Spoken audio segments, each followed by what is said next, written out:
Senate will come to order. The chaplain, Dr. Black, will open the Senate with prayer.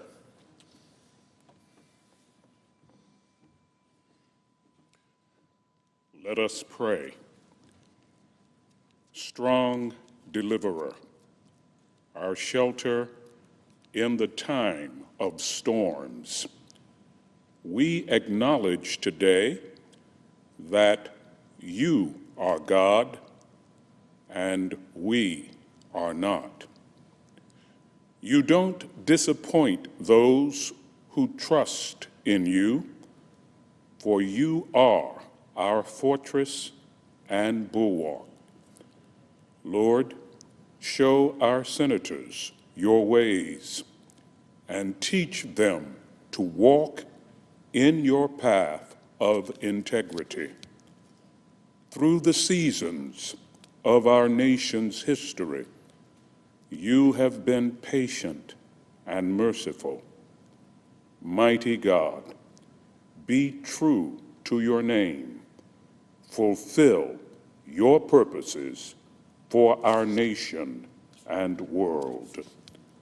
We pray in your holy name. Amen. Amen.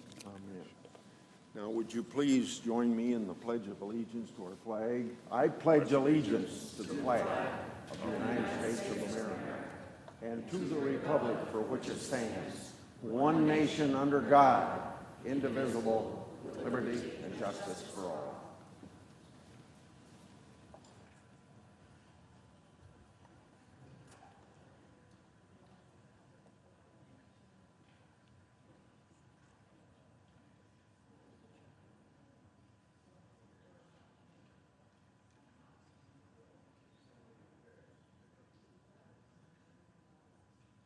Right now.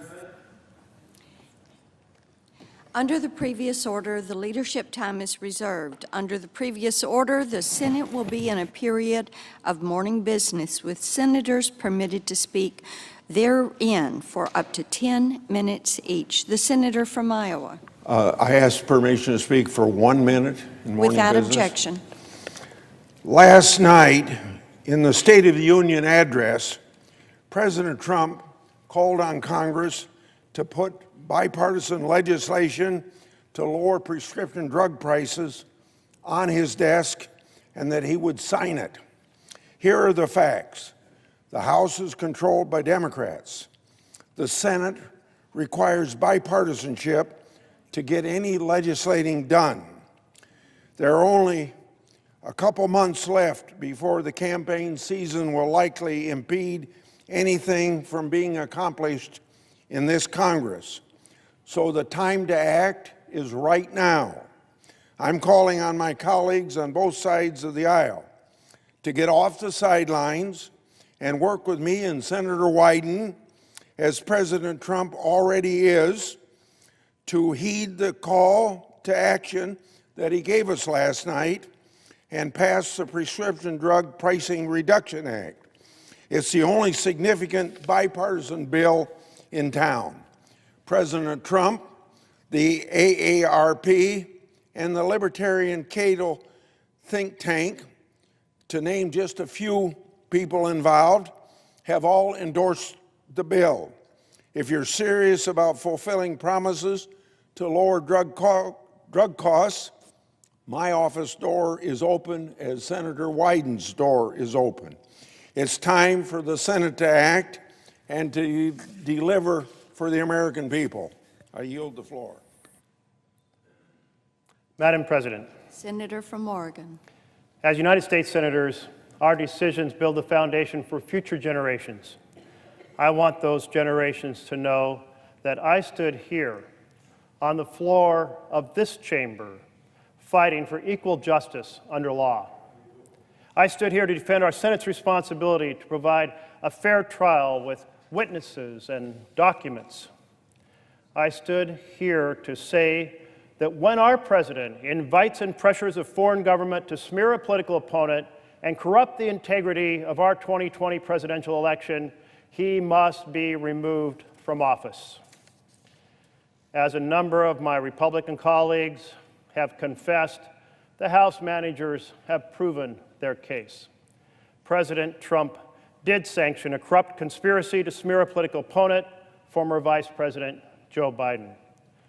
President Trump assigned Rudy Giuliani, his personal lawyer, to accomplish that goal by arranging sham investigations by the government of Ukraine. President Trump advanced this corrupt scheme by instructing the three amigos, Ambassador Volker, Secretary of Energy Rick Perry, and Ambassador Gordon Sondland, to work with Rudy to this goal. President Trump did use the resources of America, including an Oval Office meeting and security assistance, to pressure Ukraine, which was at war with Russia, to participate in this corrupt conspiracy. The facts are clear. But do President Trump's acts rise to the level the framers envisioned for removal of a president? Or are they, as some colleagues in this chamber have said, simply inappropriate, but not impeachable? With respect to those colleagues, inappropriate is lying to the public. Inappropriate is shunning our allies or failing to put your personal assets into a blind trust or encouraging foreign governments to patronize your properties. That's something that you might call inappropriate. But that word does not begin to encompass President Trump's actions in this case, a corrupt conspiracy comprising a fundamental assault on our Constitution. This conspiracy is far worse than Watergate. Watergate was about a break-in to spy on the Democratic National Committee. Bad, yes. Wrong, definitely. But Watergate didn't involve soliciting foreign interference to destroy the integrity of an election. It didn't involve an effort to smear a political opponent. Watergate did not involve an across-the-board blockade of access by Congress to witnesses and documents. If you believe that Congress was right to conclude that President Nixon's abuse of power merited expulsion from office, you have no choice but to conclude that President Trump's corrupt conspiracy merits his expulsion from office. President Trump should be removed from office this very day by action in this very chamber, but he will not be removed because this Senate has failed to conduct a full and fair trial to reveal the extensive dimensions of his conspiracy, and because the siren's call to party loyalty over country has infected this chamber. Every American understands what constitutes a full and fair trial. A full and fair trial has witnesses. A full and fair trial has documents. A full and fair trial does not begin with the jury foreman declaring that he is working hand in glove with the defendant. When discussing why the Senate tries impeachments, Alexander Hamilton stated, "Where else than in the Senate could have been found a tribunal sufficiently dignified or sufficiently independent for that daunting responsibility?" Every American should feel the sadness, the darkness, the tragedy of this moment in which this Senate is neither sufficiently dignified nor sufficiently independent for that responsibility. The Senate trial became a cover-up when the majority voted on January 22nd and again on January 31st to block all access to witnesses and documents. If this cover-up goes forward, it will be the latest in a set of corrupt firsts this Senate has achieved under Republican leadership. It has been the first Senate to ignore our constitutional responsibilities to debate and vote on a Supreme Court nominee in 2016.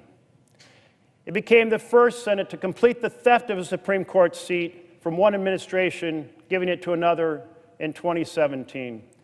And now it becomes the first Senate in American history to replace an impeachment trial with a cover-up. President Trump might want to consider this. With a cover-up in lieu of a trial, there is no exoneration. No matter how badly President Trump might want it, no matter how boldly he might claim it, there is no exoneration from a cover-up. If this Senate fails to convict President Trump when we vote later today, we destroy our constitutional responsibility to serve as a check against the abuses of a runaway president. It's a devastating blow to the checks and balances which have stood at the heart of our Constitution. Our tripartite system is like a three-legged stool where each leg works in balance with the others. If one leg is cracked or weakened, well, that stool topples over. If the Senate's responsibility is gutted and the limits on presidential power undermined, then there is lasting damage to the checks and balances our founders so carefully crafted. Let's also be clear. The situation that we find ourselves in today, it didn't spring out of nowhere. With respect to the Chief Justice, the road to this moment has been paved by decisions made in the Supreme Court, undermining we the people republic, while Justice Roberts has led the court. Decisions like Citizens United in 2010, which corrupted our political campaigns with a flood of dark money, the equivalent of a stadium sound system drowning out the voice of the people. Decisions like Shelby County in 2013 that gutted the Voting Rights Act, opening the door to voter suppression and voter intimidation. If you believe in our republic, you believe in voter empowerment, not voter suppression. Decisions like Rucho versus Common Cause in 2019, giving a green light to extreme partisan gerrymandering, in which politicians choose their voters rather than voters choosing their politicians. One blow after another, giving more power to the powerful and undermining the vision of government of, by, and for the people. Blow after blow, making officials more responsive to the rich and wealthy donors than the people they're elected to represent. These Supreme Court decisions have elevated government by and for the powerful and trampled government by and for the people, paving the path for this dark moment in which the U.S. Senate chooses to defend a corrupt president by converting a trial into a cover-up. A trial without access to witnesses and documents? That is what one expects of a corrupted court in Russia or China, not the United States of America. We know what democracy looks like, and it's not just about having a constitution or holding elections. Our democracy is not set in stone. It is not guaranteed by anything other than the goodwill and good faith of the people of this country. Keeping a democracy takes courage and commitment. As the saying goes, freedom is not free. It's an inheritance bequeathed to us by those who have fought and bled and died to ensure that government of the people, by the people, for the people, shall not perish from this earth. Fighting for that inheritance doesn't only happen on the battlefield. It happens when Americans everywhere go to the polls to cast a ballot. It happens when ordinary citizens, distraught at what they're seeing, speak up, join a march, or run for office to make a difference. And it happens here in this chamber, this Senate chamber, when senators put addressing the challenges of our country over the pressures from their party. I urge each and every one of my colleagues, before casting your vote today, ask yourselves, will you defend the integrity of our elections? Will you deliver impartial justice? Will you protect the separation of powers at the heart of our Constitution? Will you uphold the rule of law and the inspiring words carved above the doors of our Supreme Court, equal justice under law? I stand here today in support of our Constitution which has made our nation that shining city on a hill. I stand here today for equal justice under law. I stand here today for a full and fair trial as our Constitution demands. I stand here today to say that a president who has abused his office by soliciting a foreign country to intervene in the election of 2020 and bias the outcome, that individual, that president, betraying the trust of the American people, undermining the strength of our Constitution, that president must be removed from office. I yield the floor.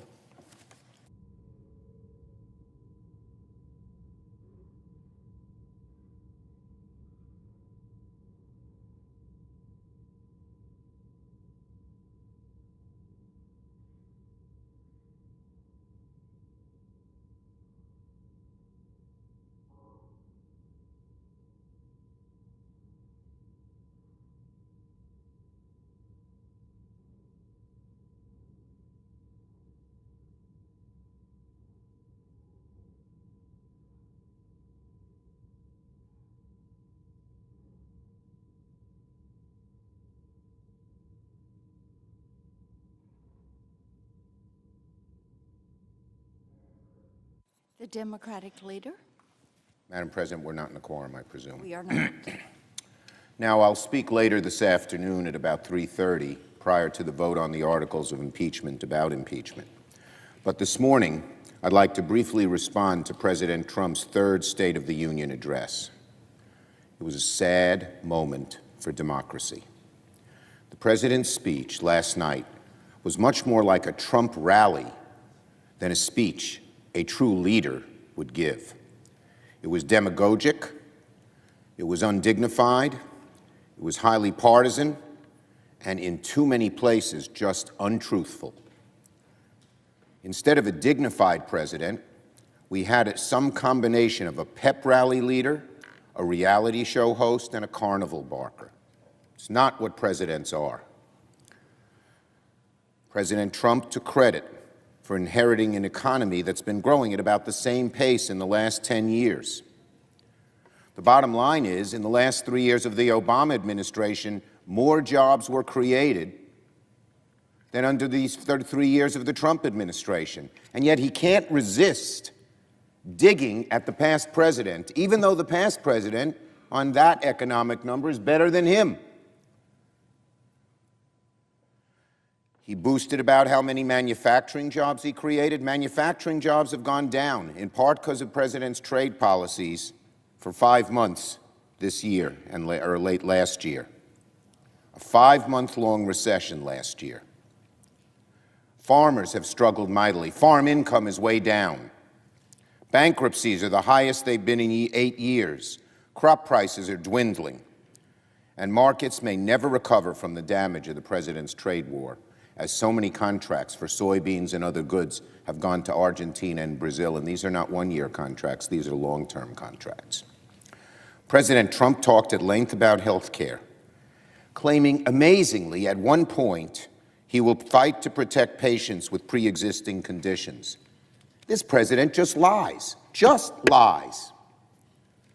He's in court right now trying to undo the protections for pre-existing conditions. And at the same time, he says he wants to do it, and all the Republicans get up and cheer. His administration is working as hard as it can to take down the law that guarantees protections for pre-existing conditions. The claim is not partly true, it's not half true, it's not misleading. It is flat, objectively, unequivocally false. Says on my notes, false. Let's call it for what it is. It's a lie. In 3 years, President Trump has done everything imaginable to undermine Americans' health care. He's even hoping to drag out the resolution of the lawsuit past the next election. If President Trump were truly interested in shoring up protections for people with pre-existing conditions, he'd drop this lawsuit now. Then he'd be doing something, not just talking and having his actions totally contradict his words. Until the president drops his lawsuit, When he says he cares about Americans' health care, he's talking out of both sides of his mouth. And when he talks about being the blue-collar president, he doesn't understand blue-collar families. It's true. Wages went up 3%. If you're making $50,000 a year, that's a good salary. That's about, by calculation, $30 a week. When you get a medical bill of $4,000 and your deductible is $5,000, when your car has an accident and it's going to cost you $3,000, $4,000 to fix it, and you don't have that money, the $30 a week doesn't mean much. When asked, have Americans made it, when asked, is it easier for you to pay your bills today or the day Trump became president? They say it's harder to pay the bills today. That's what working families care about, getting their costs down, their college costs, their education costs, their health care costs, their automobile and infrastructure costs. Not these vaunted Wall Street statistics that the financial leaders look at and think, oh, we're great. Well, they're great. Their 3% increase in income, and it's been greater, puts a lot of money in their pockets. Working people don't feel any better, they feel worse, because Donald Trump always sides with the special interests when it comes to things that affect working families, like health care, like drug costs, like college. And in so many other areas, the president's claims were just not true. He claims he's gotten tough on China. He sold out to China a month ago. Everyone knows that. Because he had hurt the farmers so badly, the bulk of what happened in the Chinese agreement was them to purchase some soybeans. We don't even know if that'll happen. But it didn't get at the real ways China hurts us. He spoke about his desire for a bipartisan infrastructure bill. We Senate Democrats put a $1 trillion bill 3 years ago. The president hasn't shown any interest in discussing it. In fact, when Speaker Pelosi and I went to visit him about infrastructure, he walked out. So this is typical of Donald Trump. Here at his speech, he brags about all these things he wants to do or is doing, but his actions belie his words.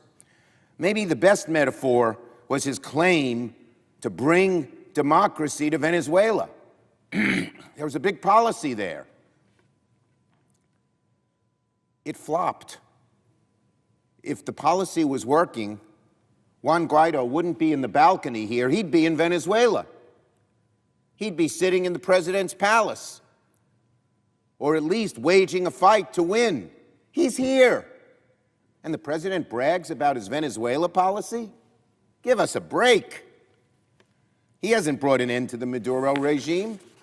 The Maduro regime is more powerful today and more entrenched today than it was when the president began his anti-Maduro. Same thing with North Korea. Same thing with China. Same thing with Russia. Same thing with Syria. The matter of fact is, when the President Trump gets over an hour to speak, the number of mistruths, mischaracterizations, exaggerations, contradictions is breathtaking. No other president comes close. You know, the old expression says, watch what I do, not what I say. What the president does will be revealed Monday in his budget. That's what he wants to do. If past his prologue, almost everything in that budget will contradict what he said in his speech. In the past, he's cut money for health care, cut money for medical research, cut money for infrastructure, cut money for education, cut money to help kids with college, in every one of those things. And, ladies and gentlemen, I have faith in the American people. They will not be fooled. They're used to it. They can tell a little show here, a non-reality show, when they see one. They know it's a show. It's done for their amusement, their titillation, but it doesn't improve America. Working people are not happy. The middle class is struggling to stay in the middle class. Those struggling to get to the middle class find it harder to get there. Their path is steeper. Far more than the president's speech, the president's budget is what truly reveals his priorities. The budget will be the truth serum, and in a few days, the American people will see how many of the president's words here are reality. I expect very few will be. I yield the floor.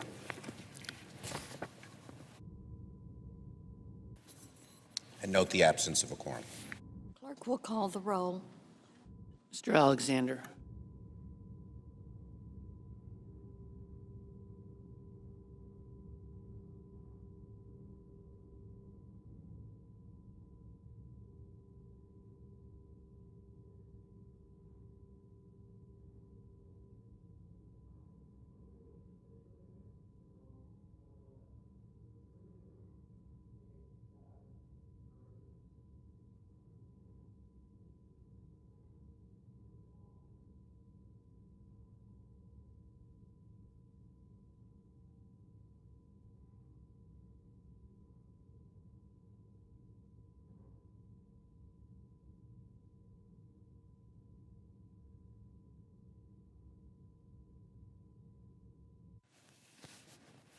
Madam President, Senator from Texas, Madam President, I'd ask unanimous consent that the quorum call be dispensed with. without objection. Madam President, I'd ask unanimous consent that following my oral remarks, that a more extensive written remarks that I prepared appear in the record. Without objection. Thank you. Madam President, over the last months, our country has been consumed by a single word, one that we don't use often in our ordinary parlance. That word, of course, is impeachment.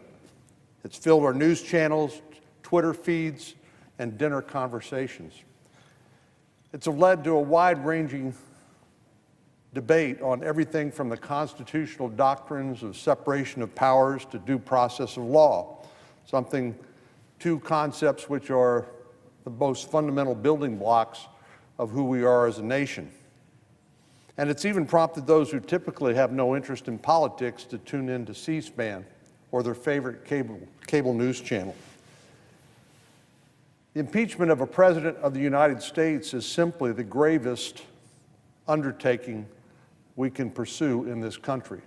It is the nuclear option in our Constitution. It's a choice of last resort when a president has committed a crime so serious that Congress must act rather than leave the choice to the voters in the election. The framers of the Constitution granted this awesome power to the United States Congress and placed their confidence in the Senate to use it only when absolutely necessary, when there is no other choice. This is a rare, historic moment for the members of this chamber, faced by the Senate only on two previous occasions during our Constitution's 232-year history, only 2 times previously. We should be extraordinarily vigilant to make sure that the impeachment power does not become a regular feature of our differences, and in the process, cheapen the vote of the American people. Soon, members of the Senate will determine whether, for the first time in our history, a president will be removed from office, and then decide whether he will be barred from the ballot in 2020. The question all senators have to answer is, did the president commit, in the words of the Constitution, a high crime and misdemeanor that warrants his removal from office, or should he be acquitted of the charges made by the House? I've done my best to listen intently to both sides as they presented their cases during the trial, and I'm confident in saying that President Trump should be acquitted and not removed from office. First, the Constitution gives the Congress the power to impeach and remove a president from office only for treason, bribery, and other high crimes and misdemeanors. But the 2 articles of impeachment passed by the House of Representatives failed to meet that standard. The first charge, as we know, is abuse of power. House Democrats alleged that the president withheld military aid from Ukraine in exchange for investigations of Joe and Hunter Biden. But they failed to bring forward compelling and unassailable evidence of any crime. Again, the Constitution talks about treason, bribery, or other high crimes and misdemeanors, clearly a criminal standard, and thus failed to meet their burden of proof. And certainly, the House managers did not meet the high burden required to remove the president from office effectively nullifying the will of tens of millions of Americans just months before the next election. What's more, the House's vague charge in the first article is equivalent to acts considered and rejected by the framers of our Constitution. That brings us to the second article we're considering, obstruction of Congress. During the House inquiry, Democrats were upset because some of the president's closest advisors and their most sought-after witnesses did not testify. To be clear, some of the executive branch witnesses were among the 13 witnesses whose testimony we did hear during the Senate trial. But for those witnesses for whom it was clear the administration would claim a privilege, almost certainly leading to a long court battle, the House declined to issue the subpoenas and certainly did not seek judicial enforcement. Rather than addressing the privilege claims in court, as happened in the Nixon and Clinton impeachments, the Democrat managers moved to impeach President Trump for obstruction of Congress for protecting the presidency itself from a partisan abuse of power by the House. Removing the president from office for asserting long-recognized and constitutionally grounded privileges that have been invoked by both Republicans and Democrat presidents would set a very dangerous precedent and would do violence to the Constitution's separation of powers design. In effect, it would make the presidency itself subservient to Congress. The father of our Constitution, James Madison, warned against allowing the impeachment power to create a presidential tenure at the pleasure of the Senate. Even more concerning, at every turn throughout this process, the House Democrats violated President Trump's right to due process of law. All American law is built on a constitutional foundation securing basic rights and rules of fairness for a citizen accused of wrongdoing. It's undisputed that the House excluded from the president's legal team from both the closed-door testimony and almost the entirety of the House's 78-day inquiry. They channeled personal, policy, and political grievances and attempted to use the most solemn responsibility of Congress to bring down a political rival in a partisan process. It's no secret that Democrats' crusade to remove the president began more than 3 years ago on the very day that he was inaugurated. On January the 20th, 2017, the Washington Post ran a story with the headline, "The campaign to impeach President Trump has begun." At first, Speaker Pelosi wisely resisted. Less than a year ago, she said, quote, "Impeachment is so divisive to the country that unless there is something so compelling and overwhelming and bipartisan, I don't think we should go down that path because it divides the country." And she was right. But when she couldn't hold back the stampede of her caucus, she did a 180-degree about-face. She encouraged Senate Democrats to rush through an impeachment inquiry before an arbitrary Christmas deadline. And in the end, the articles passed with support from only a single party, not bipartisan. The bipartisanship that the Speaker claimed was necessary was actually opposed to the impeachment of the President. That is, Democrats and Republicans voted in opposition to the articles of impeachment. Only Democrats voted for the articles of impeachment in the House. Once the articles finally made it to the Senate after a confusing 28-day delay, Speaker Pelosi tried to use, Senator Schumer, the Democratic leader here, tried to use Speaker Pelosi's playbook. He staged a number of political votes every member of the Senate knew would fail, just so he could secure some perceived political advantage against Republican senators in the 2020 election. What should be a solemn constitutional undertaking became partisan guerrilla warfare to take down President Trump and make Senator Schumer the next majority leader of the United States Senate. All of this was done on the eve of an election and just days shy of the first primary in Iowa. Well, to say the timing was a coincidence would be laughable.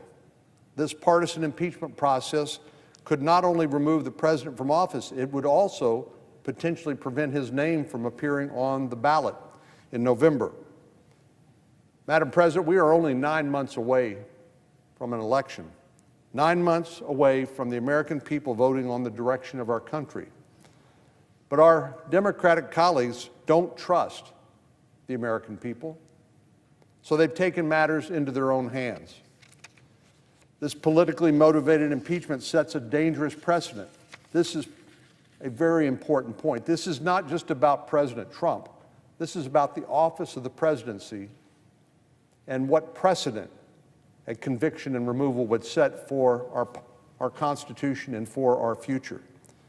If successful, this would give a green light to future Congresses to weaponize impeachment to defeat a political opponent for any action, even a failure to kowtow to Congress's wishes.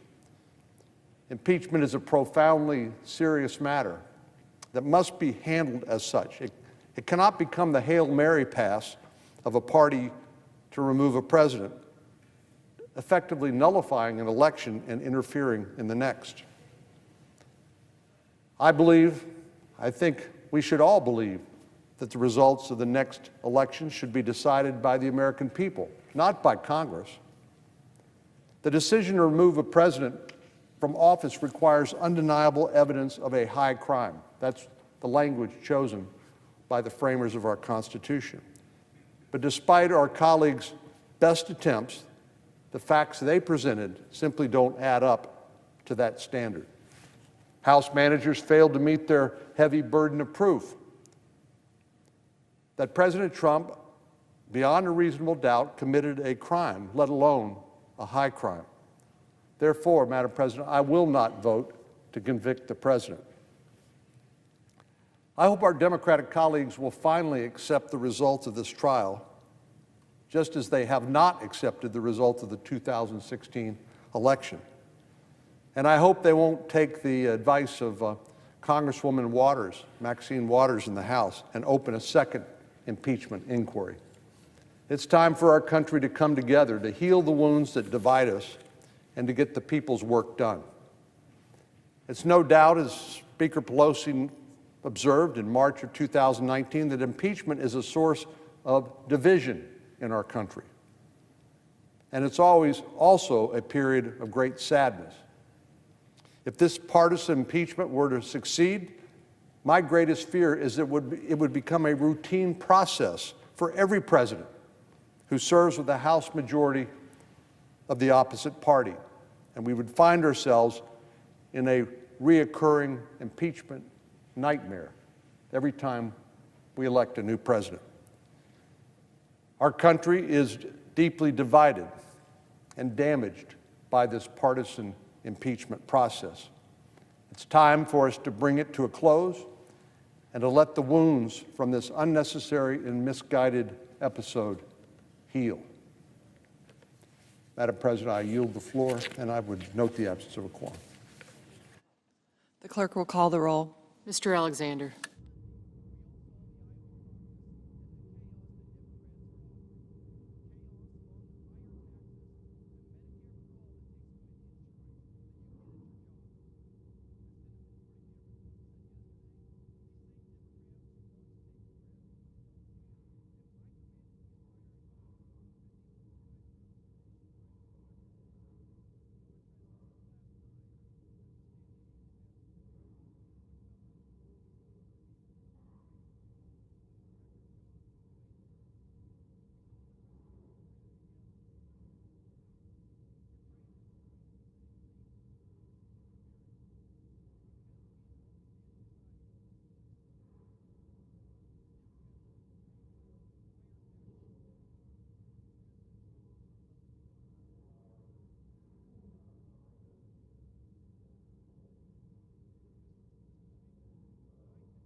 Madam President.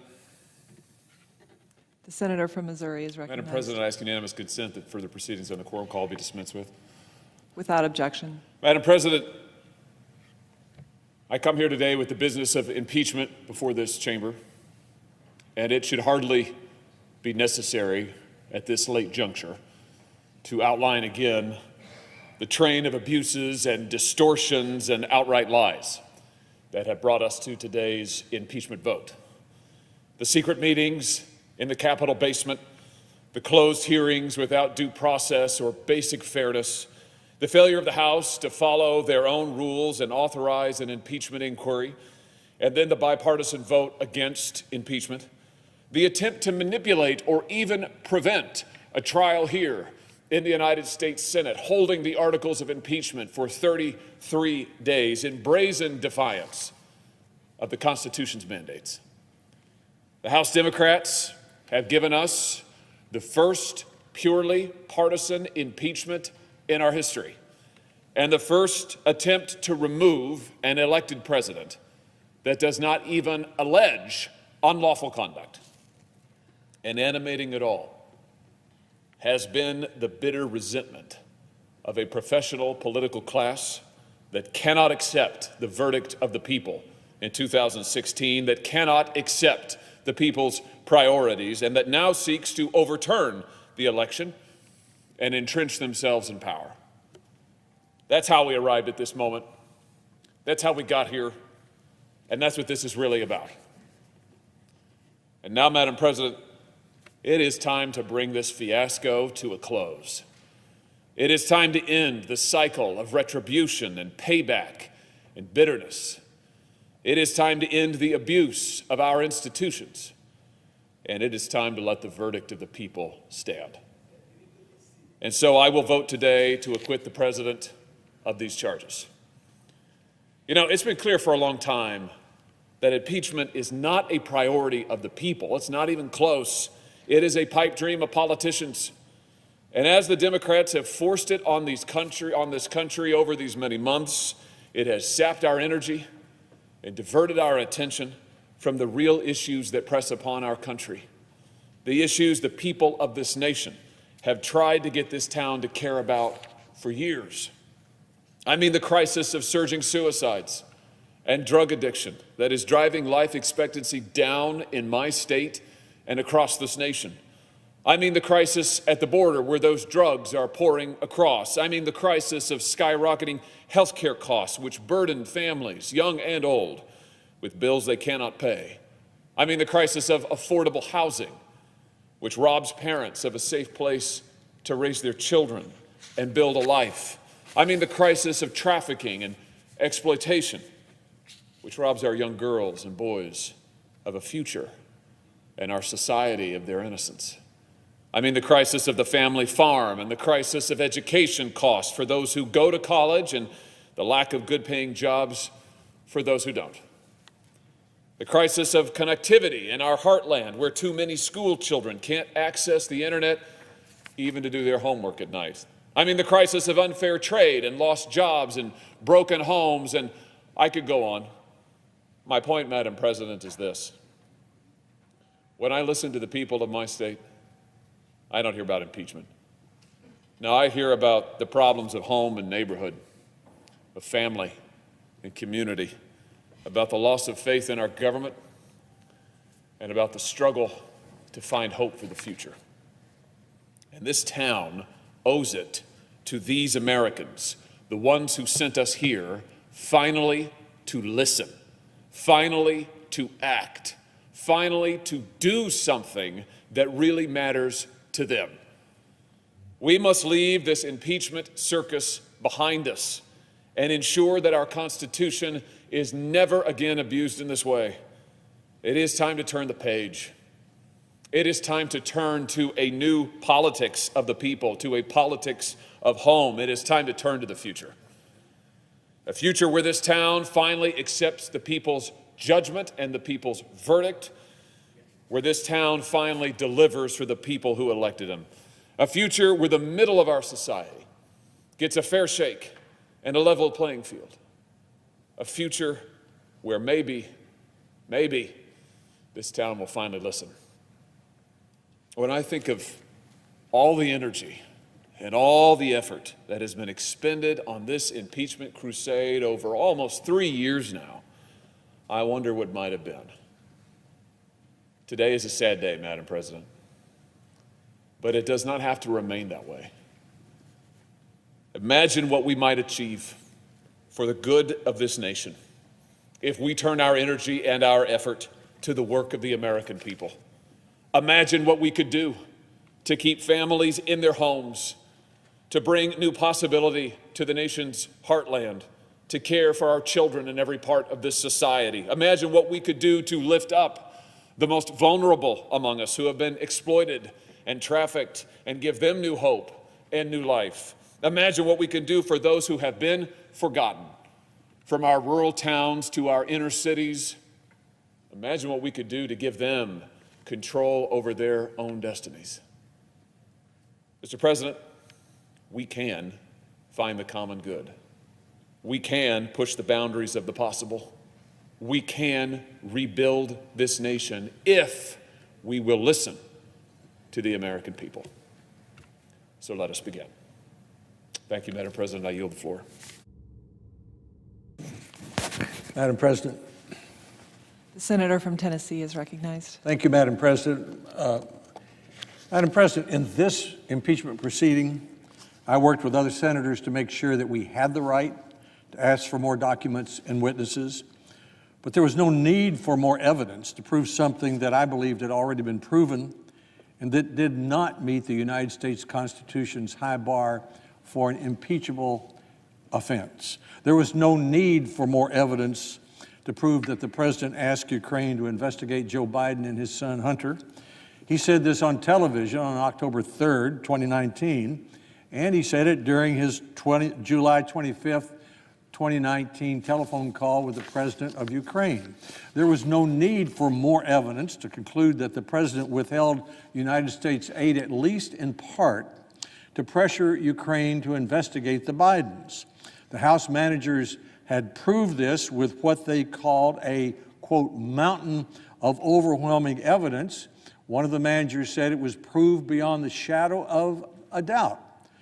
There was no need to consider further the frivolous second article of impeachment that would remove from the president and future presidents, remove from this president for asserting his constitutional prerogative to protect confidential conversations with his close advisors.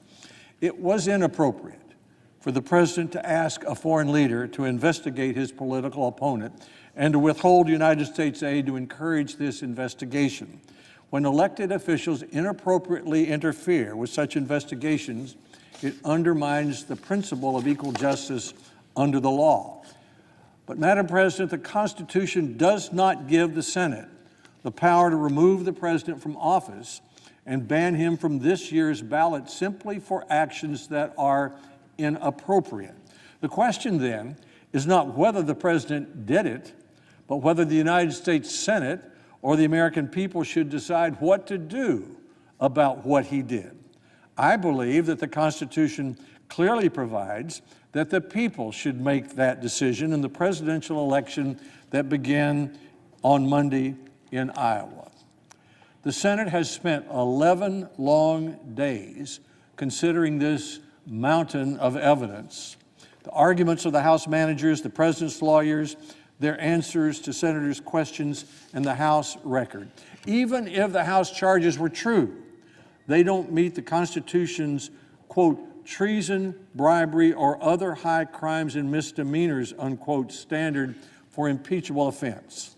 The framers believe that there never, ever should be a partisan impeachment. That is why the Constitution requires a 2/3 vote of the Senate to convict. Not one House Republican voted for these articles. If this shallow, hurried, and wholly partisan impeachment were to succeed, it would rip the country apart, pouring gasoline on the fire of cultural divisions that already exists. It would create a weapon of perpetual impeachment to be used against future presidents whenever the House of Representatives is of a different political party. Our founding documents provide for duly elected presidents who serve, quote, with the consent of the governed, unquote, not at the pleasure of the United States Congress. Let the people decide. A year ago, at the Southeastern Conference basketball tournament, a friend of 40 years sitting in front of me turned to me and said, "I'm very unhappy with you for voting against the president." She was referring to my vote against the president's decision to spend money that Congress hadn't appropriated to build the border wall. I believe then and now that the United States Constitution gives to the Congress the exclusive power to appropriate money. This separation of powers creates checks and balances in our government that preserves our individual liberty by not allowing, in that case, the executive to have too much power. I replied to my friend, look, I was not voting for or against the president. I was voting for the United States Constitution. Well, she wasn't convinced. Now, this past Sunday, walking my dog Rufus in Nashville, I was confronted by a neighbor who said she was angry and crushed by my vote against allowing more witnesses in the impeachment trial. The Senate should remove the president for extortion, she said. I replied to her, I was not voting for or against the president. I was voting for the United States Constitution, which in my view does not give the Senate the power to remove a president from his office and from this year's election ballot simply for actions that are inappropriate. The United States Constitution says a president may be convicted only for treason, bribery, and other high crimes and misdemeanors. President Trump's actions regarding Ukraine are a far cry from that. Plus, I said, unlike the Nixon impeachment, when almost all Republicans voted to initiate an impeachment inquiry, not one single Republican voted to initiate this impeachment inquiry against President Trump. The Trump impeachment, I said to her, was a completely partisan action, and the framers of the United States Constitution, especially James Madison, believe we should never, ever have a partisan impeachment. That would undermine the separation of powers by allowing the House of Representatives to immobilize the executive branch as well as the Senate by a perpetual partisan series of impeachments. Well, she was not convinced. When our country was created, there never had been anything quite like it. A democratic republic with a written constitution. Perhaps its greatest innovation was the separation of powers among the presidency, the Supreme Court, and the Congress. The late Justice Scalia said of this checks and balances, quote, every tin-horn dictator in the world today, every president for life, has a Bill of Rights. What has made us free is our Constitution. What he meant was, what makes the United States different and protects our individual liberty is the separation of powers and the checks and balances in our Constitution. The goal of our founders was not to have a king as chief executive on the one hand, or not to have a British-style parliament on the other, which could remove our chief executive or prime minister with a majority or no confidence vote. The principal reason our Constitution created a United States Senate is so that one body of Congress can pause and resist the excesses of the executive or popular passions that can run through the House of Representatives like a freight train. The language of the Constitution, of course, is subject to interpretation, but on some things its words are clear. The president cannot spend money that Congress doesn't appropriate, that's clear, and the Senate can't remove a president for anything less than treason, bribery, high crimes, and misdemeanors, and 2/3 of us, the senators, must agree on that. That requires a bipartisan consensus. We senators take an oath to base our decisions on the provisions of our Constitution, which is what I have endeavored to do during this impeachment proceeding. Now, Madam President, I ask consent to include a few documents in the record following my remarks. They include an editorial February 3rd from the Wall Street Journal, an editorial from the National Review, also dated February 3rd, an opinion editorial by Robert Doar, president of the American Enterprise Institute, on February 1st, an article from the Knoxville News Sentinel yesterday, and a transcript from my appearance on Meet the Press on Sunday, February 2nd, 2020. These documents illuminate and further explain my statement today. Thank you, Madam President. Without objection.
The senator from Nebraska is recognized. We are not in a quorum call.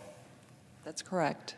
I ask unanimous consent to introduce into the Senate record and into the impeachment trial record an op-ed that I wrote in the Omaha World-Herald this morning. Without objection. Thank you.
Mr. President.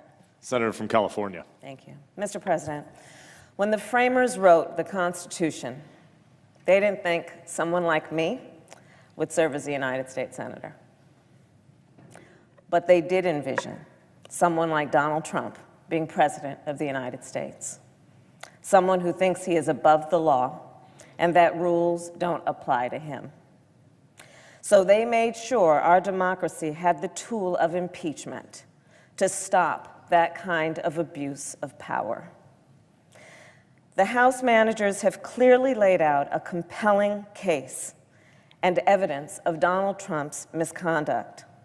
They have shown that the President of the United States of America withheld military aid and a coveted White House meeting for his political gain. He wanted a foreign country to announce, not actually conduct, announce an investigation into his political rivals. And then he refused to comply with congressional investigations into his misconduct. And unfortunately, a majority of United States senators, even those who concede that what Donald Trump did was wrong, are nonetheless going to refuse to hold him accountable. The Senate trial of Donald Trump has been a miscarriage of justice. Donald Trump is going to get away with abusing his position of power for personal gain, abusing his position of power to stop Congress from looking into his misconduct, and falsely claiming he's been exonerated. He's going to escape accountability because a majority of senators have decided to let him. They voted repeatedly to block key evidence like witnesses and documents that could have shed light on the full truth. And we must recognize that still in America, there are two systems of justice, one for the powerful and another for everyone else. So let's speak the truth about what our two systems of justice actually mean in the real world. It means that in our country, too many people walk into courthouses and face systemic bias. Too often, they lack adequate legal representation, whether they are overworked, underpaid, or both. It means that a young man named Emmett Till was falsely accused and then murdered, but his murderer didn't have to spend a day in jail. It means that 4 young black men had their lives taken and turned upside down after being falsely accused of a crime in Groveland, Florida. It means that right now, too many people in America are sitting in jail without having yet been convicted of a crime, but simply because they cannot afford bail. And it means that future presidents of the United States will remember that the United States Senate failed to hold Donald Trump accountable, and they will be emboldened to abuse their power, knowing there will be no consequence. Donald Trump knows all this better than anybody. He may not acknowledge that we have two systems of justice, but he knows the institutions in this country, be it courts or the Senate, are set up to protect powerful people like him. He told us as much when regarding the sexual assault of women. He said, quote, "When you're a star, they let you do it. You can do anything." He said that Article 2 of the United States Constitution gives him as president the right to do whatever he wants. Trump has shown us through his words and actions that he thinks he is above the law. And when the American people see the president acting as though he is above the law, it understandably leaves them feeling untrustful of our system of justice, distrustful of our democracy. When the United States Senate refuses to hold him accountable, it reinforces that loss of trust in our system.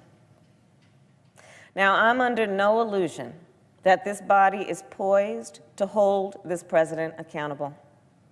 But despite the conduct of the United States Senate in this impeachment trial, the American people must continue to strive toward the more perfect union that our Constitution promises. And it's going to take all of us in every state, every town, everywhere, to continue fighting for the best of who we are as a country. We each have an important role to play in fighting for those words inscribed on that United States Supreme Court, equal justice under law. Frederick Douglass, who, like many, I consider to be one of the founders of our nation, wrote that, quote, "The whole history of the progress of human liberty, that all concessions yet made to her august claims have been born of earnest struggle." The impeachment of Donald Trump has been one of those earnest struggles for liberty. In this fight, like so many before it, it has been a fight against tyranny.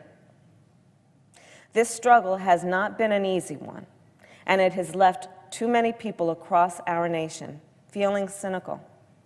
For too many people, this trial confirms something they've always known, that the real power in this country lies not with them, but with just a few people who advance their own interests at the expense of others' needs. For many, the injustice in this trial is yet another example of the way that our system of justice has worked, or more accurately, failed to work. But here's the thing. Frederick Douglass also told us that, quote, "If there is no struggle, there is no progress." He went on to say, "Power concedes nothing without a demand." And he said, "It never did, and it never will." In order to wrestle power away from the few people at the very top who abuse their power, the American people are going to have to fight for the voice of the people and the power of the people. We must go into the darkness to shine a light, and we cannot be deterred, and we cannot be overwhelmed, and we cannot ever give up on our country. We cannot ever give up on the ideals that are the foundation for our system of democracy. We can never give up on the meaning of true justice. And it is part of our history, our past, clearly our present, and our future, that in order to make these values real, in order to make the promise of our country real, we can never take it for granted. There will be moments in time and history where we experience incredible disappointment, but the greatest disappointment of all will be if we give up. We cannot ever give up fighting for who we know we are. And we must always see who we can be, unburdened by who we have been. That is the strength of our nation. So after the Senate votes today, Donald Trump will want the American people to feel cynical. He will want us not to care. He will want us to think that he is all-powerful and we have no power. But we're not going to let him get away with that. We're not going to give him what he wants, because the true power and potential of the United States of America resides not with the president, but with the people, all the people. So in our long struggle for justice, I will do my part by voting to convict this lawless president and remove him from office. And I urge my colleagues to join me on the right side of history. I yield the floor.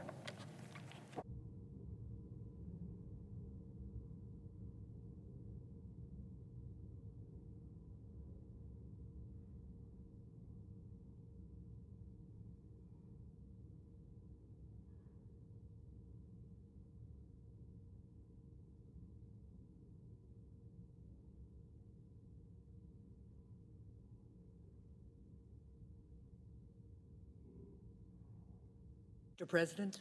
Senator from New Hampshire. Mr. President, considering whether to convict a President of the United States on articles of impeachment is a solemn and consequential duty, and I do not take it lightly.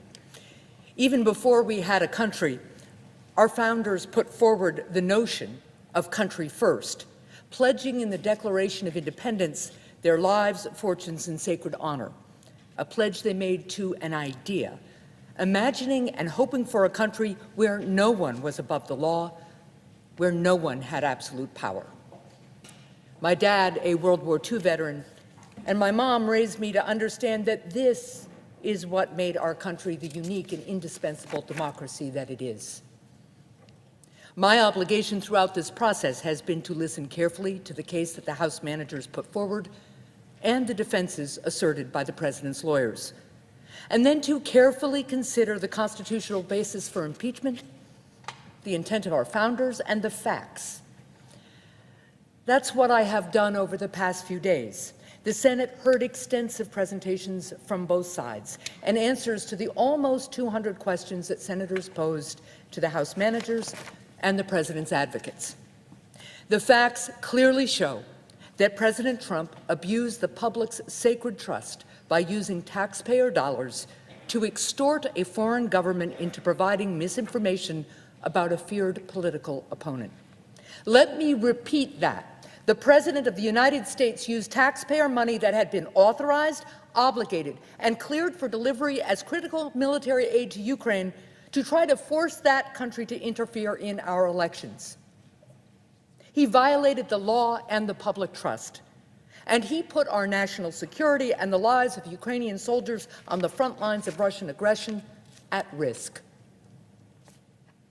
Although the country was alerted to the possibility that the President had crossed a critical line because of revelations about his now infamous July 25th phone call, it is not the phone call alone that led to the President's impeachment.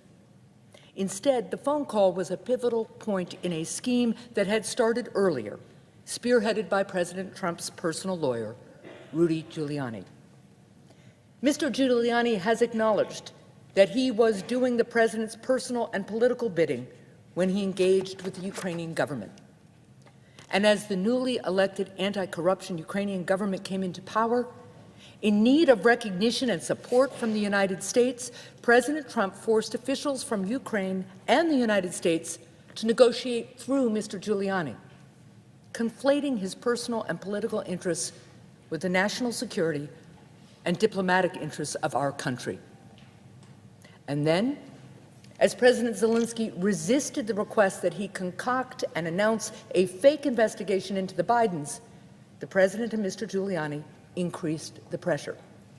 Suddenly and without explanation or a legally required notification to Congress, the President ordered that previously approved and critically needed military aid to Ukraine be held up.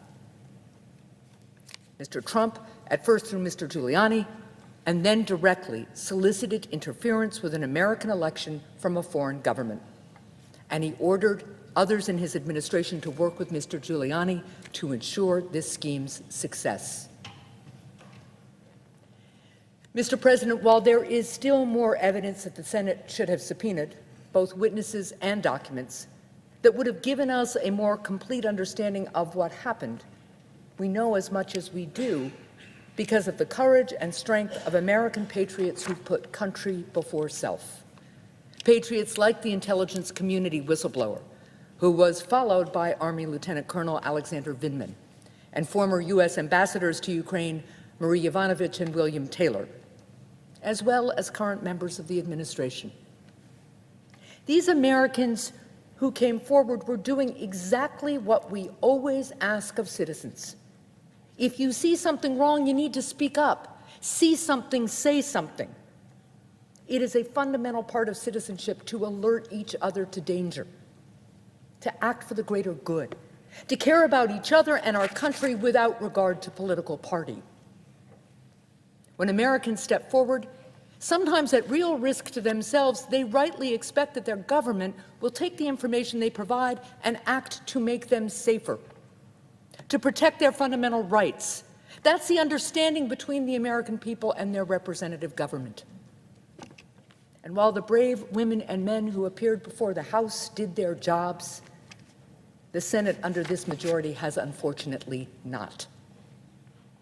Rather than gathering full, relevant testimony under oath and with the benefit of cross-examination, the Senate majority has apparently decided that despite what it has heard, it is not interested in learning more. Not interested in learning more about how a president, his personal agent, and members of his administration corrupted our foreign policy and put our nation's security at risk. Not interested in learning more about how they plan to use the power of his office to tilt the scales of the next election to ensure that he stays in power. Not interested in learning more about how they worked to cover it up. Increasingly, over the last few days, the President's defense team and more of my colleagues here in the Senate have acknowledged the facts of the President's scheme. Their argument has shifted from he didn't do it to he had a right to he won't do it again, or even it doesn't really matter. I disagree so strongly. The idea that in our country, established by the very rejection of a monarchy, the president has absolute power is absurd, as is the idea that this president, whose conduct is ultimately the cause of this entire process, will suddenly stop. President Trump continues to invite foreign powers to interfere with our elections, maintaining to this day that it was, quote, a perfect call. Mr. President, our founders knew that all people, all leaders, are fallible human beings. And they knew that our system of checks and balances could survive some level of human frailty, even in as important an office as the presidency. The one thing that they feared it could not survive was a president who would put self-interest before the interests of the American people, or who didn't understand the difference between the two. As citizen-in-chief and one wielding enormous power, presidents must put country first. So our founders knew that we needed a mechanism to hold presidents accountable for behavior that violated that basic understanding and that would threaten our democracy. And they provided a mechanism for removal outside of the election process because of the immense damage a president could do in the time between elections. Damage in the case of this president's continuing behavior to our national security and election integrity. Our founders believed that they were establishing a country that would be unique in the history of humankind, a country that would be indispensable, built on the rule of law, not the whims of a ruler. Generation after generation of Americans have fought for that vision because of what it has meant to our individual and collective success and to the progress of humankind worldwide. That's the America that I have sworn an oath to protect. I will vote in favor of both articles of impeachment because the president's conduct requires it, Congress's responsibility as a co-equal branch of government requires it, and the very foundation and security of our American idea requires it. Thank you, Mr. President, and I yield the floor.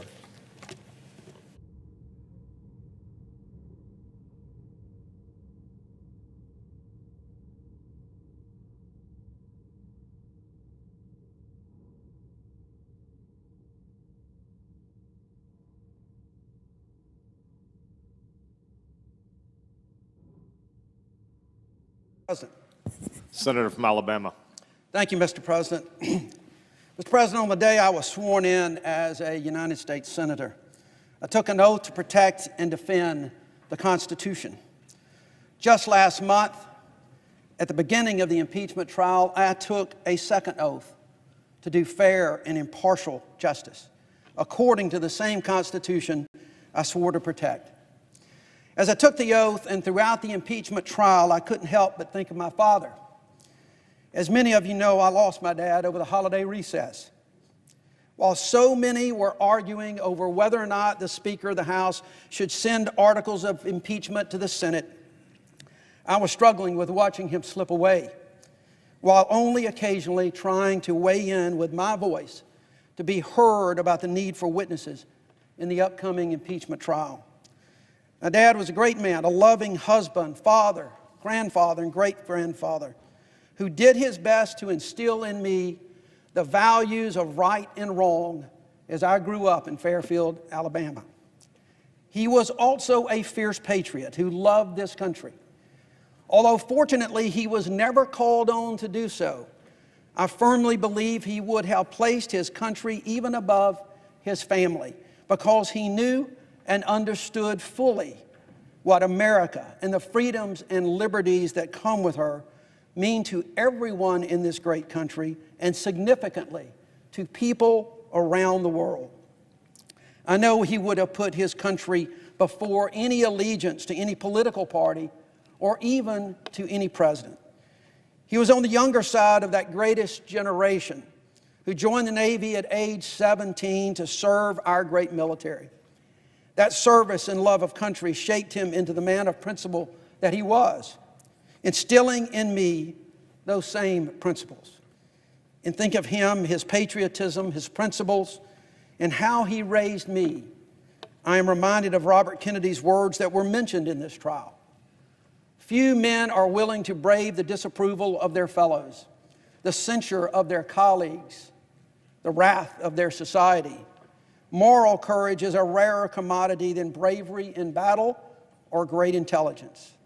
Yet it is the one essential, vital quality for those who seek to change a world that yields most painfully to change.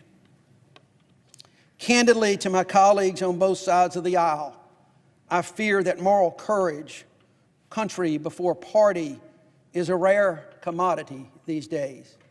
We can write about it and talk about it in speeches and in the media, but it is harder to put into action when political careers may be on the line. Nowhere is the dilemma more difficult than in an impeachment of the President of the United States. Very early on in this process, I implored my colleagues on both sides of the aisle in both houses of Congress to stay out of their political and partisan corners. Many did, but so many did not. Even the media continually view this entire process through partisan political eyes and how it may or may not affect an election. That is unfortunate. The country deserves better, and we must find a way to move beyond such partisan divides.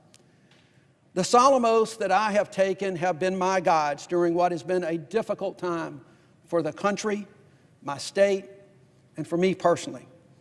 I did not run for the Senate hoping to participate in the impeachment trial of a duly elected president, but I cannot and will not shrink from my duty to defend the Constitution and to do impartial justice.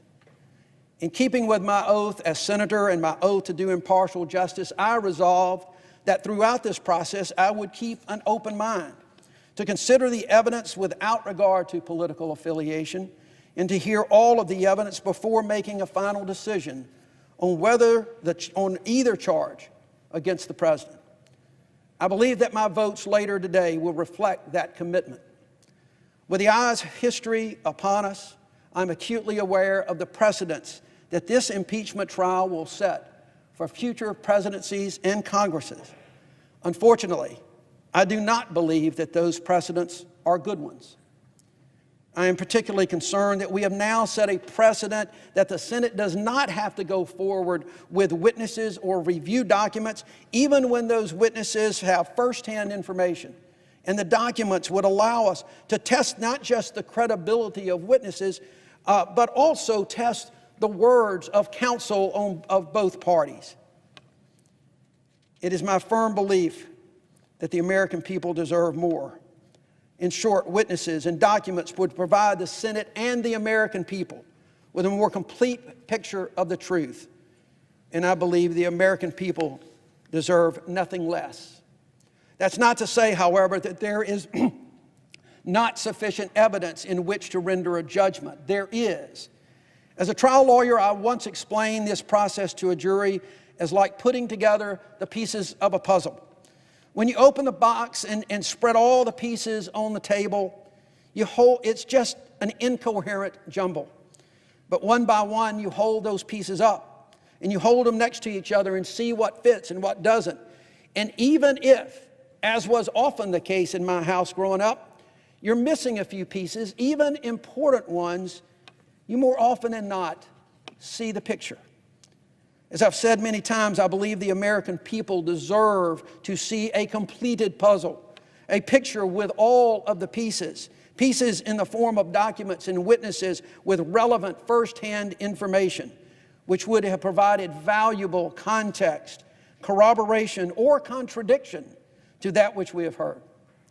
But even with missing pieces, our common sense and life's experiences allow us to see the picture as it comes into full view. Throughout the trial, one piece of evidence continued to stand out for me. It was the President's statement that under the Constitution, we have Article 2 and I can do anything I want. That seems to capture this President's belief about the presidency, that he has untold power, unchecked by Congress or the judiciary or anyone else. That view, dangerous as it is, explains the President's actions toward Ukraine and Congress. The sum of what we've seen and heard is, unfortunately, a picture of a president who has abused the great power of his office for personal gain. A picture of a president who has placed his personal interest well above the interest of the nation, and in so doing, threatened our national security, the security of our European allies, and the security of Ukraine.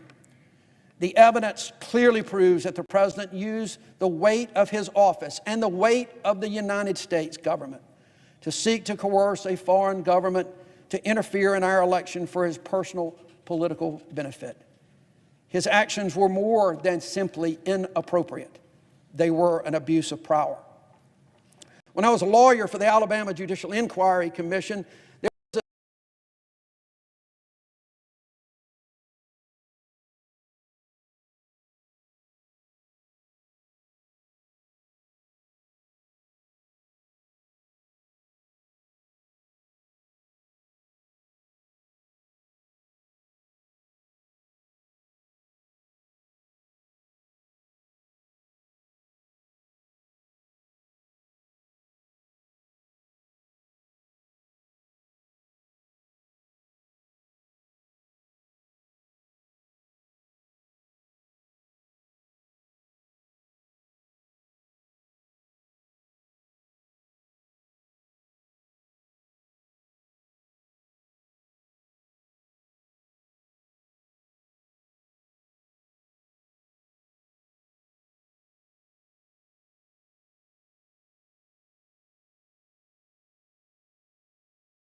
in doing so, I am mindful that in a democracy, there is nothing more sacred than the right to vote and respecting the will of the people.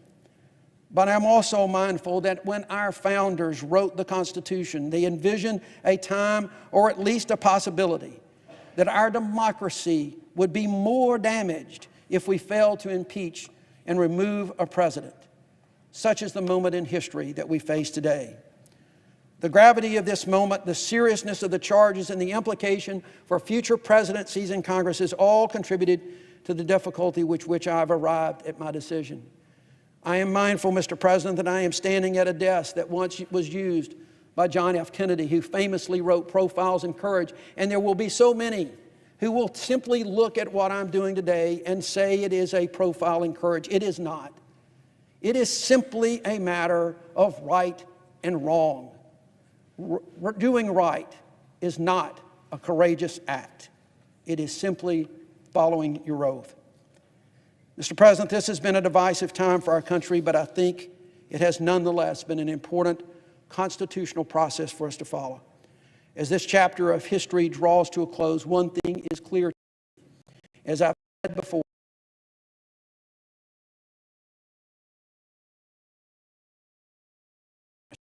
we must find a way to come together to set aside partisan differences and to focus on what we have in common as Americans. While so much is going on in our favor these days, we still face great challenges, both domestically and internationally. But it remains my firm belief that united, we can conquer them and remain the greatest hope for the people around the world. Mr. President, I ask unanimous consent that my full statement be printed in the record. Without objection.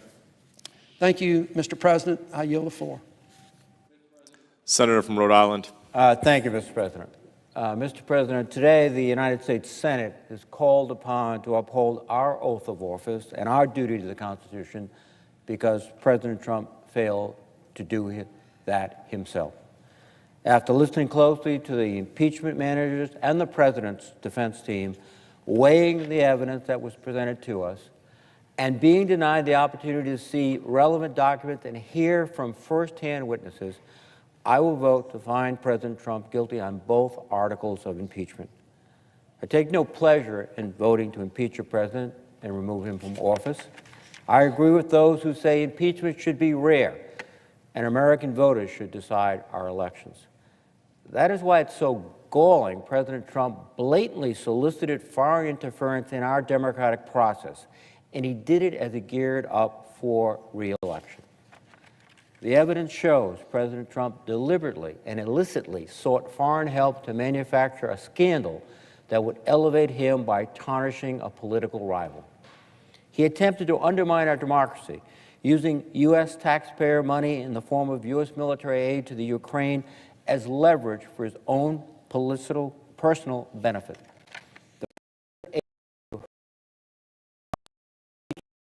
A favor. Ukrainian president immediately sensed it was wrong. So when they alerted the White House lawyers, the record of the call was immediately placed on a highly classified computer system. And despite the president's claiming that the version of the call that was publicly released is an exact word-for-word transcript of the conversation, we know from testimony that there are key omissions in the document we all read. Compounding the president's misconduct, he then engaged in an extended cover-up that appears to be ongoing to this day. There is a lot to unravel here, and I will provide a more detailed legal explanation in the near future. But for now, let me briefly explain my decision and outline my thoughts on the Senate's impeachment proceedings and the disturbing precedents I fear will be set when the majority chooses to side with the president over the Constitution's checks and balances.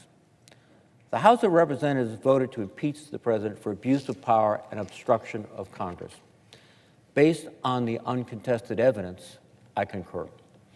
It is clear that President Trump and others, such as Mr. Giuliani, who was serving as the president's lawyer, attempted to coerce the newly elected president of the Ukraine to announce 2 sham investigations, including one that sought to directly damage President Trump's rival in the upcoming election.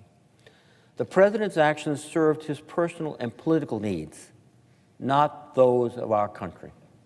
His efforts to withdraw military aid and withhold military aid to Ukraine for his own personal benefit undermined our national security.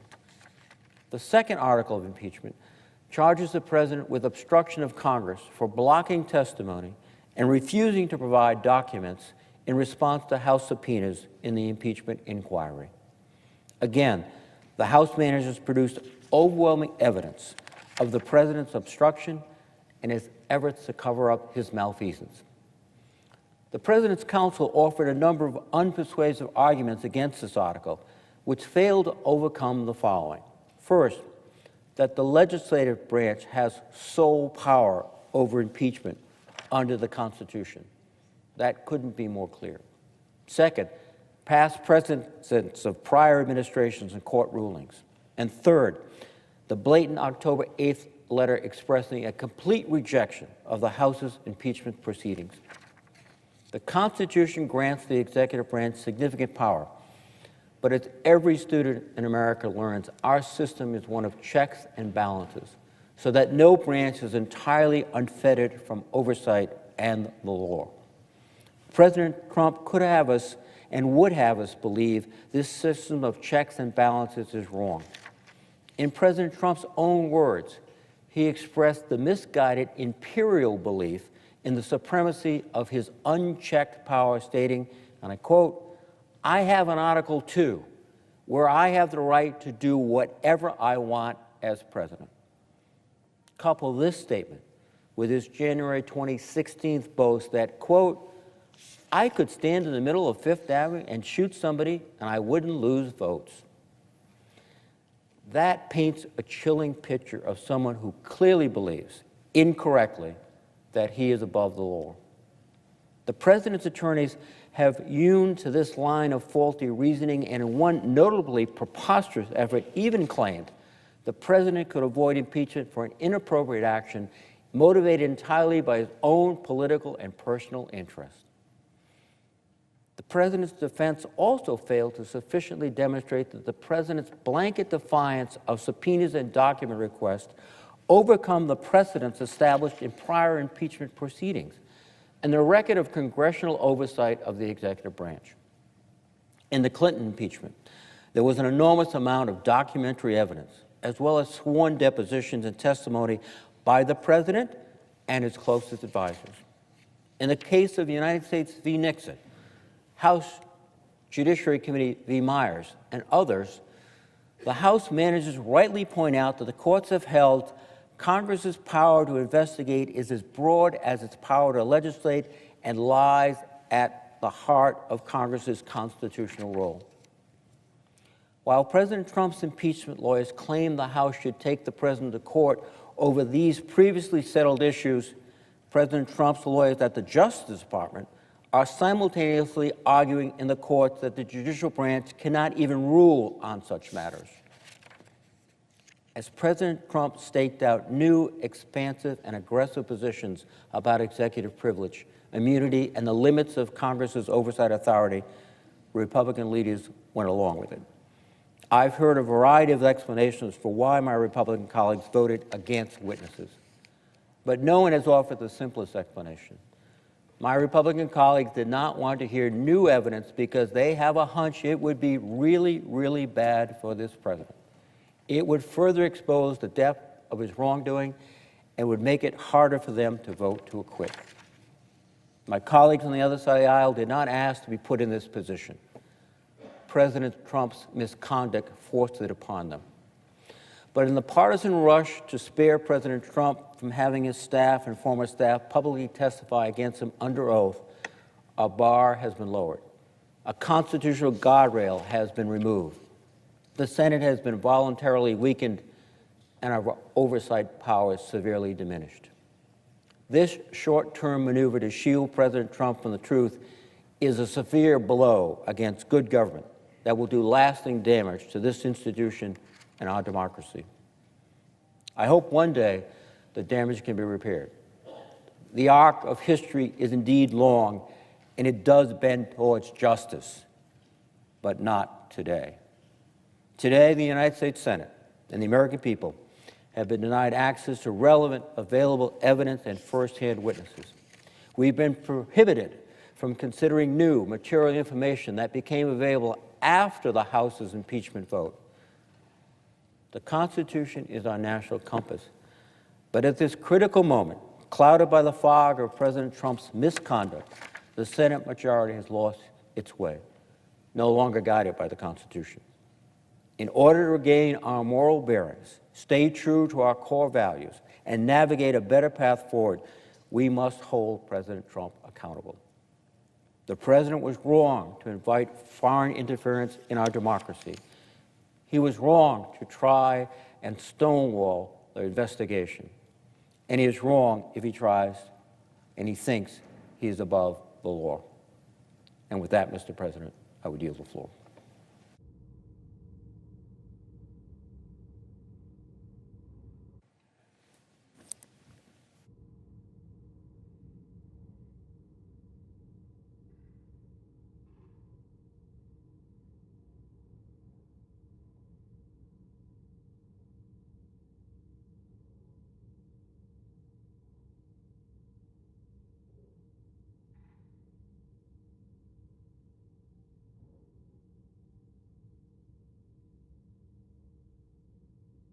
Mr. President. Senator from Illinois. Mr. President, I ask the quorum call be lifted. We're not in a quorum call. All right. The senator is recognized. Thank you, Mr. President. From the first words of the Constitution, the weight that lies on every American's shoulders has been clear. We, the people, are the ones who dreamed up this wild experiment that we call America, and we, the people, are the ones charged with ensuring its survival. That's the tension, the push and the pull behind our democracy. Because while there's no greater privilege than living in a country whose Constitution guarantees our rights, there's no greater burden than knowing that our actions could sap that very same Constitution of its power. That our inaction risks allowing it to wither like any other piece of parchment from some bygone era. For the past few weeks, it's been my sworn duty as a United States Senator to sit as an impartial juror in the impeachment trial of Donald J. Trump. And while I wish the president hadn't put our nation in this position, after listening closely, with an open mind, to both sides, it is now my duty as an American to vote on whether to remove him from office. Other than sending our troops into harm's way, I cannot think of a more serious, more somber vote to take in this chamber. But as sobering as it is, the right path forward is clear. Throughout this trial, it makes Nixon in the thick of Watergate look like the motto of transparency. And yet the facts uncovered still prove the truth of the matter. Trump abused his power when he secretly withheld security aid at a White House meeting to try to force Ukraine to announce its investigations into a political rival to help him swing November's election, putting his political self-interest ahead of our national security. He smeared the name of an American ambassador, even seemingly risking her safety because she was simply too principled to further his corruption, because she was too clean to help him strong-arm Ukraine into that favor he demanded. When the reports first emerged about what he'd done, he denied it. Then his explanation changed to, well, maybe I did do it, but it was only because I was trying to root out corruption. Except that if that were true, there'd be some documentary record to prove that, and we've seen absolutely none, even after I asked for it during the questioning period. And now, his defense team has gone so far as to claim that, well, it doesn't matter if he did do it because he's the president and the president can do anything he wants. It will help him get re-elected. Breathtaking.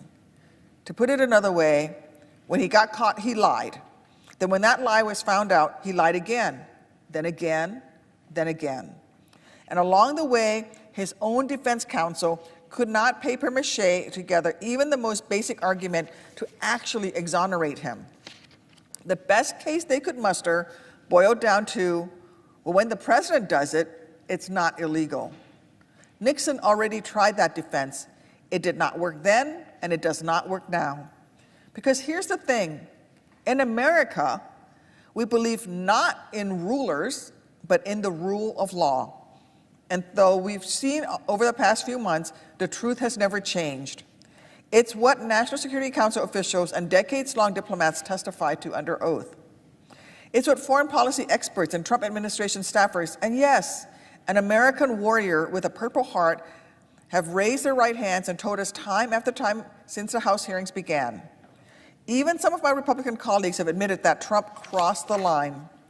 Some said it as recently as this weekend, but many more said months ago that if Trump did do what he's accused of, then it would indeed be wrong. Well, now it's obvious that those allegations were true. And it's pretty clear Trump's defense team knows that also. Because if they actually believe Trump did nothing wrong, that his call was perfect, then why would they fight so hard to block the witnesses and the documents that could exonerate him from coming to light? The only reason they would have done so is if they knew that he was guilty. And today, the only reason for anyone to vote to acquit Trump is if you're okay with him trying to cover it up. Now, I know that some folks have been saying that we should acquit him, that we should ignore our constitutional duty and leave him in office because we are in an election year, and that the voters should decide his fate. That's an argument that rings hollow, because this trial was about Trump trying to cheat in the next election and rob the voters of their ability to decide. So any action other than voting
platform for others to tear him down, just doing what he believes is right, should be ashamed of themselves. We should all be aware of the example we set and always seek to elevate the national discourse. We should all be thoughtful about our own conduct, both in terms of respecting the rule of law and the sacrifices our troops make to keep us safe. Because at the end of the day, our Constitution is really just a set of rules on some pieces of paper. It is only as strong as our will to uphold its ideals and hold up the scales of justice. So today, I am asking each of us to muster up just an ounce of the courage shown by Fiona Hill, Ambassador Taylor, and Lieutenant Colonel Vindman. When our names are called from the dais in a few hours, each of us will either pass or fail the most elementary, yet most important test any elected official will ever take, whether to put country over party or party over country. It may be a politically difficult vote for some of us, but it should not be a morally difficult vote for any of us. Because while I know that voting to acquit would make the lives of some of my colleagues simpler come election day, I also know that America would have never been born if the heroes of centuries past made decisions based on political expediency.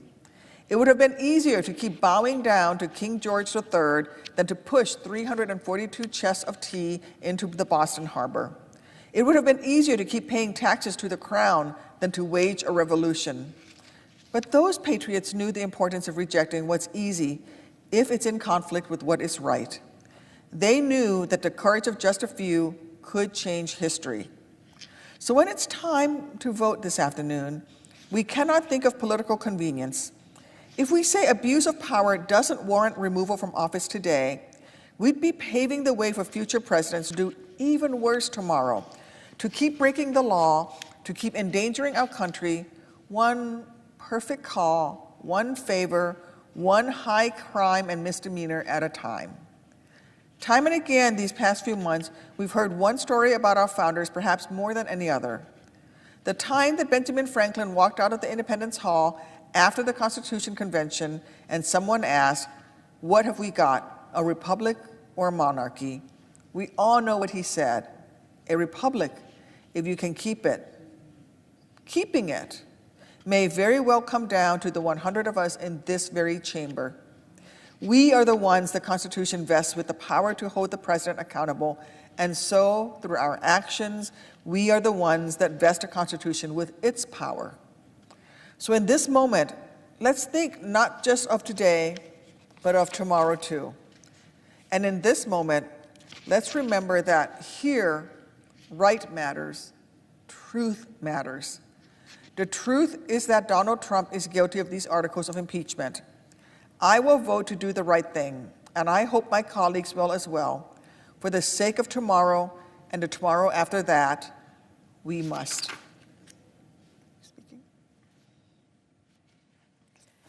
I yield the floor and suggest the absence of a quorum. The clerk will call the roll. Mr. Alexander.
Mr. President. Senator from Missouri. Mr. President, I move we suspend the quorum call. Without objection. Mr. President, later today, I'll vote to acquit the president on the charges of the 2 articles of impeachment.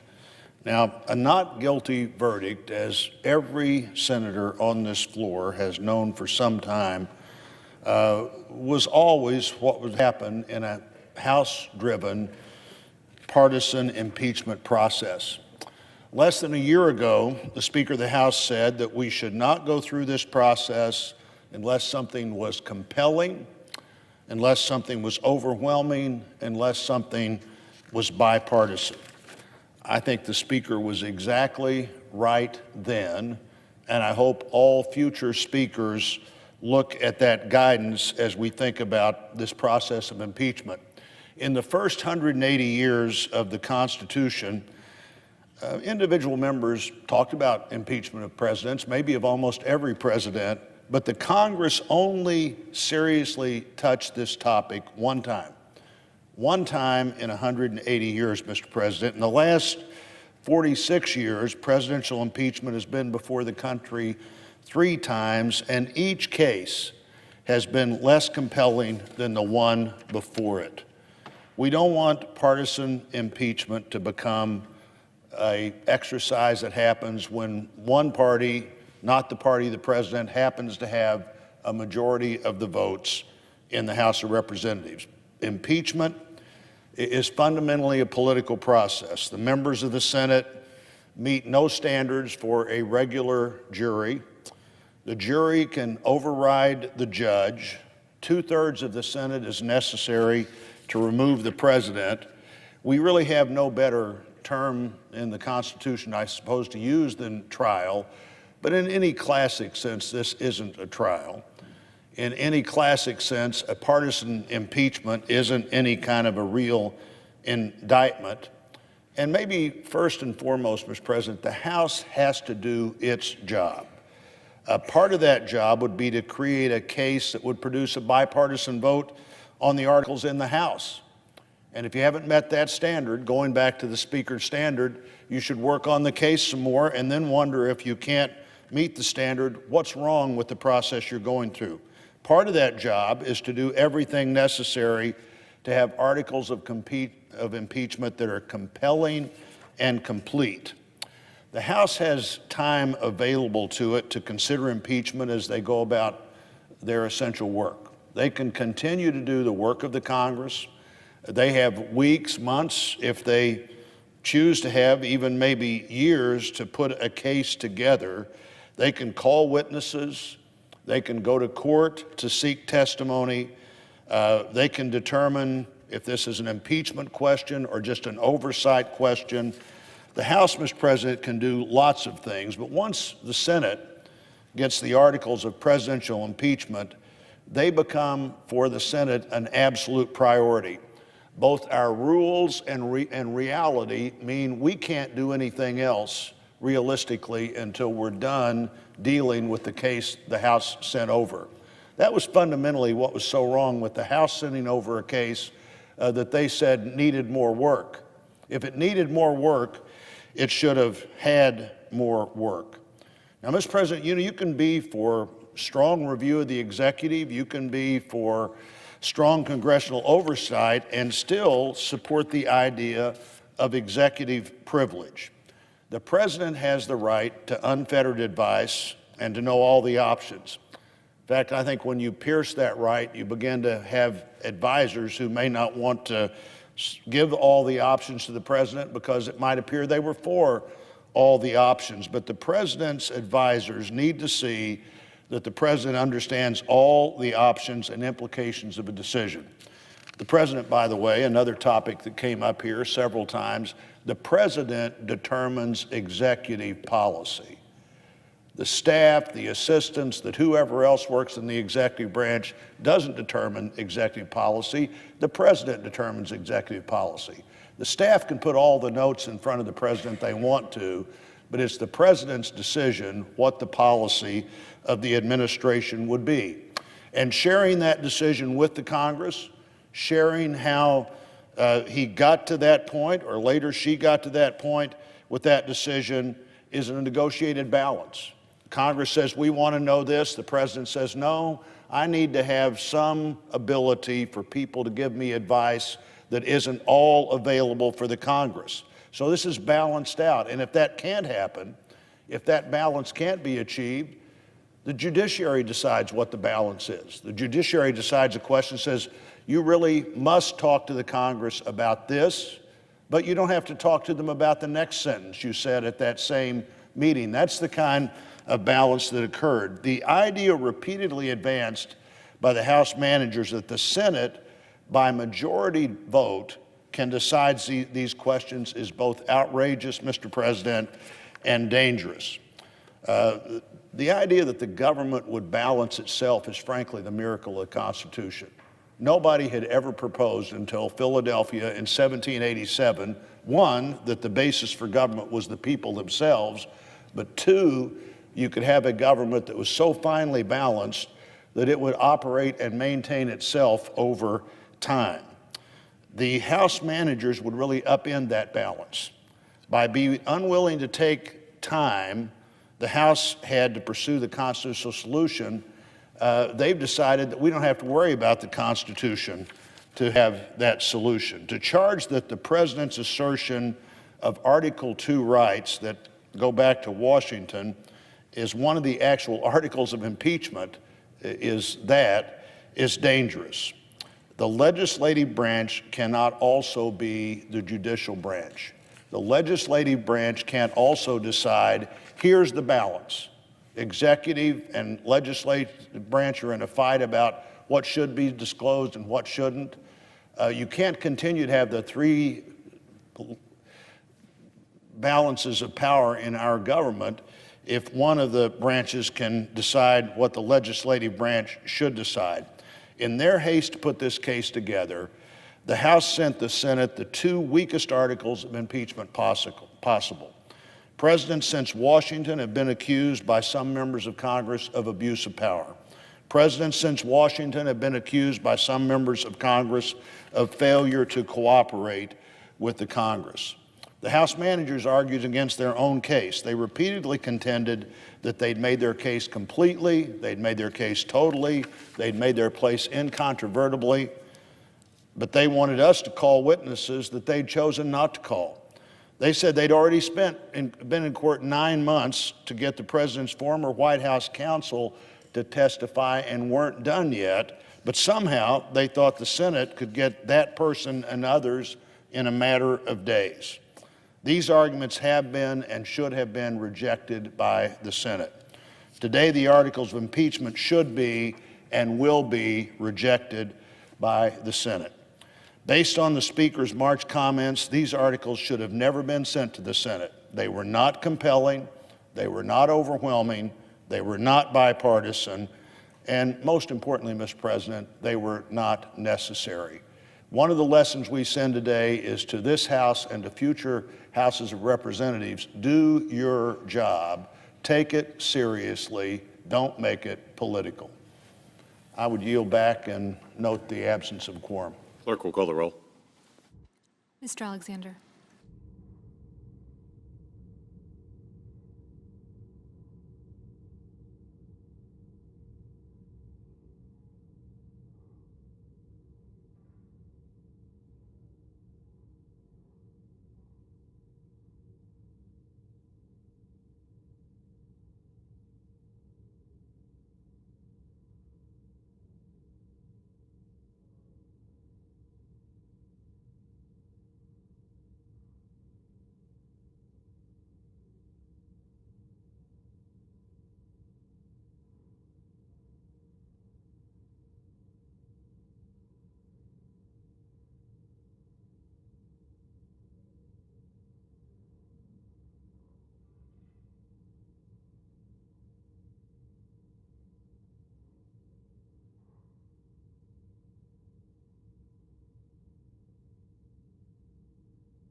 Mr. President. Senator from Utah. I ask unanimous consent to suspend the quorum call. Without objection. Mr. President, I've long maintained that most, if not all, of the most serious, vexing problems within our federal government can be traced to a deviation from the twin core structural protections of the Constitution. There are two of these protections, one that operates along a vertical axis, the other a horizontal. The vertical protection we call federalism, which states a very simple fact that in the American system of government, most power is to be reserved to the states, respectively, or to the people, where it's exercised at the state and local level. It's only those powers enumerated in the Constitution, either in Article 1, Section 8 or elsewhere, that are made federal. Those things that the Founding Fathers appropriately deemed unavoidably, necessarily national, or that we have otherwise rendered national through a subsequent constitutional amendment. As was the case when James Madison wrote Federalist Number 45, the powers reserved to the states are numerous and indefinite, while those that are given to the Congress to be exercised federally are few and defined. Few and defined powers with the federal government, numerous and indefinite, reserved to the states. The horizontal protection operates within the federal government itself, and it acknowledges that we've got three co-equal independent branches within the federal government. One that makes the laws, one that executes the laws, and one that interprets the laws, where people can't come to an agreement and have an active, live dispute as to the meaning of a particular law in a particular case or controversy. Sadly, we have drifted steadily, aggressively from both of these principles over the last 80 years. For roughly the first 150 years of the founding of our republic and of the operation of our constitutional structure, we adhered pretty closely to them. But over the last 80 years or so, we've drifted steadily, and this has been a bipartisan problem. It's one that was created under the flawed leadership of Republicans and Democrats alike. In fact, of Senates, of Houses of Representatives, and White Houses of every conceivable partisan combination. We have essentially taken power away from the American people in two steps. First, by moving power from the state and local level and taking it to Washington in violation of the vertical protection we call federalism. And then elected lawmakers in Washington, unelected, unaccountable bureaucrats placed within the executive branch of government, but who are neither elected by the people nor accountable to anyone who is electable. And thus, they constitute essentially a fourth branch of government within our system, one that is not sanctioned or contemplated by the Constitution and doesn't really fit all that well within its framework. This has made the federal government bigger and more powerful. It has occurred in a way that has made people less powerful. It's made government in general, in particular this government, the federal government, less responsive to the needs of the people. It has been fundamentally contrary to the way our system of government operates. What, one might ask, does any of this have to do with impeachment? Well, in my opinion, everything, or at least a lot. You see, this distance that we've created in these two steps, by moving power from the people to Washington, within Washington, handing it over from elected lawmakers to unelected, unaccountable bureaucrats, has created an understandable amount of anxiety among the American people. Not all of them necessarily recognize it in the same way that I do, or describe it with the same words, but they know something's not right.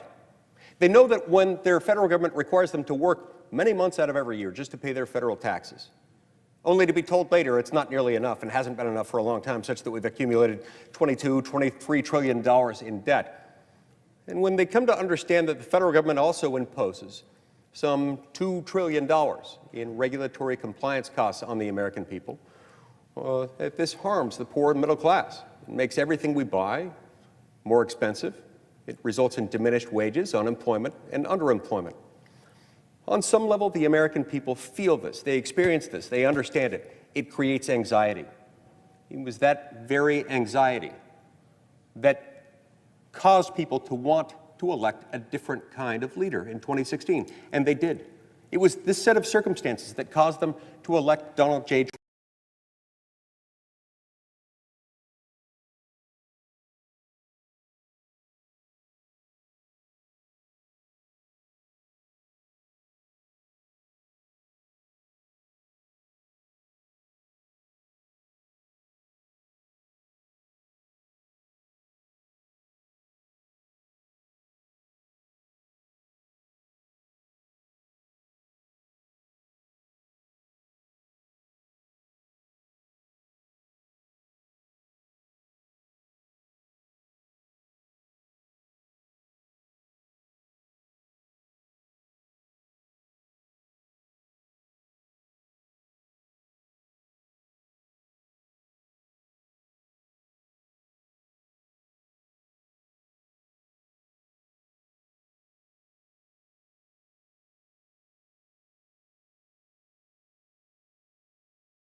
Claim that they know better than any of us on a number of levels. He pushed back on them, for example,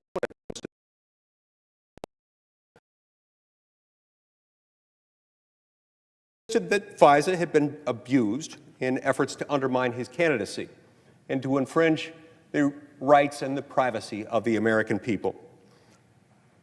So he took that position. Washington bureaucrats predictably mocked him, but he turned out to be right. He called out the folly of engaging in endless nation-building exercises as part of a 2-decade-long war effort that has cost this country dearly in terms of American blood and treasure. Washington bureaucrats mocked him again, but he turned out to be right. He raised questions with how U.S. foreign aid is used and sometimes misused throughout the world, sometimes to the detriment of the American people and the very interests that such aid was created to alleviate. Washington bureaucrats mocked him, but he turned out to be right. President Trump asked Ukraine to investigate a Ukrainian energy company, Burisma. He momentarily paused U.S. aid to Ukraine while seeking commitment from the then newly elected Ukrainian President Vladimir Zelensky regarding that effort. He wanted to make sure that he could trust this recently elected President Zelensky before sending him the aid. Within a few weeks, his concerns were satisfied, and he released the aid. Pausing briefly before doing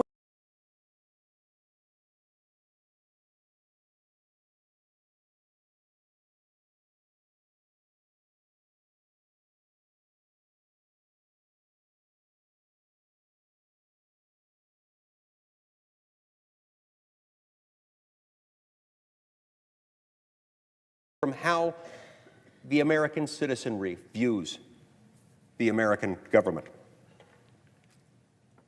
This has, in some respects, therefore, been a trial of the Washington, D.C. establishment itself, but not necessarily in the way that the House managers apparently intended. And while the House managers repeatedly invoked constitutional principles, including separation of powers, their arguments have tended to prove the point opposite of the one they intended. Yes, we badly need to restore and protect both federalism and separation of powers. And it is my view that the deviation from one contributes to the deviation from the other.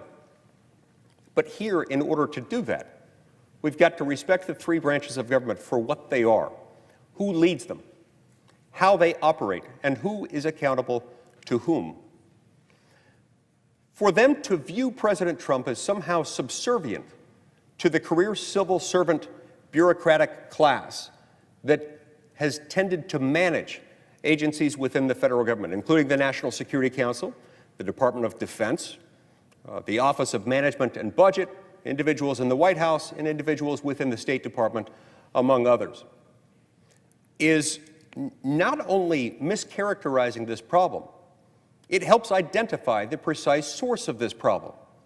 You see, many of these people, including some of the witnesses that we've heard from in this trial, have mistakenly taken the conclusion, but because President Trump took a conclusion different than that offered by the so-called interagency process, that amounted to a constitutionally impeachable act. It did not. It did nothing of the sort. Quite to the contrary, when you actually look at the Constitution itself, it makes clear that the president has the power to do what he did here. The very first section of Article 2 of the Constitution, this is the part of the Constitution that outlines the president's authority, makes clear that the executive power of the United States government shall be vested in the President of the United States.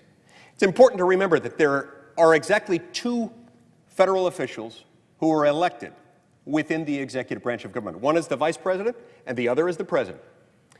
The vice president's duties, I would add, are relatively limited. Constitutionally speaking, the vice president is the president of the Senate, and thus performs that in a quasi-legislative role. But the vice president's executive branch duties are entirely bound up with those of the president. They consist of aiding and assisting the president as the president may deem necessary, and standing ready to step into the position of the presidency should it become necessary as a result of disability, incapacitation, or death.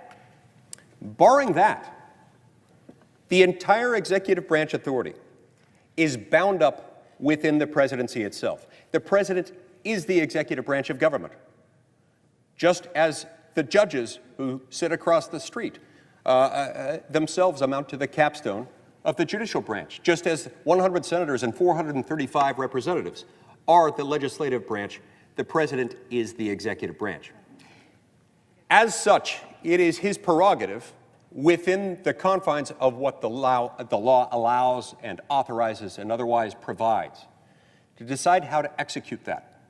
It is not only not incompatible with that system of government, it is entirely consistent with it, indeed authorized by it, that a president should be able to say, look, we've got a newly elected president in Ukraine.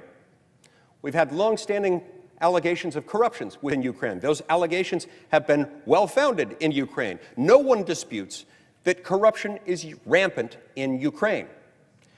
A newly elected president comes in.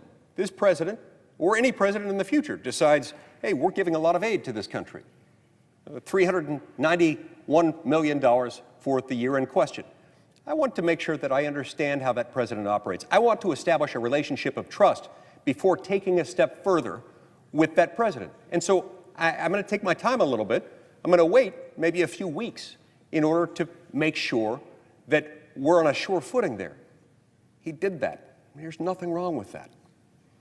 What's the response from the House managers? Well, it gets back to that interagency process. As if people who the American people don't know or have reason to know, because those people don't stand accountable to the people, they're not elected by the people, they're not really accountable to anyone who is in turn elected by the people. The fact that these people involved in the interagency process might disagree with a foreign policy decision made by the President of the United States, or the fact that this President of the United States might take a different approach than his predecessor or predecessors, does not make this President's decisions criminal. It certainly doesn't make them impeachable. It doesn't even make them wrong. And Mr. President, in the eyes of many, I believe most Americans, they want a president to be careful about how the United States spends money. They want the United States to stop and reconsider from time to time the fact that we spend a lot of money throughout the world on countries that are not the United States. We want a president of the United States to be able to exercise a little bit of discretion in pushing pause before that president knows whether he can trust a newly elected government in the country in question. And so to suggest here that our commitment to the Constitution, to suggest here, as the House managers have, that our respect for the separation of powers within the constitutional framework somehow demands that we remove the duly elected president of the United States is simply wrong. It's elevating to a status completely foreign to our constitutional structure. an entity that the Constitution does not name. It elevates a policy dispute to a question of high crimes and misdemeanors. Those two are not the same thing. At the end of the day, this government does, in fact, stand accountable to the people. This government is of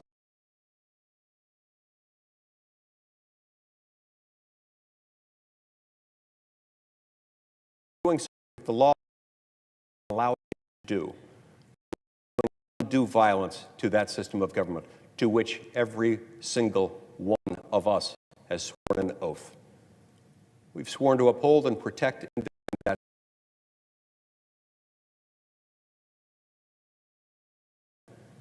To do a job recognized by the Constitution. I will be voting to defend this president's actions. I'll be voting against undoing the vote taken by the American people some 3.5 years ago.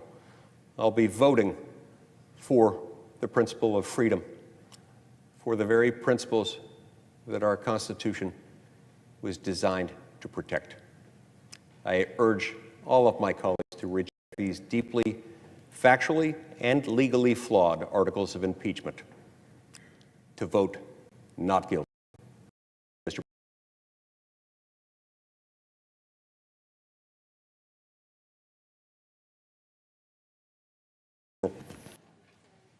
Will the senator withhold? Yes.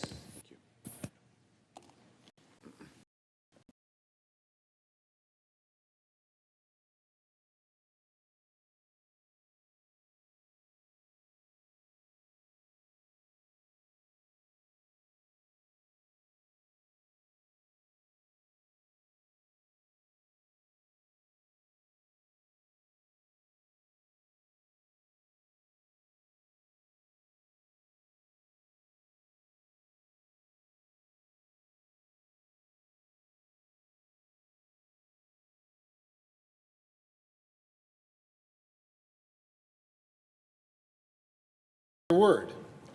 Their fixation on his removal was a conclusion in search of a justification, which they manufactured from a phone conversation between world leaders, leaked by one of the many career bureaucrats who seem to have forgotten that they work for the elected leaders in this country, not the other way around. So, Mr. President, the two articles of impeachment before this body today, in my view, are without merit. They are an affront, in fact, to this institution and to our Constitution, representing the very same partisan derangement that worried our founding fathers so much that they made the threshold for impeachment this high. Mr. President, the Senate exists exactly for moments like this. I didn't arrive at my conclusion to support acquittal hastily or flippantly, and I don't believe any of my colleagues did either, including those who come to a different conclusion from mine. Despite being sent such flawed articles by the House, the Senate did, in fact, dutifully and solemnly follow its constitutional obligation. During the long days of the trial, we heard sworn testimony from 13 witnesses, read 17 depositions, asked 180 questions, viewed 193 video clips, and poured over 28,000 pages of documents. But even more than the House manager's shallow arguments and lack of evidence against and due process for our president, and the obvious derangement at the very root of every investigation, beginning with the corrupt FBI Crossfire Hurricane counterintelligence investigation during the 2016 election cycle. The articles of impeachment we'll vote on in a few hours should have ended at their beginning. Mr. President, can we agree that if a Speaker of the House unilaterally declares an impeachment inquiry, it represents the opinion of one member of Congress, not the official authorization of the entire Congress? Can we agree that a vote to begin an impeachment inquiry that has only partisan support and bipartisan opposition is not what the founders had in mind, and in fact is what they firmly rejected and cautioned about? Can we agree that impeachment articles passed by a majority of one party and opposed by members of both parties of both parties on their face fail, if not the letter of the law, certainly the spirit of the Constitution.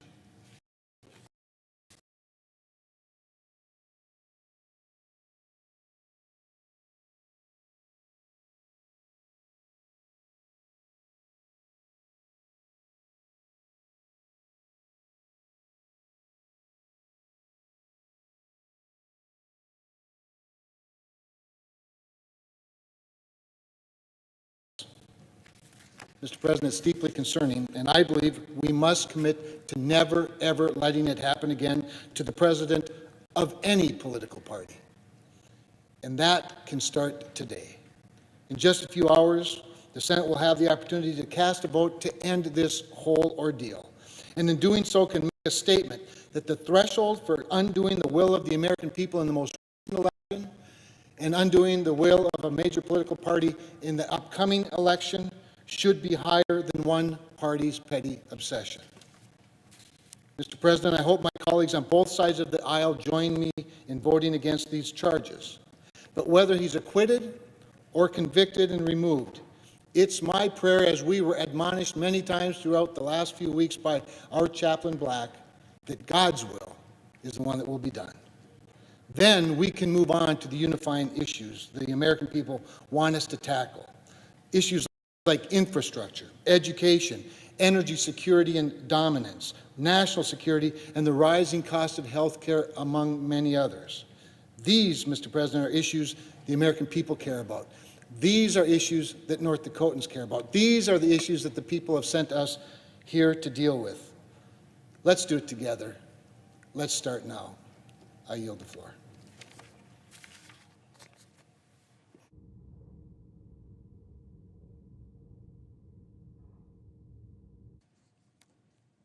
I note the absence of a quorum. Clerk will call the roll. Mr. Alexander.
Mr. President, Senator from Mississippi.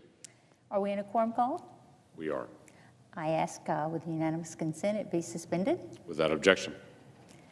Mr. President, I will vote to acquit President Donald J. Trump on both articles of impeachment presented by House Democrats. I have listened carefully to the arguments presented by the House Democratic managers and the White House defense team. Those prosecuting the president failed on a legal and constitutional basis to produce the evidence required to undertake the very serious act of removing a duly elected president from this office. This trial exposed that pure political partisanship fueled a reckless investigation and the subsequent impeachment of the president on weak, vague, and non-criminal accusations.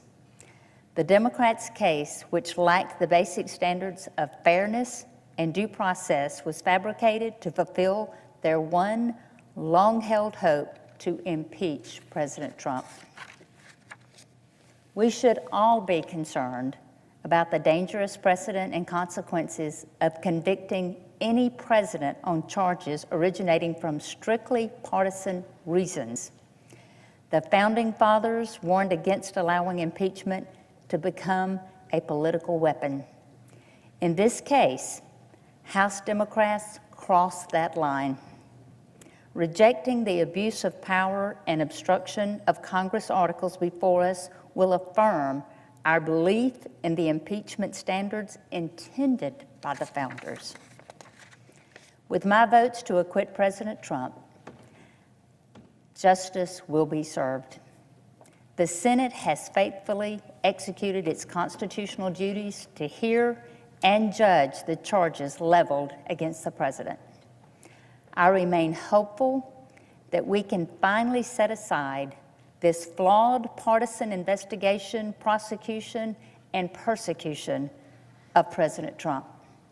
The people of Mississippi and this great nation are more interested in us getting back to doing the work they sent us here to do.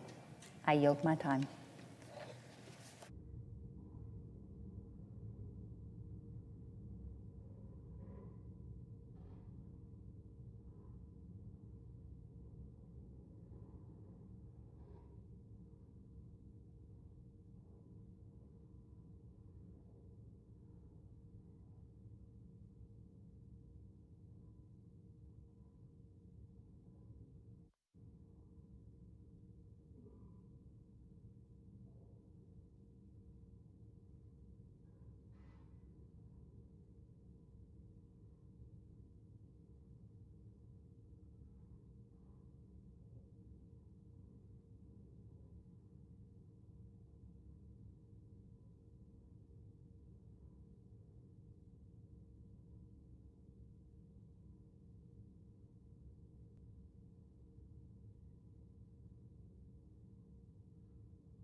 Mr. President. Senator from Idaho.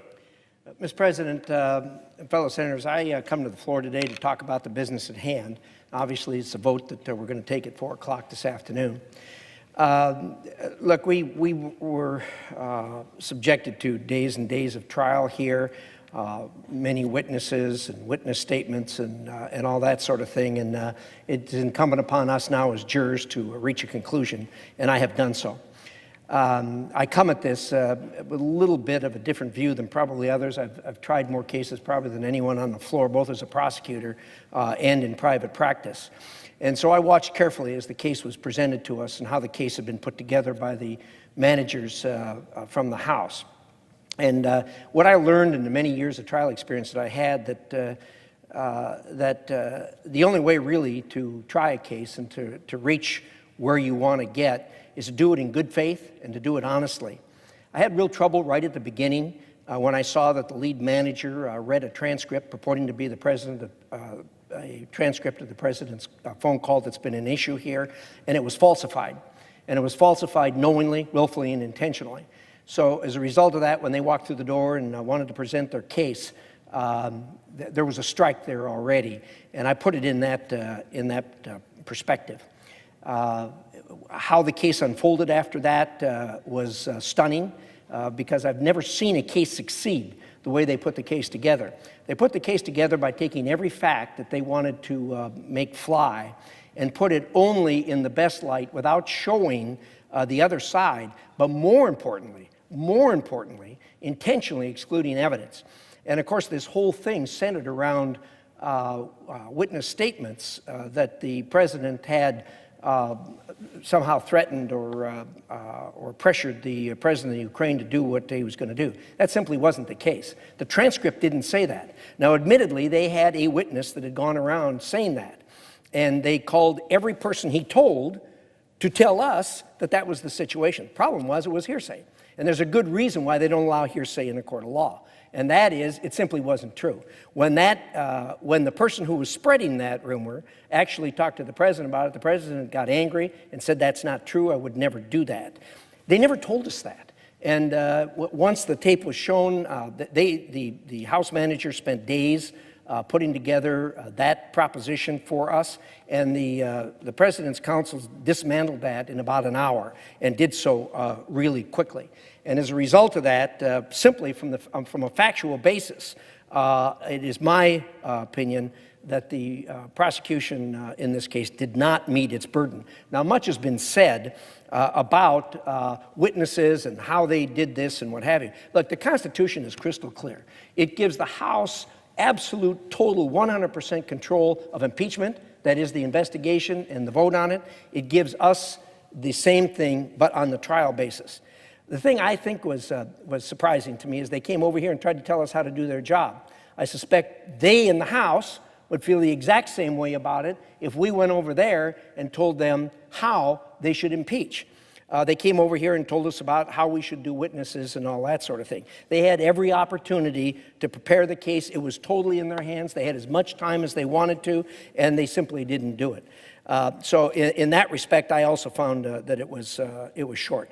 But the bottom line for me, too, was there's a second reason on which I would vote to acquit here, and that is the stunning attack that this was on the United States Constitution. This is really the first time in history when a purely political attack was instigated by reaching to the United States Constitution and using what is really a sacred item in that Constitution, a process that the Founding Fathers gave us for good reason, and that is impeachment.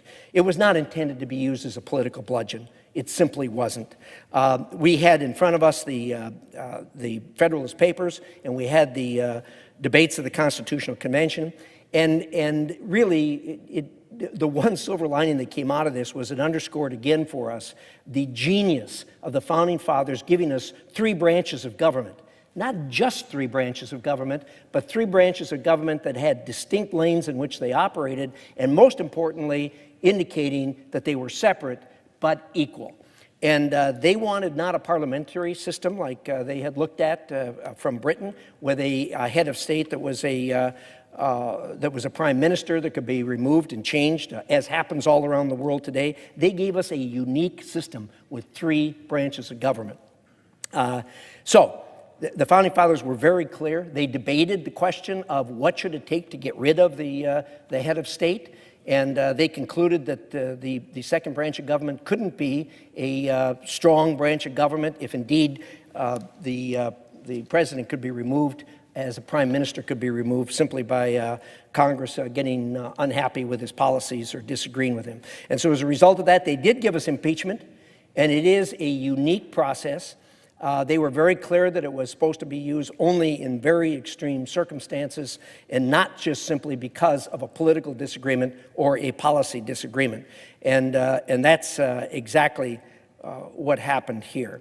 The Federalist Papers and the Constitutional Convention debates are very, very clear that it is not a broad swath of reasons to impeach the president that is given to the first branch of government, but indeed a very, very narrow swath. And it was interesting that from the beginning they picked the 2 words of treason and bribery. And to that, they then had a long debate about what it would be in addition to that. And they had such words as malfeasance, misfeasance, corruption, and all those kinds of things that could be very broad. They rejected all those and said, no, specifically, it had to be high crimes and misdemeanors. So what they did is they narrowed the lane considerably, made it difficult to remove the head of the second branch of government. And then on top of that, for frosting on the cake, they said it's going to be 2/3. Now, what did that simply mean?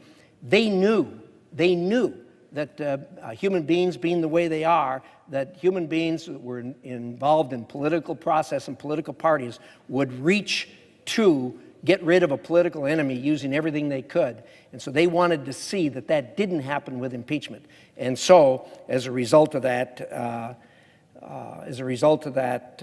they gave us the 2/3 requirement, and that meant that no president was going to be impeached without a bipartisan movement. This movement has been entirely partisan. No Republican voted for that to impeach him in the House of Representatives. This afternoon at 4 o'clock, we're going to have a vote, and it's going to be along party lines. And again, it is going to be political. So what do we have here? At the end of the day, we have a political exercise. And that political exercise is going to fail. And once again, God has blessed America, and the republic that Benjamin Franklin said we have, if we can keep it, is going to be sustained. Madam President, I yield the floor. The senator from Ohio is recognized. Thank you, Madam President. Over the past 3 weeks, we have heard from the House managers and the President's counsel regarding the facts of the case against President Donald Trump. Much like trials in Lorain and Lima and Lordstown, Ohio, or in Marietta, in Massillon and Marion, Ohio, we've seen the prosecution, in this case the House managers, and the defense, in this case the president's lawyers, present their cases. All 100 of us, every one of us, is a jury, or are the jury. We took an oath to be impartial jurors. We all took an oath to be impartial jurors, just like juries in Ohio and across America. But to some of my colleagues, that just appeared to be a joke. The great journalist Bill Moyers summed up the past 3 weeks. What we've just seen is the dictator of the Senate manipulating the impeachment process to save the demagogue in the White House, whose political party has become the gravedigger of democracy. Let me say that again. What we've just seen is the dictator of the Senate manipulating the impeachment process to save the demagogue in the White House, whose political party has become the gravedigger of democracy. Even before this trial began, Leader McConnell admitted out loud that he was coordinating the trial process with the White House. The leader of the Senate was coordinating with the White House on impeachment.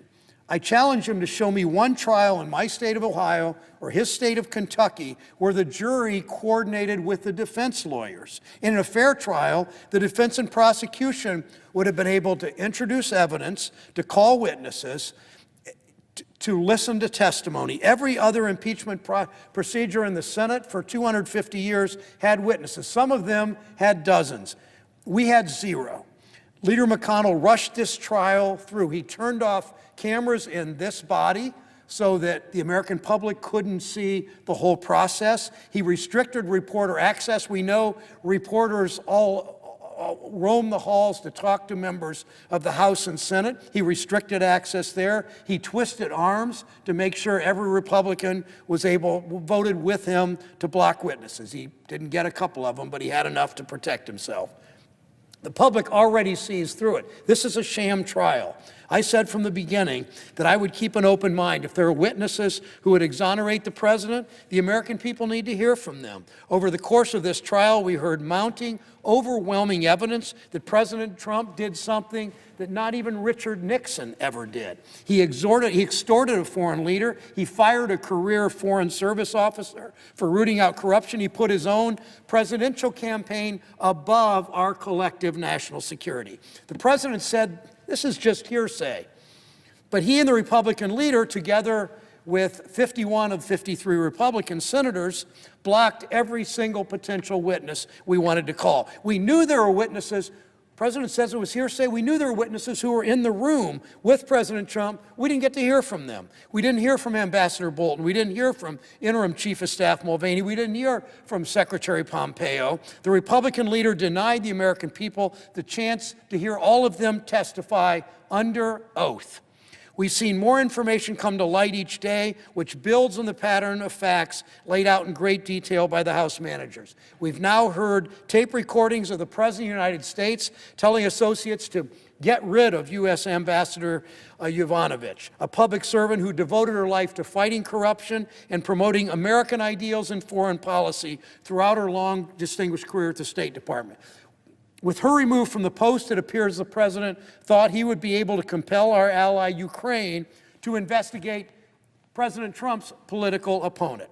Reporters have now revealed that Ambassador Bolton, again, Madam President, a first-hand witness, he outlined the president did exactly what the impeachment articles allege. He withheld security assistance to an ally at war with Russia in exchange for a political favor. The Justice Department admits there are 24 emails showing the president's thinking on Ukraine assistance. But you know what?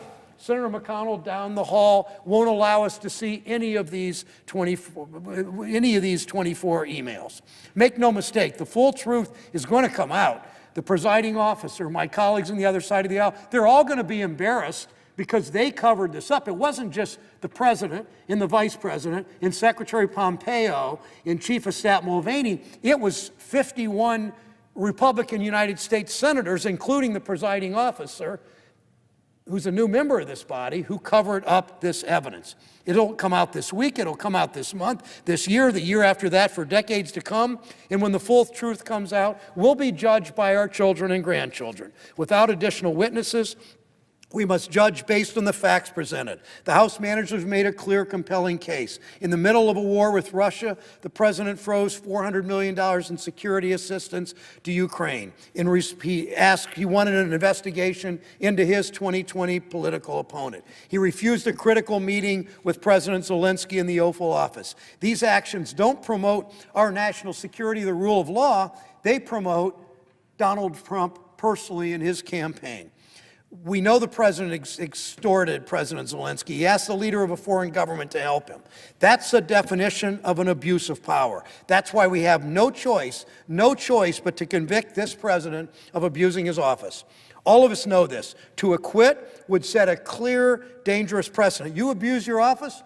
It's okay. Congress will look the other way. This trial, this vote we're about to cast, they're about way more than just President Trump. They're about the future of democracy. It will send a message to this president, or whomever we elect in November, and to all future presidents. It will be heard around the world, our verdict, by our allies and enemies alike, especially the Russians.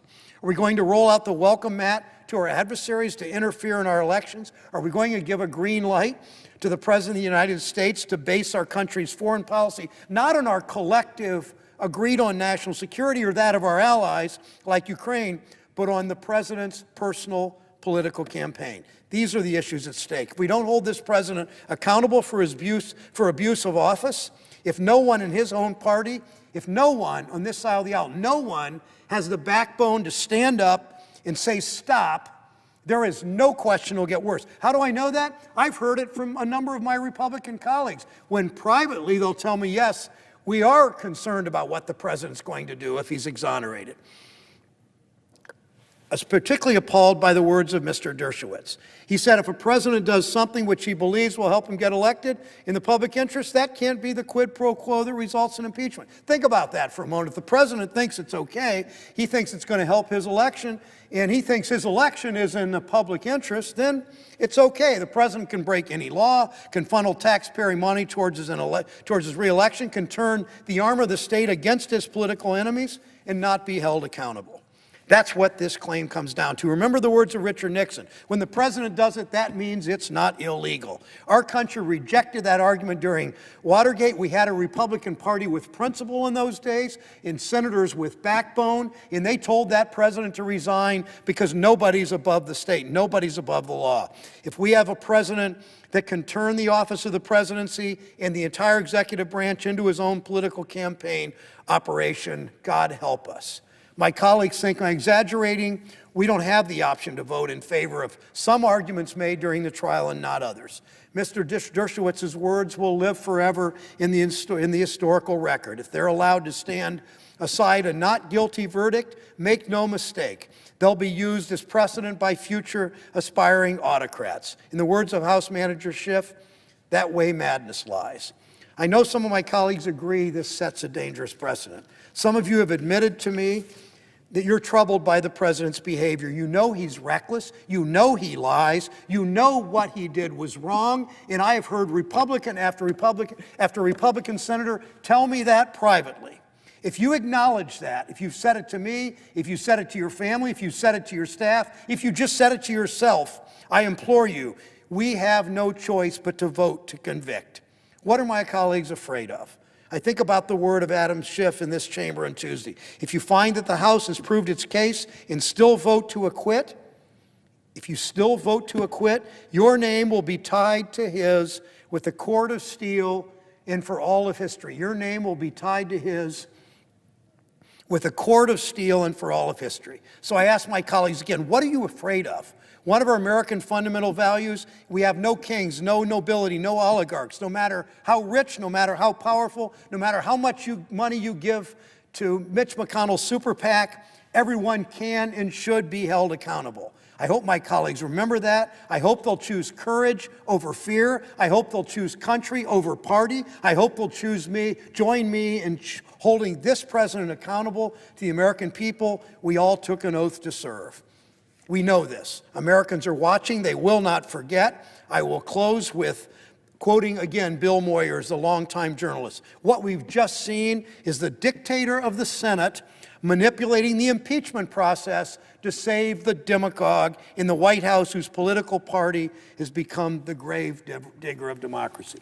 Madam President, I know my colleagues on the other side of the aisle know better. I hope they vote what they really know. Thank you, Madam President. Madam President. The senator from Hawaii is recognized. Madam President, when the framers debated whether to include the power of impeachment in the Constitution, they envisioned a moment very much like the one we face now. They were fearful of a corrupt president who would abuse the presidency for his or her personal gain, particularly one who would allow any foreign country to interfere in the affairs of our United States. With this fear in mind, the framers directed the Senate to determine whether to ultimately remove that president from office. In normal times, the Senate, conscious of its awesome responsibility, would meet this moment with the appropriate sobriety and responsibility to conduct a full and fair trial. That includes calling appropriate witnesses and subpoenaing relevant documents, none of which happened here. In normal times, the Senate would have weighed the evidence presented by both sides and rendered impartial justice. And in normal times, having been presented with overwhelming evidence of impeachable acts, the Senate would have embraced its constitutional responsibility to convict the president and remove him or her from office. But as we've learned too often over the past 3 years, these are not normal times. Instead of fulfilling its duty later today, the United States Senate will fail its test at a crucial moment of our country by voting to acquit Donald J. Trump of abuse of power and obstruction of Congress. The Senate cannot blame its constitutional failure on the House managers. They proved their case with overwhelming and compelling evidence. Manager Jerry Nadler laid out a meticulous case demonstrating how and why the president's actions rose to the constitutional standard for impeachment and removal.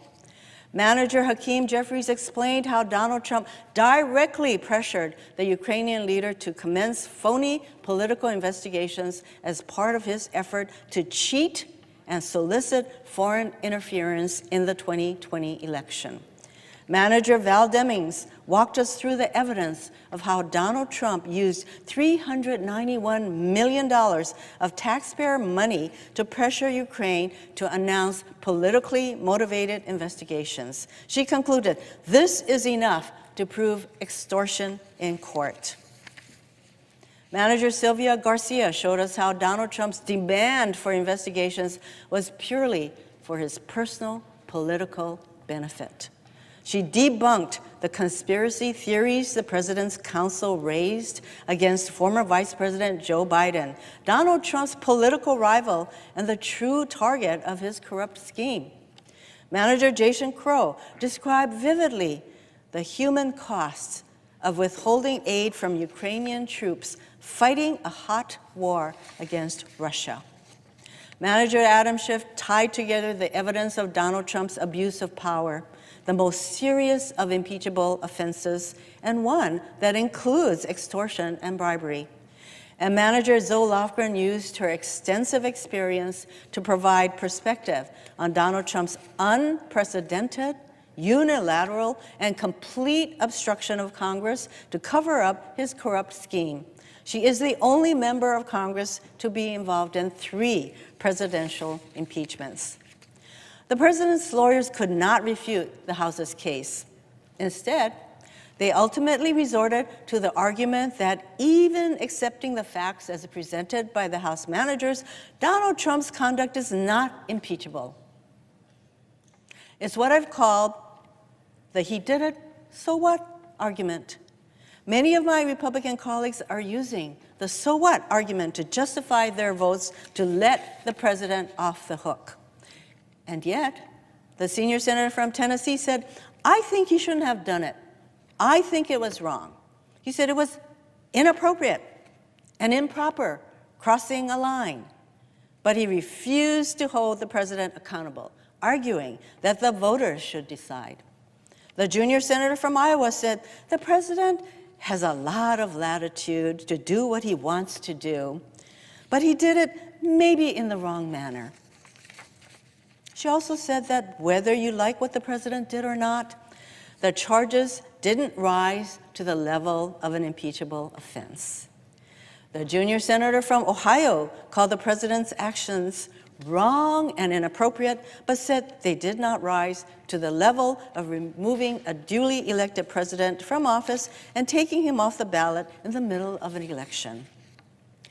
And the senior senator from Florida went so far as to say, just because actions meet a standard of impeachment does not mean it is in the best interest of the country to remove a president from office. By refusing to hold this president accountable, my Republican colleagues are reinforcing the president's misguided belief that he can do whatever he wants under Article 2 of the United States Constitution. Donald Trump was already a danger to this country. We've seen it in his policy decisions, from taking away health care from millions of Americans, to threatening painful cuts to Social Security and Medicare, to engaging in an all-out assault on immigrants in this country. But today, we're called on to confront a completely different type of danger, one that goes well beyond the significant policy differences I have with this president. If we let Donald Trump get away with extorting the president of another country for his own personal political benefit, the Senate will be complicit in his next corrupt scheme. Which country will he bully or invite to interfere in our elections next? Which pot of taxpayer money will he use as a bribe to further his political schemes? Later today, I will vote to convict and remove President Donald Trump for abusing his power and obstructing Congress. I am under no illusion that my Republican colleagues will do the same. They've argued it's up to the American people to decide, as though impeachment were not a totally separate constitutional remedy for a lawless president. As I considered my vote, I listened closely to Manager Schiff's closing statement about why the Senate needs to convict this president. He said, I quote, "I do not ask you to convict him because truth or right or decency matters nothing to him." He's referring to the president. "But because we have proven our case and it matters to you. Truth matters to you. Right matters to you. You are decent. He is not who you are." It's time for the Senate to uphold its constitutional responsibility by convicting this president and holding him accountable. Madam President, I yield the floor.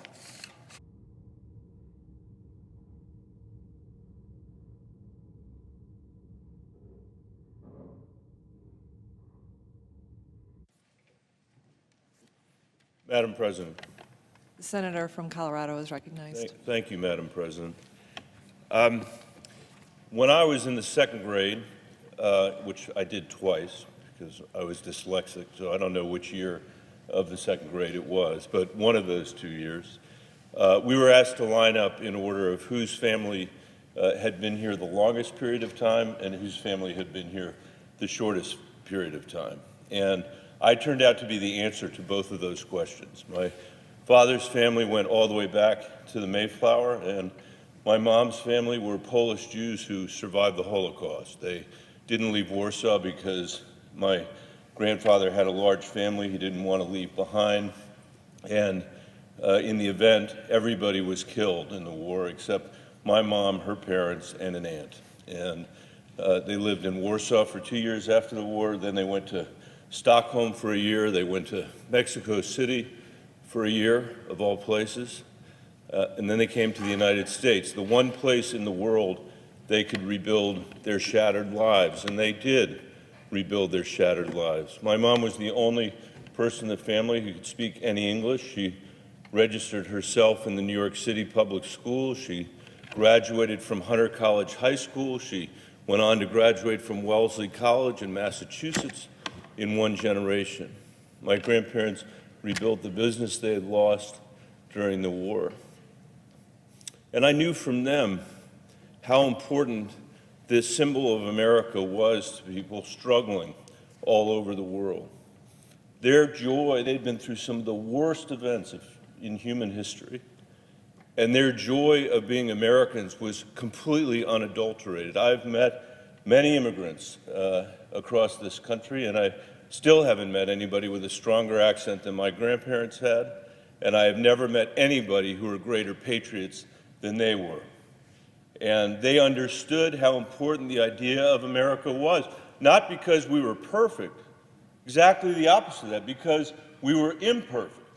But we lived in a free society that was able to cure its imperfections with the hard work of our citizens to make this country more democratic, more free, and more fair, a country committed to the rule of law. Nobody was above the rule of law, and nobody was treated unfairly by the law, even if you were an immigrant to this country.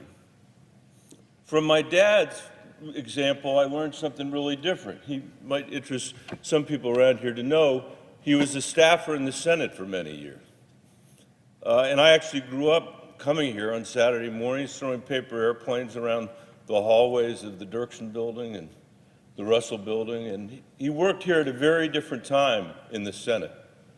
He worked here at a time when Republicans and Democrats worked together to uphold the rule of law, to pass important legislation that was needed by the American people to move our country forward. A time when Democrats and Republicans went back home and said, I didn't get everything that I wanted, to be sure, but the 65% I did get is worth the bill that we had. And here's why the other side needed 35%. Those days are completely gone in the United States Senate. And I grieve for it. My dad passed away about a year ago. And I know how disappointed he would be about where we are. But there isn't anybody who can fix it except the 100 people that are here, and I suppose the American people for whom we ostensibly work. In the last 10 years that I've been here, Madam President, I have watched politicians come to this floor and destroy the solemn responsibility that we have, the constitutional responsibility we have to advise and consent on judicial appointments, to turn that constitutional responsibility into nothing more than a vicious partisan exercise. That hasn't been done by the American people. That wasn't done by any other generation of politicians that were in this place. It's been done by this generation of politicians, led by the senator from Kentucky, the majority leader of the Senate. We have become a body that it does nothing. We're an employment agency. That's what we are. 75% of the votes we took last year were on appointments. We voted on 26 amendments last year. 26. 26.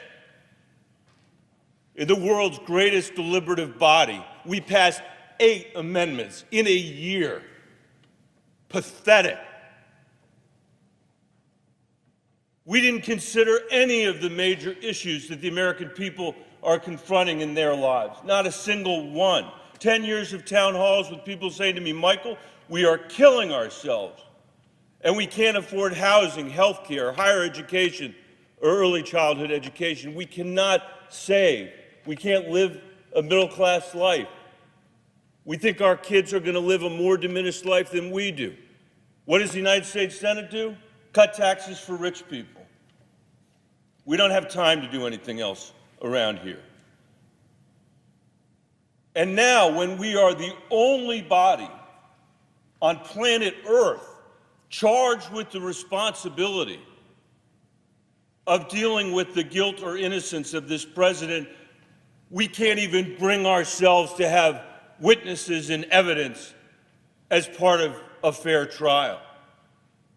Even when there are literally witnesses with direct knowledge of what the president did, practically banging on the door of the Senate saying, let me testify. We're too lazy for that.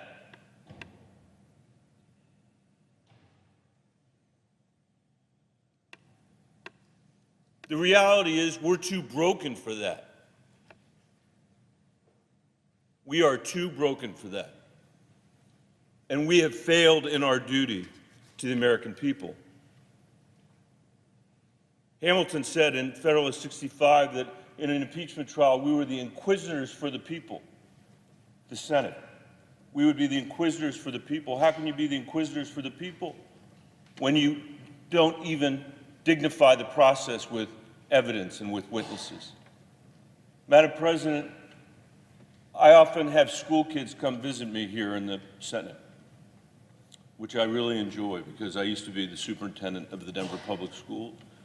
And when they come visit me, they very often have been on the mall, they've seen the Lincoln Memorial, they've seen the Washington Monument, they've seen the Supreme Court, this Capitol, and there's a tendency among them to believe this was all just here, that it was all just here. And of course, 230 years ago, I tell them, none of it was here. None of it was here. It was in the ideas of the founders, the people who we call the founders, who did 2 incredible things in their lifetime, in their generation, that had never been done before in human history. They wrote a constitution that would be ratified by the people who would live under it. Never happened before. They would have never imagined that we would have lasted 230 years, at least until the age of Donald Trump. They led an armed insurrection against a colonial power. We call that the Revolutionary War. That succeeded too. They did something terrible in their generation that will last for the rest of our days, Madam President, and that is they perpetuated human slavery. The building we're standing in today was built by enslaved human beings because of the decisions that they made. But I tell the kids that come and visit me, there's a reason why they're not enslaved human beings in this country anymore, and that's because of people like Frederick Douglass, born a slave in the United States of America, escaped his slavery in Maryland, risked his life and limb to get to Massachusetts, and he found the abolitionist movement there. And the abolitionist movement, Madam President, had been arguing for generations that the Constitution was a pro-slavery document. And Frederick Douglass, who was completely self-taught, said to them, "You have this exactly wrong, exactly backwards, 180 degrees from the truth. The Constitution is an anti-slavery document," Frederick Douglass said, "not a pro-slavery document, but we're not living up to the words of the Constitution." It's the same thing Dr. King said the night before he was killed in Memphis when he went down there for the striking garbage workers. And he said, "I am here to make America keep the promise you wrote down on the page." And in my mind, Frederick Douglass and Dr. King are founders just as much as the people who wrote the Constitution of the United States. How could they not be? How could they not be? The women that fought to give my kids, my 3 daughters, the right to vote, who fought for 50 years to get the right to vote, mostly women in this country, they're founders just like the people who wrote the Constitution as well. And over the years that I've been here, Madam President, as I have seen this institution crumble into rubble,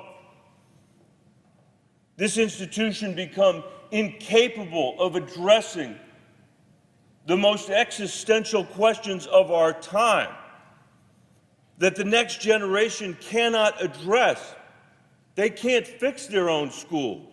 They can't fix our immigration system. They can't fix climate change, although they're getting less and less patient with us on that issue.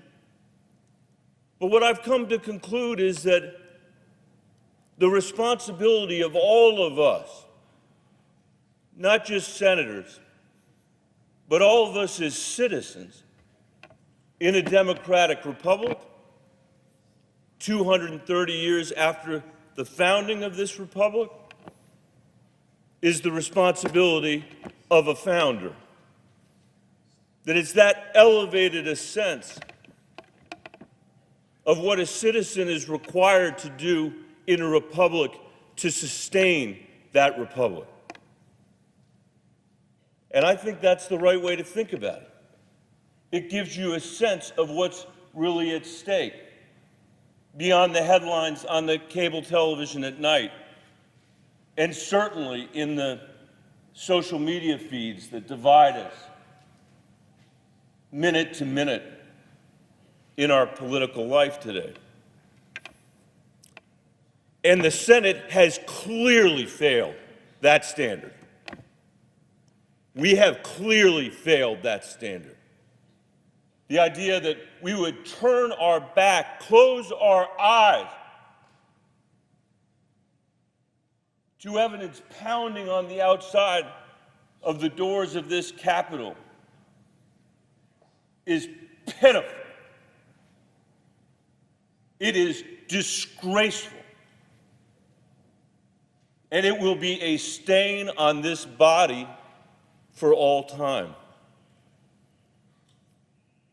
More than 50% of the people in this place have said that what the president did was wrong. It clearly was wrong. It clearly was unconstitutional.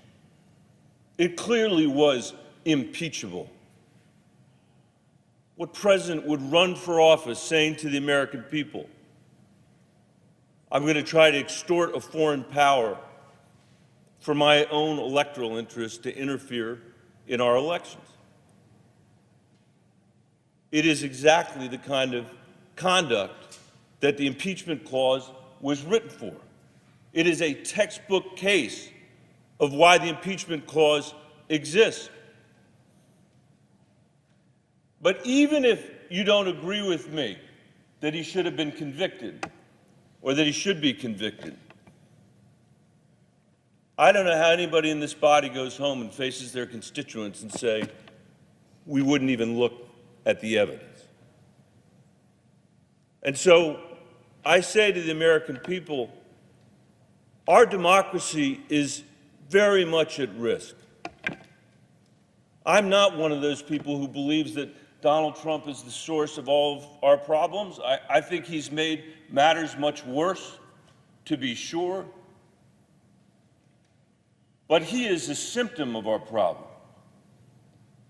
He is a symptom of our failure to tend to the democracy, to our responsibility as founders. And if we don't begin to take that responsibility as seriously as our parents and grandparents did, people who faced much longer, much bigger challenges than we ever did. Nobody's asking us, thank God, to end human slavery. Nobody's asking us to fight for 50 years for the self-evident proposition that women should have the right to vote.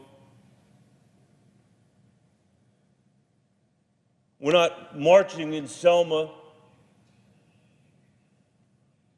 being beaten for the self-evident prospect that all people are created equal. Nobody's asking us to climb the cliffs of Dover to fight for freedom in a war that had never touched our shores.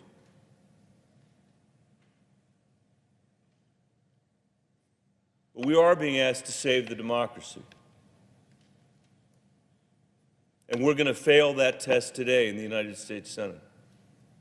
And my prayer for our country, Madam President, is that the American people won't fail that test. And I'm optimistic that we won't.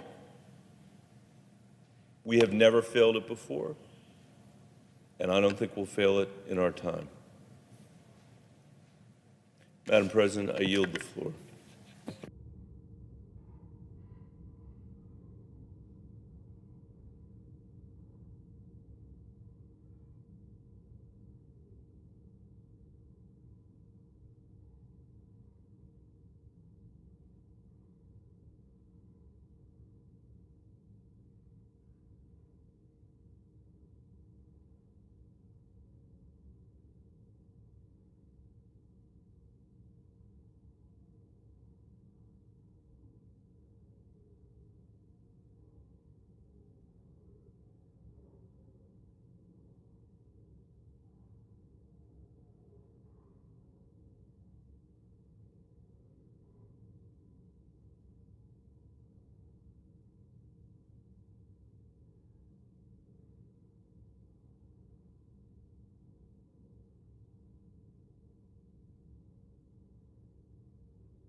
Madam President. The senator from Wisconsin is recognized. In 2012, the good people of Wisconsin elected me to work for them in the United States Senate. Like every one of my fellow senators, I took an oath of office. In 2018, I was reelected and I took that same oath. We have all taken that oath. It's not to support and defend the president, this president, or any other. Our oath is to support and defend the Constitution of the United States. That is our job every day that we come to work. And it certainly is our job here today. Just over 2 weeks ago, we all stood together right here, and we took another oath given us by Chief Justice Roberts to do impartial judgment in this impeachment trial. I have taken this responsibility very seriously. I have listened to both sides make their case. I have reviewed the evidence presented, and I have carefully considered the facts. From the beginning, I have supported a full, fair, and honest impeachment trial. A majority of this Senate has failed to allow it. I supported the release of critical evidence that was concealed by the White House. The other side of the aisle let President Trump hide it from us, and they voted to keep it a secret from the American people. I voted for testimony of relevant witnesses with direct, firsthand evidence about the president's conduct. Senate Republicans blocked witness testimony because they didn't want to be bothered with the truth. Every Senate impeachment trial in our nation's history has included witnesses, and this Senate trial should have been no different. Unfortunately, it was. A majority of the Senate has taken the unprecedented step of refusing to hear all the evidence, declining all the facts, denying the full truth about this president's corrupt abuse of power. President Trump has obstructed Congress, and this Senate will let him. Last month, President Trump's former national security advisor, John Bolton, provided an unpublished manuscript to the White House. The recent media reports about what Ambassador Bolton could have testified to had he not been blocked as a witness go to the heart of this impeachment trial: abuse of power and obstruction of Congress. As reported, in early May 2019, there was an Oval Office meeting that included President Trump, Mick Mulvaney, Pat Cipollone, Rudy Giuliani, and John Bolton.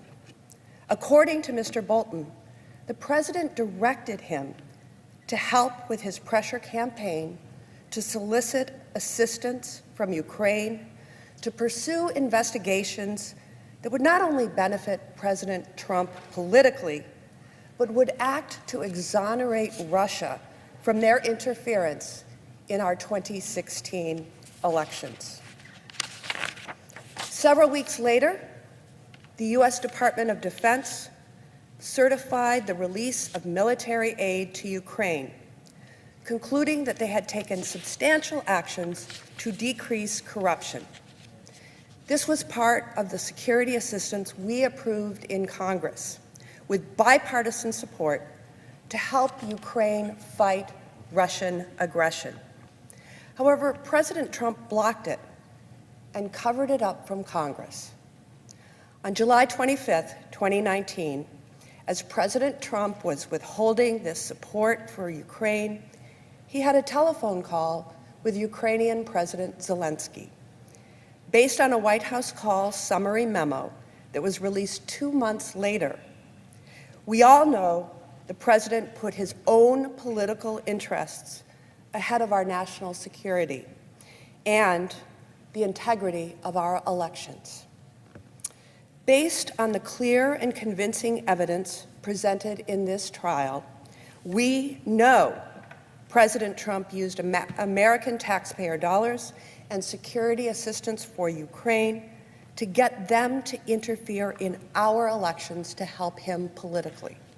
We know the president solicited assistance from Ukraine to pursue investigation of phony conspiracy theories about our 2016 U.S. election that are a part of a Russian disinformation campaign. We know the president solicited assistance from Ukraine to discredit the conclusion by American law enforcement, the U.S. intelligence community, and confirmed by a bipartisan Senate report that Russia interfered with our 2016 elections. And we know President Trump solicited foreign interference in the upcoming election by pressuring Ukraine to publicly announce investigations to help him politically. I would ask my friends to consider the fact that the Ukrainian president was pressured and prepared to go on an American cable television network to announce these political investigations. To those who are making the argument to acquit the president because to convict him would create further division in our country, I ask you to acknowledge the fact that President Trump's corrupt scheme has given Russia another opening to attack our democracy, interfere in our elections, and further divide our already divided country. We know this to be true, but the Senate is choosing to ignore the truth. As reported, just weeks after the Zelensky call, President Trump told Ambassador Bolton in August that he wanted to continue freezing $391 million in security assistance to Ukraine until they helped with the political investigations. Had Ambassador Bolton testified to these facts in this trial, it would directly contradict what the president told Senator Johnson in a phone call on August 31st, 2019, where, according to Senator Johnson, the president said, "I would never do that. Who told you that?" John Bolton not only has direct evidence that implicates President Trump in a corrupt abuse of power, he has direct evidence that President Trump lied to one of our colleagues in an attempt to cover it up. It may not matter to this Senate, but I can tell you it matters to the people of the state of Wisconsin that this president did not tell their senator the truth. Based on the facts presented to us, I refuse to join this president's cover-up, and I refuse to conclude that the president's abuse of power doesn't matter, that it's okay, and that we should just get over it. I want to recognize the courageous public servants who did what this Senate has failed to do, to put our country first. In the House impeachment inquiry, brave government servants came forward and told the truth.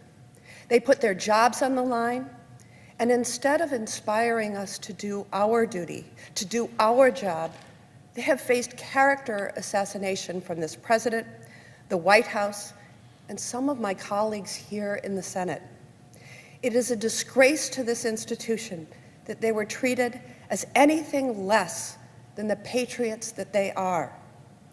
As Army Lieutenant Colonel Alexander Vindman said, "This is America.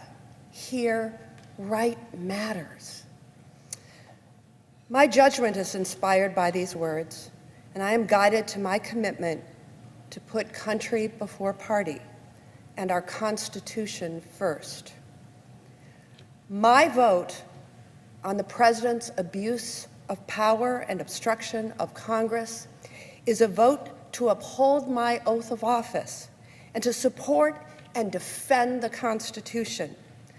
My vote is a vote to uphold the rule of law and our uniquely American principle that no one, not even the president, is above the law. I only have one of 100 votes in the U.S. Senate, And I'm afraid that the majority is putting this president above the law by not convicting him of these impeachable offenses. But let's be clear, this is not an exoneration of President Trump. It is a failure to show moral courage and hold this president accountable. Now, every American will have a power to make their own judgment. Every American gets to decide what is in our public interest. We, the people, get to choose what is in our national interest. I trust the American people. I know they will be guided by our common good and the truth. The people we work for know what the truth is, and they know in America it matters. I yield back.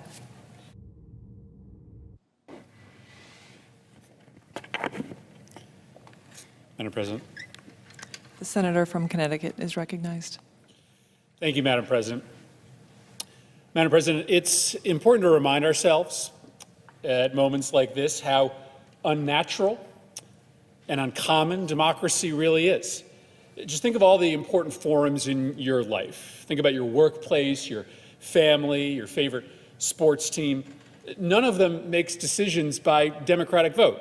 The CEO decides how much money you're going to make, not a vote of your fellow employees. You love your kids, but they don't get an equal say in household matters as mom and dad do. The plays that the Chiefs called on their game-winning drive, they weren't decided by a team vote. No, most everything in our life that matters, other than the government under which we live, is not run by democratic vote. And of course, a tiny percentage of humans, well under probably 0.1%, have lived in a democratic society over the last 1,000 years of human history. Democracy is unnatural, it's rare, it's delicate, it's fragile, and untended to, neglected, or taken for granted, it will disappear like ashes scattering into the cold night. This body, the United States Senate, was conceived by our founders to be the ultimate guardians of this brittle experiment in governance. We, the 100 of us, were given the responsibility to keep it safe from those who may deign to harm it. And when the Senate lives up to this charge, it is an awesome, inspirational sight to behold.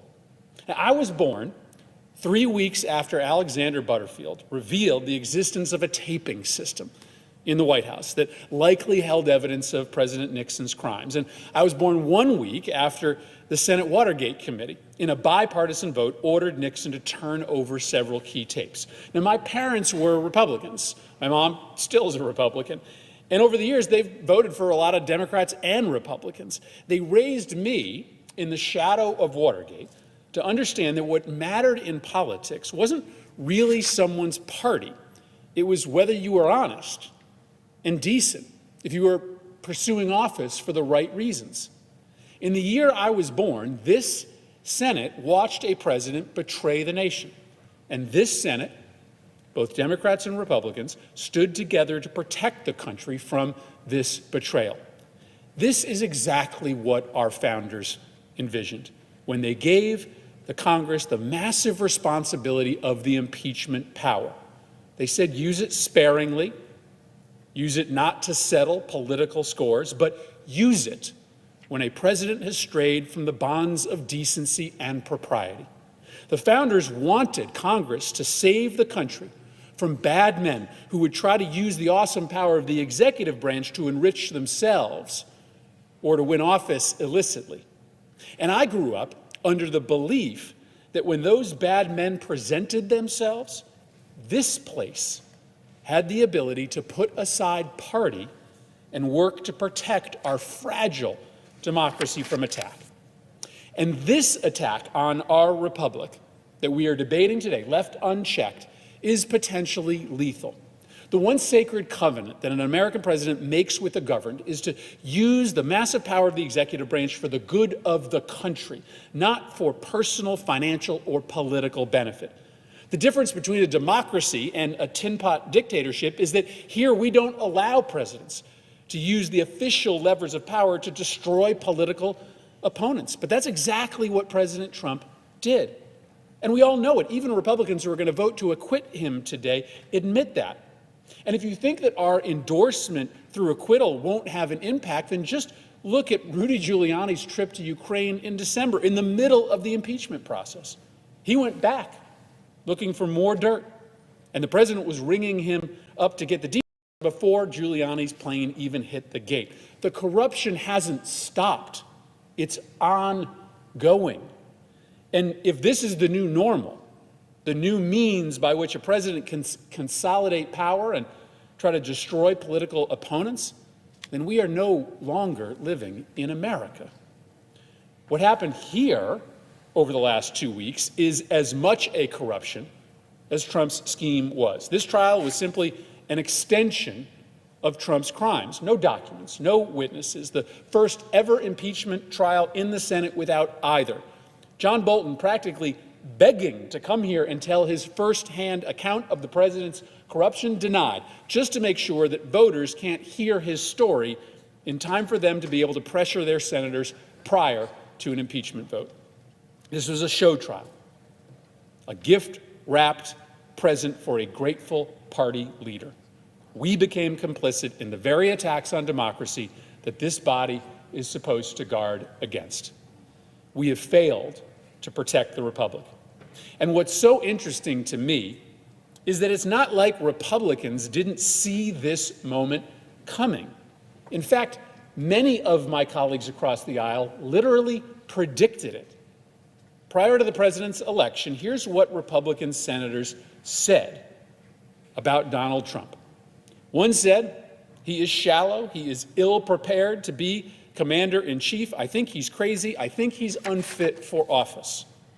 Another said, the man is a pathological liar. He doesn't know the difference between truth and lies. Yet another Republican senator said, what we're dealing with is a con artist. He is a con artist. Now, you can shrug this off as election year rhetoric, but no Democrat has ever said these kind of things about a candidate from our party. And prior to Trump, no Republican had said such things about candidates from their party either.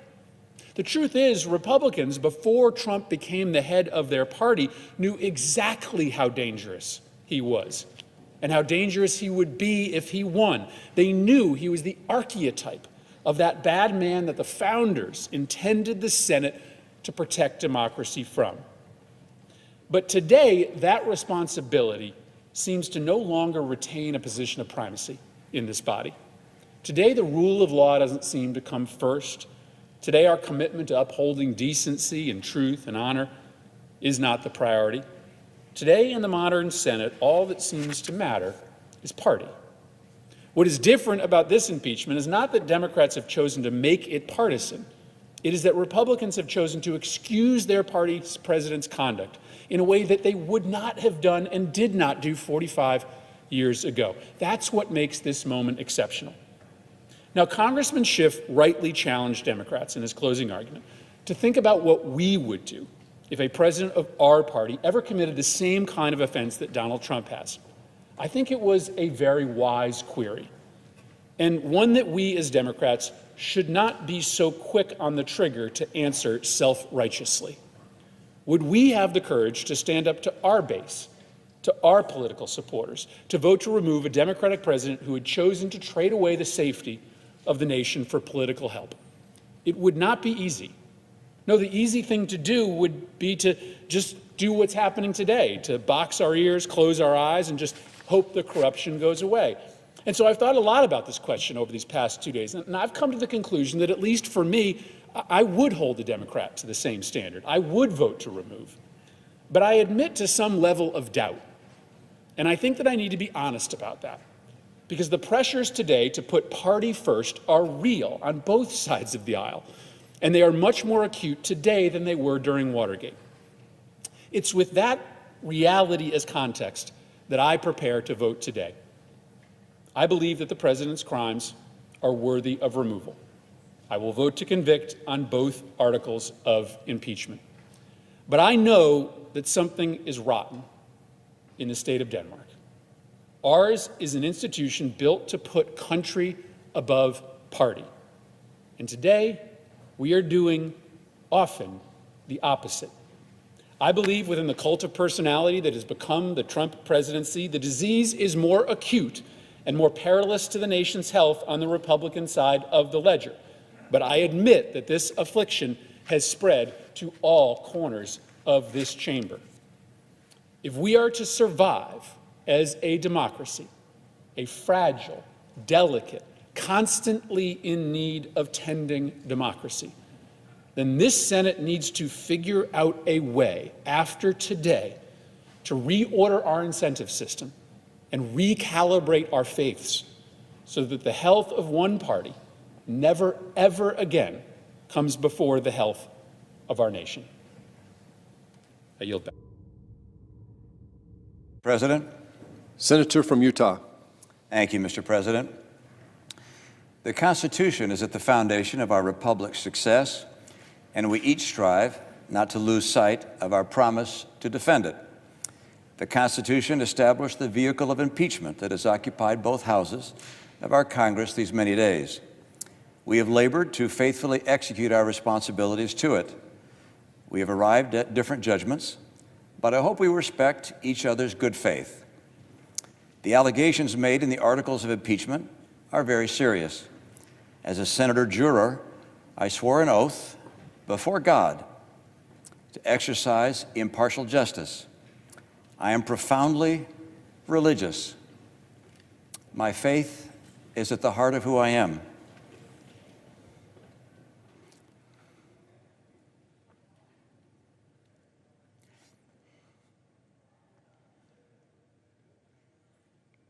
I take an oath before God as enormously consequential. I knew from the outset that being tasked with judging the president, the leader of my own party, would be the most difficult decision I have ever faced. I was not wrong. The House managers presented evidence supporting their case, and the White House counsel disputed that case. In addition, the president's team presented three defenses. First, that there could be no impeachment without a statutory crime. Second, that the Biden's conduct justified the president's actions. And third, that the judgment of the president's actions should be left to the voters. Let me first address those three defenses. The historic meaning of the words high crimes and misdemeanors, the writings of the founders, and my own reasoned judgment convinced me that a president can indeed commit acts against the public trust that are so egregious that while they are not statutory crimes, they would demand removal from office. To maintain that the lack of a codified and comprehensive list of all the outrageous acts that a president might conceivably commit renders Congress powerless to remove such a president defies reason. The President's counsel also notes that Vice President Biden appeared to have a conflict of interest when he undertook an effort to remove the Ukrainian prosecutor general. If he knew of the exorbitant compensation his son was receiving from a company actually under investigation, the vice president should have recused himself. While ignoring a conflict of interest is not a crime, it is surely very wrong.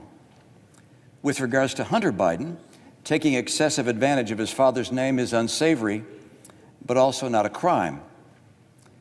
Given that in neither the case of the father nor the son was any evidence presented by the president's counsel that a crime had been committed, the president's insistence that they be investigated by the Ukrainians is hard to explain other than as a political pursuit. There's no question in my mind that were their names not Biden, the president would never have done what he did. The defense argues that the Senate should leave the impeachment decision to the voters. While that logic is appealing to our democratic instincts, it is inconsistent with the Constitution's requirement that the Senate, not the voters, try the president. Hamilton explained that the founders' decision to invest senators with this obligation rather than leave it to the voters was intended to minimize, to the extent possible, the partisan sentiments of the public at large. So the verdict is ours to render under our Constitution. The people will judge us for how well and faithfully we fulfill our duty. The grave question the Constitution tasks senators to answer is whether the president committed an act so extreme and egregious that it rises to the level of a high crime and misdemeanor. Yes, he did. The president asked a foreign government to investigate his political rival. The president withheld vital military funds from that government to press it to do so. The president delayed funds for an American ally at war with Russian invaders. The president's purpose was personal and political. Accordingly, the president is guilty of an appalling abuse of public trust. What he did was not perfect. No, it was a flagrant assault on national security and most abusive, destructive violation of one's oath of office that I can imagine. In the last several weeks, I've received numerous calls and texts. Many demanded in their words that I stand with the team. I can assure you that that thought has been very much on my mind. You see, I support a great deal of what the president has done. I voted with him 80% of the time. But my promise before God to apply impartial justice required that I put my personal feelings and political biases aside. Were I to ignore the evidence that has been presented and disregard what I believe my oath and the Constitution demands of me for the sake of a partisan end, it would, I fear, expose my character to history's rebuke and the censure of my own conscience. I'm aware that there are people in my party and in my state who will strenuously disapprove of my decision, and in some quarters I will be vehemently denounced. I'm sure to hear abuse from the president and his supporters. Does anyone seriously believe that I would consent to these consequences other than from an inescapable conviction that my oath before God demanded it of me? I sought to hear testimony from John Bolton, not only because I believed he could add context to the charges, but also because I hoped that what he might say could raise reasonable doubt and thus remove from me the awful obligation to vote for impeachment. Like each member of this deliberative body, I love our country. I believe that our Constitution was inspired by Providence. I'm convinced that freedom itself is dependent on the strength and vitality of our national character. As it is with each senator, my vote is an act of conviction. We've come to different conclusions, fellow senators, but I trust we have all followed the dictates of our conscience. I acknowledge that my verdict will not remove the president from office. The results of this Senate court will in fact be appealed to a higher court, the judgment of the American people. Voters will make the final decision, just as the president's lawyers have implored. My vote will likely be in the minority in the Senate. But irrespective of these things, with my vote, I will tell my children and their children that I did my duty to the best of my ability, believing that my country expected it of me. I will only be one name among many, no more, no less, to future generations of Americans who look at the record of this trial. They will note merely that I was among the senators who determined that what the president did was wrong, grievously wrong. We are all footnotes at best in the annals of history, but in the most powerful nation on earth, the nation conceived in liberty and justice, that distinction is enough for any citizen. Thank you, Mr. President. I yield the floor.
Mr. President. Senator from South Carolina. Thank you, Mr. President. Over the past few weeks, we've heard a lot of arguments, accusations, and anecdotes. Some very skilled speakers on both sides have presented their case both for and against impeachment. I listened intently, hour after hour, day after day, to the House managers and the president's lawyers. And the word that kept coming to me, that I kept writing down in my notes, was fairness. Because you see, here in America, you are innocent until proven guilty. As the president's defense team noted, at the foundation of those authentic forms of justice is fundamental fairness.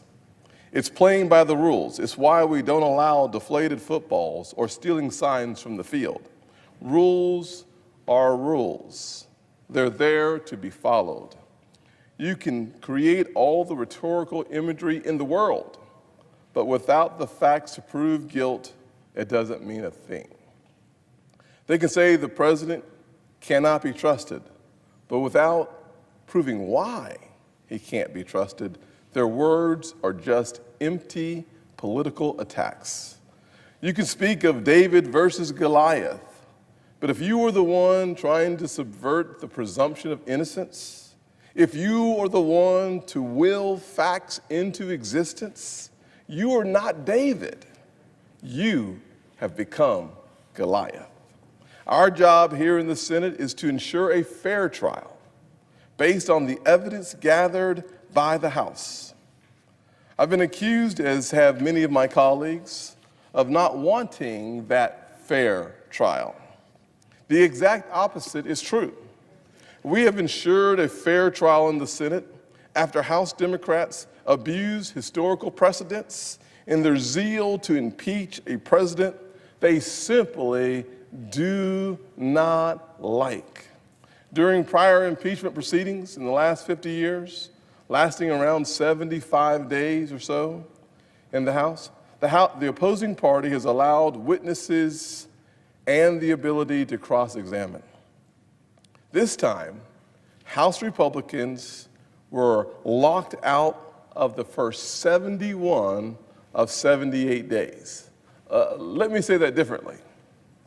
The ability to cross-examine the witnesses that are coming before the House against the president, the House Republicans were not allowed.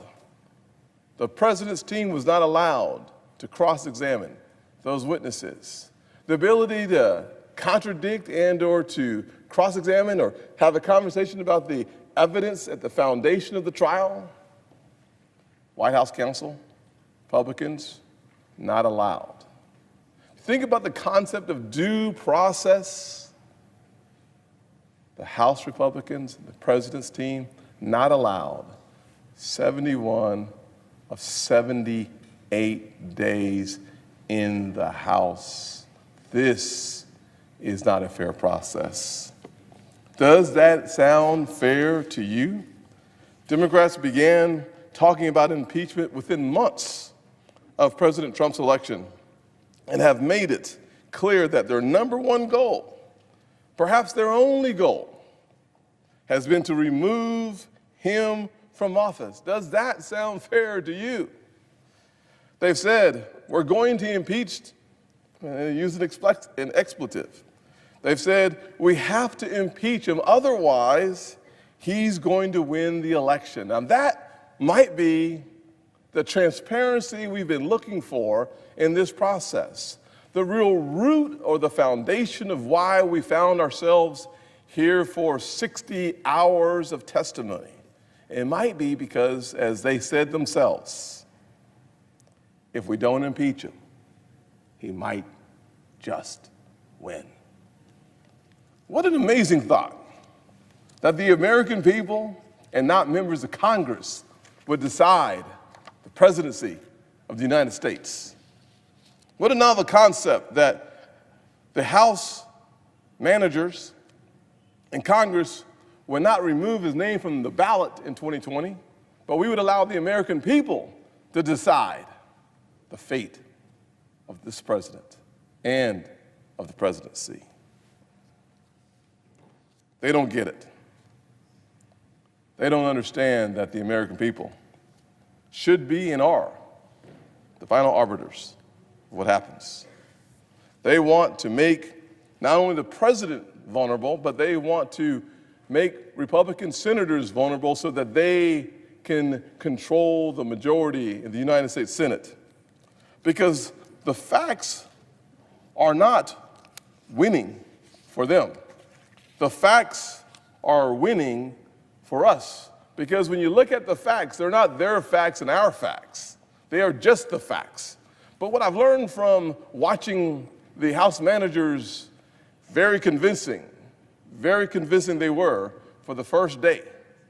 And after that, what we realized was some facts mixed with a little fiction led to 100% deception. You cannot mix facts and fiction without having the premise of deceiving the American public.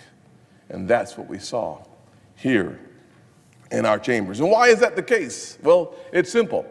When you look at the facts of this presidency, you come to a few conclusions that are, in fact, indisputable.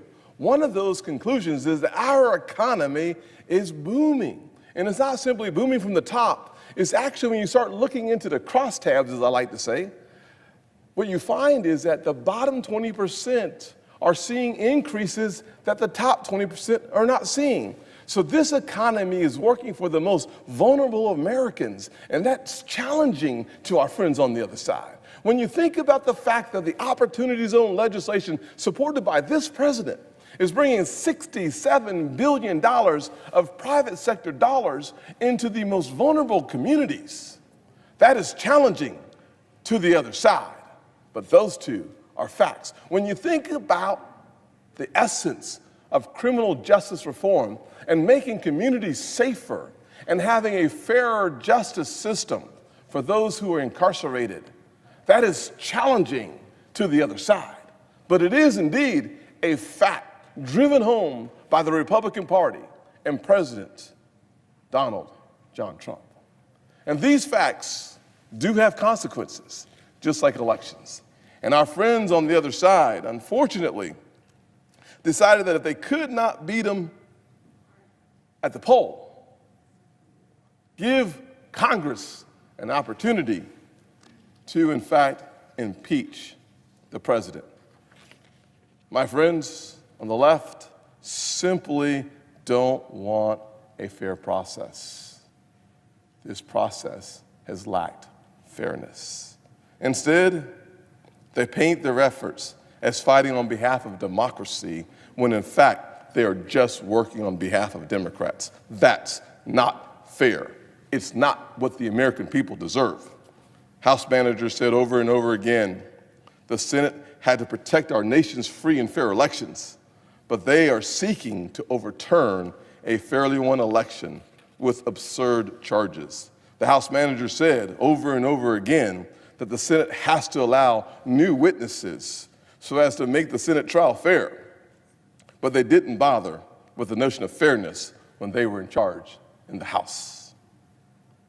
Their notion of fairness is to give the prosecution do-overs and extra latitude, but not the defendant. Actions speak louder than words, and Democrat actions have said all we need to hear. Let's vote no on these motions today and get back to working for the American people.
Senator from Maryland, Delaware, sorry.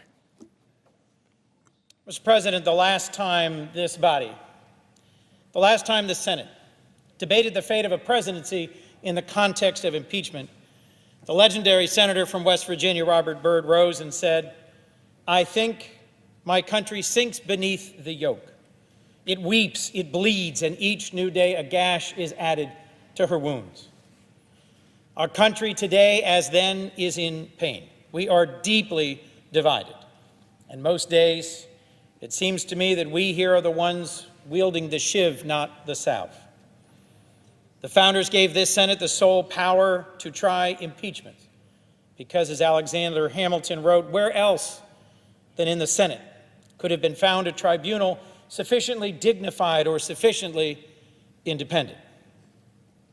I wish I could say with confidence that we here have lived up to the faith our founders entrusted in us. Unfortunately, I fear in this impeachment trial, the Senate has failed, an historic test of our ability to put country over party. Foreign interference in our democracy has posed a grave threat to our nation since its very founding. James Madison wrote that impeachment was an indispensable check against a president who would betray his trust to foreign powers.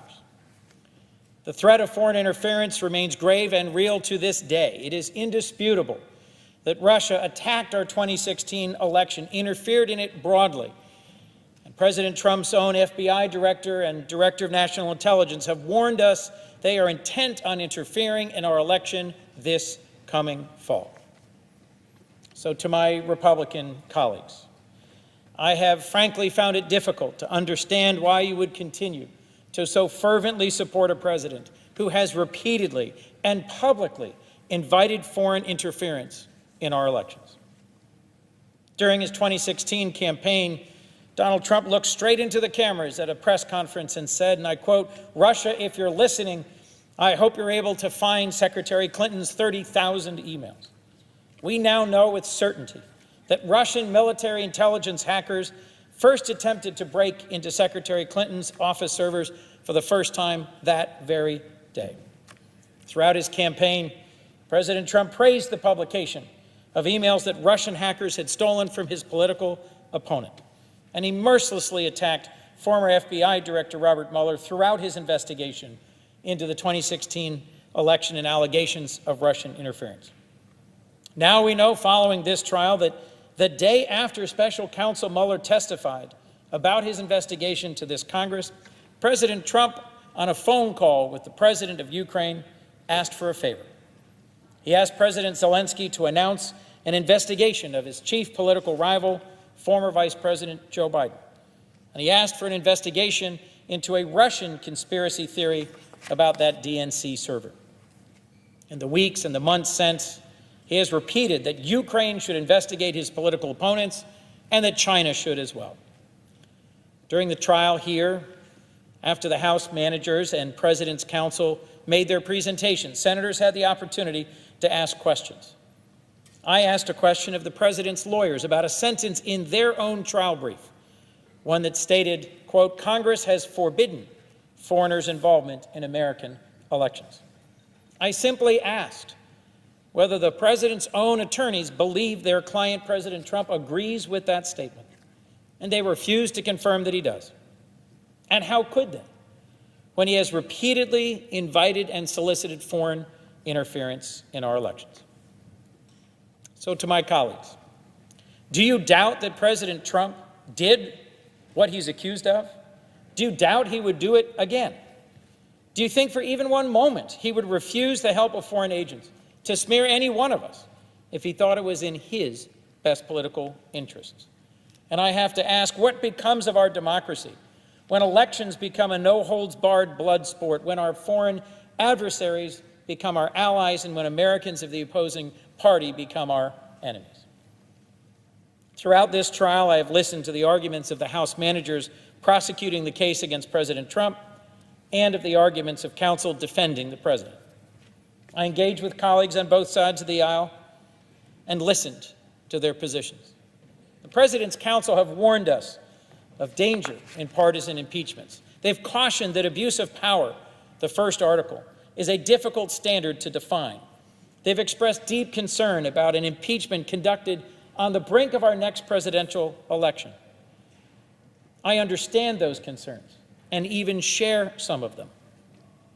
The House managers, in turn, warned us that our president has demonstrated a perilous willingness to seek foreign interference in our elections and presented significant evidence that the president withheld foreign aid from a vulnerable ally not to serve our national interest, but to attack a political opponent.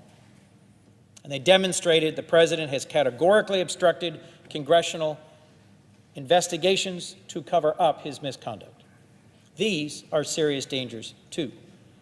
We then are faced with a choice between serious and significant dangers. And after listening closely to the evidence, weighing the arguments, and reflecting on my constitutional responsibility and my oath to do impartial justice, I have decided today I will vote guilty on both articles. I recognize that many of my colleagues have made up their minds. No matter what decision you've reached, I think it is a sad day for our country. I myself have never been on a crusade to impeach Donald Trump, as has been alleged against all Democrats. I've sought ways to work across the aisle with his administration. But in the years that have followed his election, I've increasingly become convinced our president is not just unconventional, not just testing the boundaries of our norms and traditions. He is at times unmoored. Throughout this trial, I've heard from Delawareans who are frustrated the Senate refused to hear from witnesses or subpoena documents needed to uncover all the facts about the president's misconduct. I've heard from Delawareans who fear our president believes he's above the law and that he acts as if he is the law. I've also heard from Delawareans who just want us to find a way to work together. It is my sincere regret that with all the time we've spent together, we could not find common ground at all. From the opening resolution that set the procedures for trial, adopted on a party-line basis, Majority Leader refused all attempts to make this a more open, more fair process. Every Democrat was willing to have Chief Justice Roberts rule on motions to subpoena relevant witnesses and documents. Every member of the opposing party refused. We could not even forge a consensus to call a single witness who has said he has firsthand evidence, is willing to testify, and was even preparing to appear before us. Mr. President, when an impeachment trial becomes meaningless, we are damaged and weakened as a body, and our Constitution suffers in ways not easily repaired. We have a president who hasn't turned over a single scrap of paper in an impeachment investigation, unlike Presidents Nixon and Clinton before him, who directed their senior advisors and cabinet officials to cooperate. President Trump stonewalled every step of this Congress's impeachment inquiry, and then personally attacked those who cooperated. The people who testified to the House of Representatives, in spite of the president's orders, are dedicated public servants and deserve our thanks, not condemnation. Where do we go from here? Well, after President Clinton's impeachment trial, he said, and I quote, "This can be and must be a time of reconciliation and renewal for our country," and he apologized for the harm he'd done to our nation. When President Nixon announced his resignation, he said, "The first essential is to begin healing the wounds of this nation." I wish President Trump would use this moment to bring our country together, to assure us he would work to make the 2020 election a fair contest, that he would tell Russia and China to stay out of our elections, that he would tell the American people, whomever his opponent might be, the fight will be between candidates, not families, and that if he loses, he will leave peacefully in a dignified manner, and that if he wins, he will work tirelessly to be the president for all people. But at this point, some might suggest it would be hopelessly naive to expect of President Trump that he would apologize or strive to heal our country or do the important work of safeguarding our next election, and so that falls to us, to my colleagues who've concluded impeachment is too heavy a hammer to wield. If you believe the American people should decide the fate of this president in the next election, what will you do to protect our democracy? What will you do to ensure the American people learn the truth of what happened so that they can cast informed votes? Will you co-sponsor bills to secure our elections? Will you insist they receive votes on this floor? Will you express support for the intelligence community that is working to keep our country safe? Will you ensure whistleblowers who expose corruption are protected, not vilified? Will you press this administration to cooperate with investigations, to allow meaningful accommodations so that Congress can have its power of oversight? Why can we not do this together? Each day of this trial, we said the Pledge of Allegiance to our common nation. For my Republican friends who've concluded the voters should decide President Trump's fate, we need to do more together to make that possible. And many of my Democratic friends I know are poised to do their very best to defeat President Trump at the ballot box. So here is my plea, that we would find ways to work together to defend our democracy and safeguard our next election.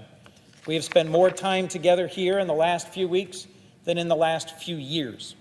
Imagine if we dedicated that same time to passing the dozens of bipartisan bills that have come over from the House that are waiting action. Imagine what we could accomplish for our states and our country if we actually tackled the challenges of affordable health care and ending the opioid crisis, of making our schools and communities safer and bridging our profound disagreements.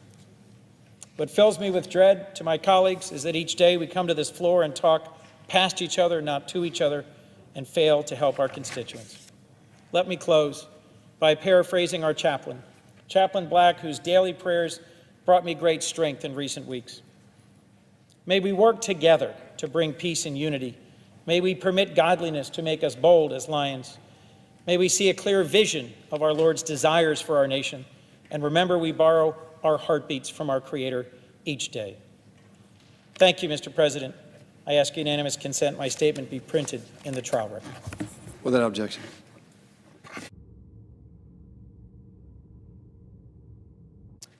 Mr. President. Senator from Colorado. Thank you, Mr. President. Over the last several months, last several weeks, the American people have watched Washington convulse in partisan accusations, investigations, and endless acrimony. That division reached its high watermark as the United States Senate carried out the third presidential impeachment trial in our nation's history. We saw over the last 2 weeks an impeachment process that included the testimony of 17 witnesses, more than 100 hours of testimony, and tens of thousands of pages of evidence, records, and documents, which I successfully fought to make part of the record. I fought hard to extend the duration of testimony to ensure that each side could be heard over 6 days instead of just 4. But what we did not see over the last 2 weeks was a conclusive reason to remove the President of the United States, an act which would nullify the 2016 election and rob roughly half the country of their preferred candidate for the 2020 election. House managers repeatedly stated that they had established overwhelming evidence and an airtight case to remove the president. Yet they also repeatedly claimed they needed additional investigation and testimony. A case cannot be both overwhelming and airtight and yet incomplete at the same time. That contradiction is not mere semantics. In their partisan race to impeach, the House failed to do the fundamental work required to prove its case, to meet the heavy burden. For the Senate to ignore this deficiency and conduct its own investigation would weaponize the impeachment power. A House majority could simply short-circuit an investigation, impeach, and demand the Senate complete the House's work, what they were asking us to do. The founders were concerned about this very point. Alexander Hamilton wrote regarding impeachments, and I quote, "There will always be the greatest danger that the decision will be regulated more by the comparative strength of parties than by real demonstrations of innocence or guilt." More recently, Congressman Jerry Nadler, one of the House managers in the trial, said, "There must never be a narrowly voted impeachment or an impeachment substantially supported by one of our major political parties and largely opposed by the other. Such an impeachment will lack legitimacy." Last March, Speaker Nancy Pelosi said, "Impeachment is so divisive to the country that unless there's something so compelling and overwhelming and bipartisan, I don't think we should go down that path because it divides the country." The framers knew that partisan impeachments could lead to impeachments over policy disagreements.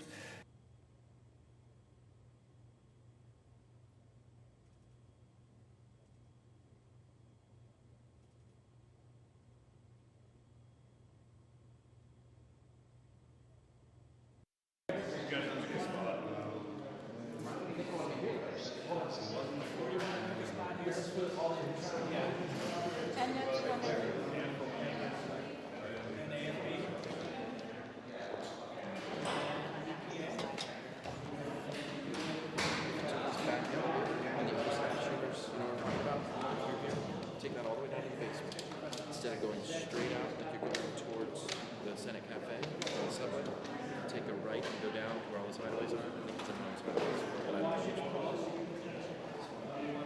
Good luck. That high burden. The House manager's other argument to remove the president, obstruction of Congress, is an affront to the Constitution. The framers created a system of government in which the legislative, executive, and judiciary are evenly balanced. The framers consciously diluted each branch's power, making all three separate but equal, empowered to check each other. The obstruction charge assumes the House is superior to the executive branch. In their zeal, the House managers would disempower the judiciary and demand that the House's interpretation of the sole power of impeachment be accepted by the Senate and the other branches without question. They claim no constitutional privilege exists to protect the executive branch against the legislature seeking impeachment. They go further and claim that a single justice exercising the Senate's sole power to try impeachments can actually strip the executive of its constitutional protections with a simple decree. In Federalist 78, Hamilton wrote, "Liberty can have nothing to fear from the judiciary alone, but would have everything to fear from its union with either of the other departments." If the House managers prevail, the House would have destroyed our constitutional balance, declaring itself the arbiter of constitutional rights, and conscripting the Chief Justice to do it. To be clear, the executive branch is not immune from legislative oversight or impeachment and trial, but that cannot come at the expense of constitutional rights, certainly not without input from the judiciary. After all, since Marbury versus Madison, it is emphatically the duty of the judicial department to say what the law is. Without this separation, nothing stops the House from seeking privileged information under the guise of an impeachment inquiry. But the House managers say that no matter how flimsy the House's case, if the executive tries to protect that information constitutionally, that itself is an impeachable offense. That dangerous precedent would weaken the stability of government, constantly threatening the president with removal and setting the stage for a constitutional crisis without recourse to the courts. With this precedent set, the separation of powers would simply cease to exist. Over the 244 years history of our country, no president has been removed from office. The first presidential impeachment occurred in 1868. The next was more than 100 years later. Now, 50% of presidents have been impeached in the last 25 years alone. A tool so rarely used in the past is now being used more frequently. It's a dangerous development, and the Senate stands as the safeguard as passions grow even more heated. These defective articles and the defective process leading to them allow the House to muddy things and claim we're setting a destructive precedent for the future. Of course, bad cases make bad law. The House's decision to short-circuit the investigation, moving faster than any presidential impeachment and a wholly partisan one at that, certainly makes for a bad case. So again, let me be clear about what this precedent does not do. At the outset, this case does not set the precedent that a president can do anything as long as he believes it to be in his electoral interest. I also reject the claim that impeachment requires criminal conduct. Rather, this shows first that House committees cannot simply assume the impeachment power to compel evidence without express authority from the full body and corresponding political accountability. Second, the House should work in good faith with the executive through the accommodation process. If that process reaches an impasse, the House should seek the assistance of the judicial branch before turning to impeachment. Finally, when articles of impeachment come to the Senate along partisan lines, when nearly half of the people appear unmoved and maintain adamant support for the president, and when the country is just months away from an election, in these circumstances, the American people would likely not accept removing the president, and the Senate can wisely decline to usurp the people's power to elect their own president. It has been said in this trial that the American people cannot make that decision for themselves. I couldn't disagree more. I believe in the American people. I believe in the power of our people to evaluate the president, to make their decision in November, and to move forward in our enduring effort to form a more perfect union. I do not believe a Senate nullification of 2 elections over defective impeachment articles is in the nation's best interest. So let's move forward with the people's business and bring this nation back together. Let's rise up together, not fight each other. Not all of us voted for President Trump. Not all of us voted for the last president or the one before him. Yet we should work to make our nation successful regardless of partisan passions. Passion positively placed will provide our nation with the prosperity it has always been blessed with. Partisan poison will prove devastating to our nation's long-term prosperity. We must not allow our fractures to destroy our national fabric or partisanship to destroy our friendships. If we come together, we will succeed together.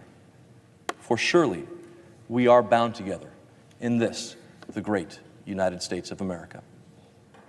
Mr. President, I ask that this be included in the trial record and yield the floor. Mr. President, today we face a crucial test, whether the Senate will rise to serve as a check on executive abuses that our founders expected it to be. But today and throughout this trial, I'm sad to say we're failing this test. After we've been confronted with overwhelming of executive power, and an equally brazen attempt to keep that scheme hidden from Congress and the American people, the Senate is poised to look the other way, to pretend the Senate has no responsibility to reveal the president's misconduct and, God forbid, hold him to account. Instead, we are being told the Senate has no constitutional role to play. We're told only the American people should judge the president's misconduct in the next election. This, despite the fact the president's scheme was aimed at cheating in that very next election. And now the Senate is cementing a cover-up of the president's misconduct to keep its extent hidden from the American people. I've been here 45 years, and I think how far the Senate has fallen. In some ways, President Nixon's misconduct, directing a break-in of the Democratic National Committee headquarters to benefit himself politically, that seems quaint compared to today. As charged in Article 1, President Trump secretly directed a sweeping illegal scheme to withhold $400 million in military aid from an ally at war in order to extort that ally into announcing investigations of his political opponent in a way that would boost President Trump's reelection. And then, instead of hiding secret records, as President Nixon did, President Trump attempted to hide every single record from the American people. As reflected in Article 2, President Trump has the distinction of being the only president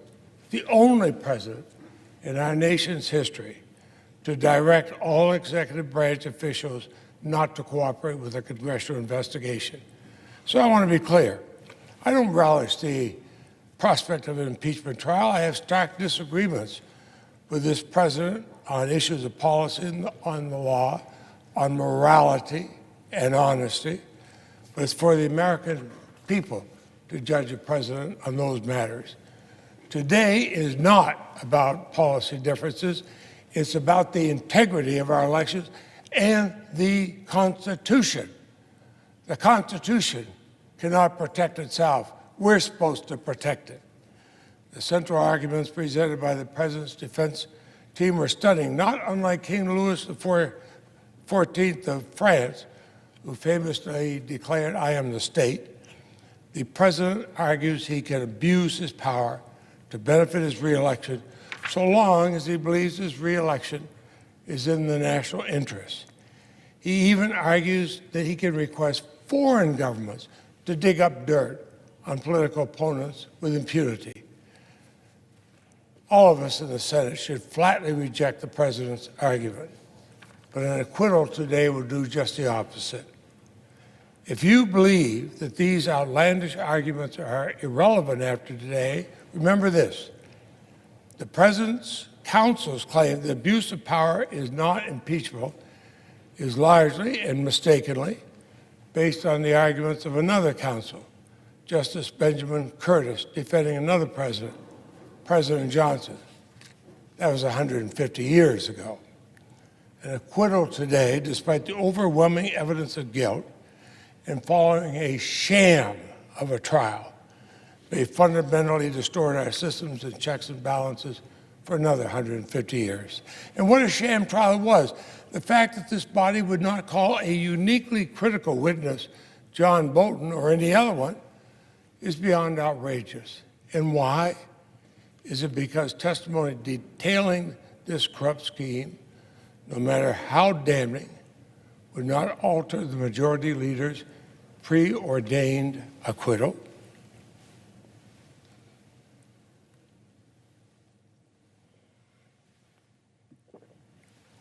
It's often said that history is watching. And I expect that's true. But this moment, we're not merely witnesses to history, we're writing it. And let me describe the dark chapters we're inscribing in the story of our republic today. In his farewell address, George Washington warned us that foreign influence is one of the most baneful foes of Republican government. Yet as a candidate, President Trump famously requested our foreign foe, Russia, to hack his political opponent's emails. And hours later, of course, Russia did. And literally the day after that saga finally came to a close, the president asked the Ukrainian president for, quote, a favor. He has since publicly repeated his request for Ukraine to interfere in our election. He made the same request to China. If we acquit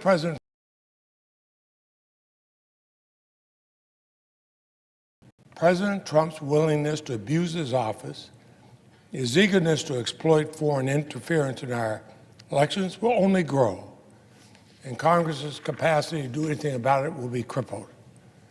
While the president's lawyers stood on the Senate floor and admonished the House managers for failing to litigate each subpoena in court to exhaustion, he had other lawyers in court making the mutually exclusive argument the Article III courts have no jurisdiction to settle disputes between our two branches. Such duplicity would put the two-faced Roman god Janus to shame. But crucially, with this vote today, we inflict grave damage on our power of the purse. I see the chairman of the Appropriations Committee on the floor. I'm the vice chairman of Appropriations, and members of this committee are the guardians of this body's power of the purse, granted exclusively to Congress by the founders to counter all the overgrown prerogatives of the other branches. If we fail to hold President Trump accountable for illegally freezing military aid to extract a personal favor, what would stop any future president from holding any part of the $4.7 trillion budget hostage to their personal whims? And the answer is nothing. We will have relinquished the very check that the founders had trusted us to ensure the president could never behave like a king. Decades ago, I questioned whether impeachment would be accepted if not bipartisan. But the argument, the other side has revealed itself to be painfully flawed. In 1974, Republicans ultimately convinced President Nixon to resign. In 1999, Democrats condemned President Clinton's private misconduct and supported a censure. In contrast, with one important exception, President Trump's supporters have thus far shown no limits in their tolerance of overwhelming misconduct. Before I close, I want to thank the brave individuals who shared their testimony with the House and American people. Each witness stepped forward despite knowing the disgraceful attacks they would endure, and we owe them our appreciation. They actually give us hope for tomorrow, but today's a dark day. And what frightens me most is this. We are currently on a dangerous road. No one knows where that road is going to take us. The notion that the president has learned his lesson is farcical. His lead counsel opened and closed the trial by claiming the president did nothing wrong. The president described his actions as perfect. On 75 separate occasions, including yesterday, he's claimed he's done nothing wrong. Well, Lord help us if the Senate agrees. Because the only lesson the president has learned from this trial is how easily he can get away with egregious, illegal misconduct. The Senate does not recognize the gravity of President Trump's violation of the public trust, as Hamilton defined an impeachable offense, and vote to hold him accountable. We've only seen a preview of what will come: foreign interference in our elections, total noncompliance with congressional oversight, disregard of our constitutional power of the purse, open, flagrant corruption. That's the tragic result of the Senate failing in its constitutional duty. We'll leave President Trump sacred and inviolable, and with no constitutional tribunal to which he's amenable, no punishment to which he can be subjected without involving the crises of a national revolution. I quote Hamilton. And as Hamilton warned, that would not be a president, that would be a king. I'm proud to live in a country that likes presidents, not kings. And I, for one, will not merely get over it. President Trump directed the most impeachable, corrupt scheme by any president in this country's history. To protect our republic, to safeguard our system of checks and balances, my oath, which I take seriously, compels me to hold the President of the United States accountable. I will vote to convict and remove President Donald J. Trump from office. And Mr. President, before yielding the floor, I ask my full statement and my January 31 statement regarding the vote on witnesses be included in the trial record. Without objection. Mr. President. The senator from Alabama. Mr. President, over the past 2 weeks, my colleagues and I have patiently listened to arguments from both the House managers and the President's counsel right here in the Senate regarding a grave allegation from the House that the President has committed an act worthy of impeachment. As a senator, Mr. President, I believe that the first and perhaps most important consideration is whether abuse of power and obstruction of Congress are impeachable offenses, as asserted by our House managers. Impeachment is a necessary and essential component of our Constitution. It serves as an important check on civil officers who commit crimes against the United States. However, our founding fathers were wise to ensure that the impeachment and the conviction of a sitting president would not be of partisan intent. Since President Trump took office, many have sought to delegitimize his presidency with partisan attacks. We've heard this right here in the Senate, and we've experienced it. This extreme effort to unseat the president, I believe, is unjustified and intolerable. Now that the Senate has heard and studied the arguments from both sides, I believe the lack of merit in the House manager's case is evident. The outcome of the impeachment trial is a foregone conclusion. Acquittal is the judgment the Senate should and I believe will render, and soon. For my part, I have weighed the House manager's case and found it wanting in fundamental aspects. I will try to explain. I believe, Mr. President, that their case does not allege an impeachable offense. Even if the facts are as they have stated, the managers have failed, I believe, as a matter of constitutional law to meet the exceedingly high bar for removal of the president as established by our founding fathers, the framers of the Constitution. In their wisdom, the framers rejected vague grounds for impeachment, offensive like we've heard here, maladministration, for fear that it would, in the words of Madison, result in a presidential tenure during the pleasure of the Senate. Abuse of power One of the charges put forward here by the House managers is a concept as vague and susceptible to abuse, I believe, as maladministration. If you take just a minute or two to look at the definitions of abuse and mal, they draw distinct similarities. Mal, a prefix of Latin origin, means bad, evil, wrong. Abuse, also of Latin origin, means to wrongly use or to use for a bad effect. There's a kinship between mal and abuse. As the framers rejected, in their wisdom, maladministration, I believe that they too would reject the non-criminal abuse of power. Instead, the framers, as the presiding officer knows, the framers provided for impeachment only in a few limited cases: treason, bribery, and high crimes and misdemeanors. Only those offensive justify taking the dire step of removing a duly elected president from office and permanently taking his name off the ballot. This institution, the U.S. Senate, I believe, should not lower the constitutional bar and authorize their theory of impeachment for abuse of power. Is simply not an impeachable offense, in my judgment. Their criteria for removal centers not on the president's actions, but on their loose perception of his motivations. If the Senate endorses this approach, we will dramatically transform the impeachment power as we have known it over the years. We will forever turn this grave constitutional power into a tool for adjudicating policy disputes and political disagreements among all of us.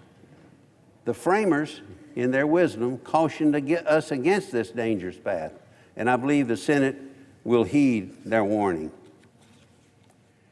The other article, the House manager's obstruction of Congress claim, is similarly flawed.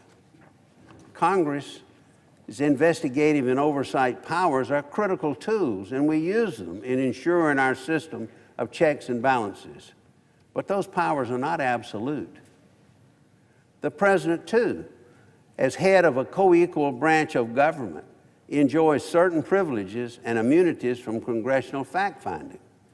That is his constitutional right and has been the right of former presidents from both parties.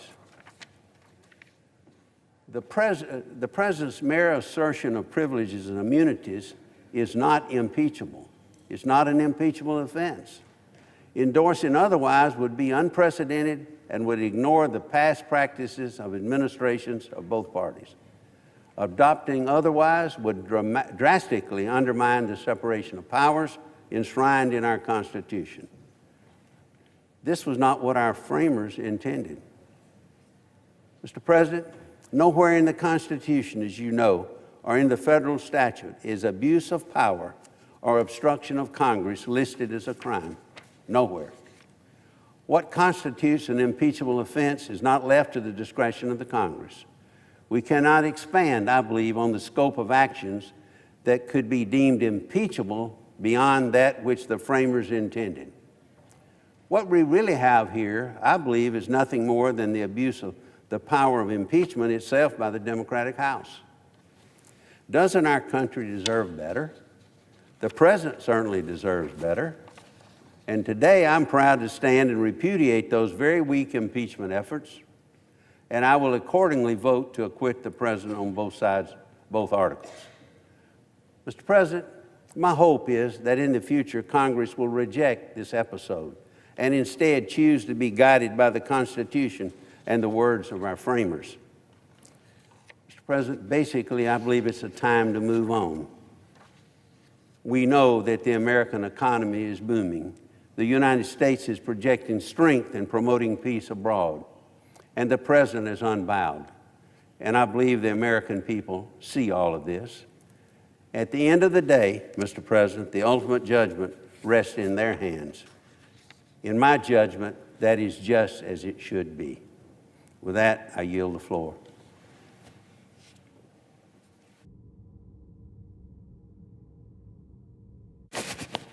Mr. President. The Assistant Democratic Leader. Mr. President, Benjamin Franklin knew the strength of our Constitution, but he also knew its vulnerability. His words, oft repeated on this floor, "A republic, if you can keep it," were a stark warning. Franklin believed every generation could face the challenge of protecting and defending our nation's liberty-affirming document. We know this personally. Before we can legally serve as senators, we must publicly swear an oath to support and defend the Constitution of the United States. A trial of impeachment, more than any other Senate assignment, tests the oath each one of us takes before the people of this nation. The President's legal team warns us of the danger of impeachment and conviction. They tell us to think carefully about what the removal of a duly elected president could mean for our democracy. But if we should have our eyes wide open to the danger of conviction, we also cannot ignore the danger of acquittal. The facts of this impeachment are well known, and many Republicans concede that they are likely true. They believe, as I do, that President Trump pressured the Ukrainian president by withholding vital military aid and a prized White House visit in return for the announcement of an investigation of the Bidens and the Russian-concocted CrowdStrike fantasy. Some of these same Republicans acknowledge that what the president did was inappropriate. At least one has used the word impeachable, but many say they're still going to vote to acquit him regardless. So let's open our eyes to the morning after a judgment of acquittal. Facing a well-established election siege by Russia and other enemies of the United States, we, the Senate, will have absolved a president who continues to brazenly invite foreign interference in our elections. Expect more of the same. A majority of this body will have voted for the president's argument that inviting interference by a foreign government is not impeachable if it serves the president's personal political interest. We will also have found for the first time in the history of this nation that an impeachment proceeding in the Senate can be conducted without any direct witnesses or evidence presented on either side of the case, and that a president facing impeachment can ignore subpoenas to produce documents or witnesses to Congress. Alexander Hamilton described the Senate as the very best venue for an impeachment trial because it is independent and dignified, in his words. When the Senate voted 51-49 against witnesses and evidence, those 51 raised into question any claim to independence or dignity. In addition, an acquittal will leave the extreme views stated by the President's defense counsel, Alan Dershowitz, unchallenged. First, that abuse of power is not an impeachable offense. Second, that the impeachment charges against the President were constitutionally insufficient. And third, his most dangerous theory, that unless the President has committed an actual crime, his conduct cannot be corrupt or for his reelection. By this logic, Professor Dershowitz would have excused Richard Nixon's ordering of IRS audits of his political enemies. Mr. Dershowitz has created an escape clause to impeachment which is breathtaking in its impact and unfounded in our legal history. We've all received a letter signed by nearly 300 constitutional law scholars flatly rejecting the arguments offered by the President's defense team. I ask unanimous consent the scholar's letter be entered into the record. Without objection. Thank you. Yet a verdict of acquittal by the Senate blesses the professor's tortuous reasoning. An acquittal verdict would also give President Trump's personal attorney, Rudy Giuliani, a pat on the back to continue his global escapades, harassing American ambassadors whose service he distrusts and lounging at European cigar bars with an entourage of post-Soviet amigos. More than anything, a verdict of acquittal says a majority of the Senate believes this president is above the law and cannot be held accountable for conduct abusing the powers of his office. And make no mistake, this president believes that's true. On July the 23rd, 2 days before his phone call with President Zelensky, President Trump spoke to a group of young supporters and he said, and I quote, "I have an Article 2 where I have the right to do whatever I want as president." This is the dangerous principle that President Trump and his lawyers are asking us with a verdict of acquittal to accept. Under the oath I have sworn, I cannot. What does it say of this Congress and our nation that in 3 years we have become so anesthetized to outrage that for a majority in this Senate, there is nothing this president can do or say that rises to the level of blush-worthy, let alone impeachable? Nearly 6 years ago, I traveled to Ukraine with a bipartisan group of Senate colleagues led by John McCain. It was one of the John's whirlwind visits where we crammed 5 days' worth of meetings into 48 hours. We arrived in Kyiv on March 14, 2014. It was bitterly cold. Ukrainians had just ousted a corrupt, Russian-backed leader who looted the national treasury and hollowed out their nation's military. They'd done so by taking to the streets, risking their lives for democracy and a better future. More than 100 ordinary citizens in Kyiv have been killed by security forces of the old government simply because they were protesting.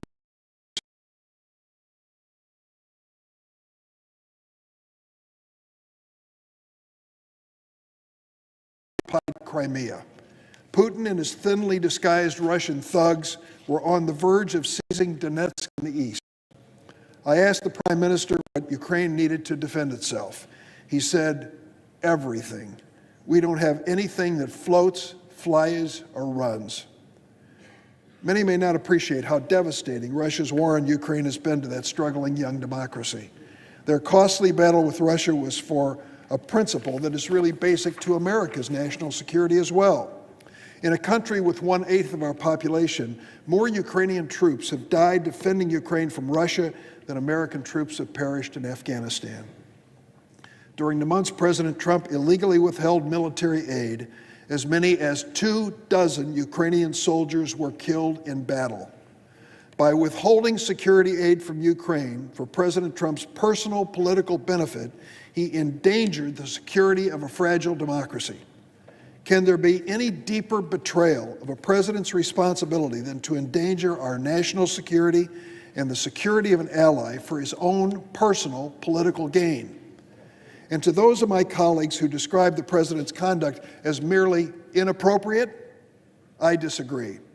Disparaging John McCain's service to our country is disgusting and inappropriate. What this president has done to Ukraine crosses that line. It is impeachable. I'll close by remembering two public servants who, like us, were called by history to judge a president. Tom Railsback passed away as this impeachment proceeding began. He was 2 days shy of his 88th birthday. I knew Tom. I considered him a friend. In 1974, Tom was a Republican congressman from Moline, Illinois, and a member of the House Judiciary Committee. He regarded President Nixon as a political friend. He believed that Richard Nixon had achieved much for America, including the opening of the door to China. After studying the Watergate evidence closely, Congressman Railsback came to believe that Richard Nixon had violated the Constitution. When President Nixon refused to turn over records and recordings requested by Congress, Tom Railsback took to the House floor to say, if the Congress doesn't get the material we think we need and then votes to exonerate, we'll be regarded as a paper tiger. When he voted to impeach President Nixon, Tom believed it was probably the end of his career, but he was elected 4 more times. To his dying day, Tom Railsback was proud of his vote. He voted for his country above his party. Bill Cohen, also a Republican, was a freshman congressman at the time and a member of the House Judiciary Committee. He studied the evidence with Tom Railsback and worked with him to draft articles of impeachment. Bill Cohen received death threats, and he thought his votes to impeach President Nixon would be the end of his political career. But he went on to a distinguished career in the House, 3 terms in the Senate, and served as Secretary of Defense. Listen to what Bill Cohen said recently of President Trump's actions, and I quote, "This is presidential conduct that you want to be ashamed of. He is corrupting institutions, politicizing the military, and acts like he is the law." And then Cohen added, "If the president's conduct is acceptable, we really don't have a republic as we've known it anymore." May I respectfully say to my Senate colleagues, Ben Franklin warned us of this day. I will vote guilty on both articles of impeachment against President Donald John Trump, on Article 1, abuse of power, and Article 2, obstruction of Congress. But at this moment of high constitutional drama, I hope my last words can be a personal appeal to my Senate colleagues. Last night, many of us attended a State of the Union address which was as emotionally charged as any I have ever attended. As divided as our nation may be, and as divided as this Senate may be, we should remember America has weathered greater storms than this impeachment and our current political standoff. It was Abraham Lincoln, in the darkness of our worst storm, who called on us to, quote, strive on to finish the work we are in, to work to bind the nation's wounds. After this vote, and after this day, those of us who are entrusted with this high office must each do our part to work to bind the wounds of our divided nation. I hope we can leave this chamber with that common resolve. I yield the floor. Mr. President. Senator from South Carolina. I'd like unanimous consent to introduce my full statement after my remarks. Without objection. Thank you very much. So let me just begin with a note of optimism. You're going to get to pick the next president, not a bunch of politicians driven by sour grapes. And I don't say that lightly. I didn't vote for President Trump. I voted for somebody I wouldn't know if they walked in the door. But I accepted the fact that he won. That's been hard for a lot of people.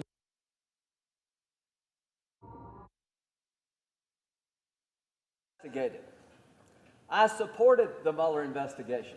I had Democratic colleagues come to me and say, we're afraid he's going to fire Mueller. Will you stand with us to make sure Mueller can complete his investigation? And I did. 2 years, $32 million, FBI agents, subpoenas, you name it. The verdict is in. What did we find? Nothing. I thought that would be it.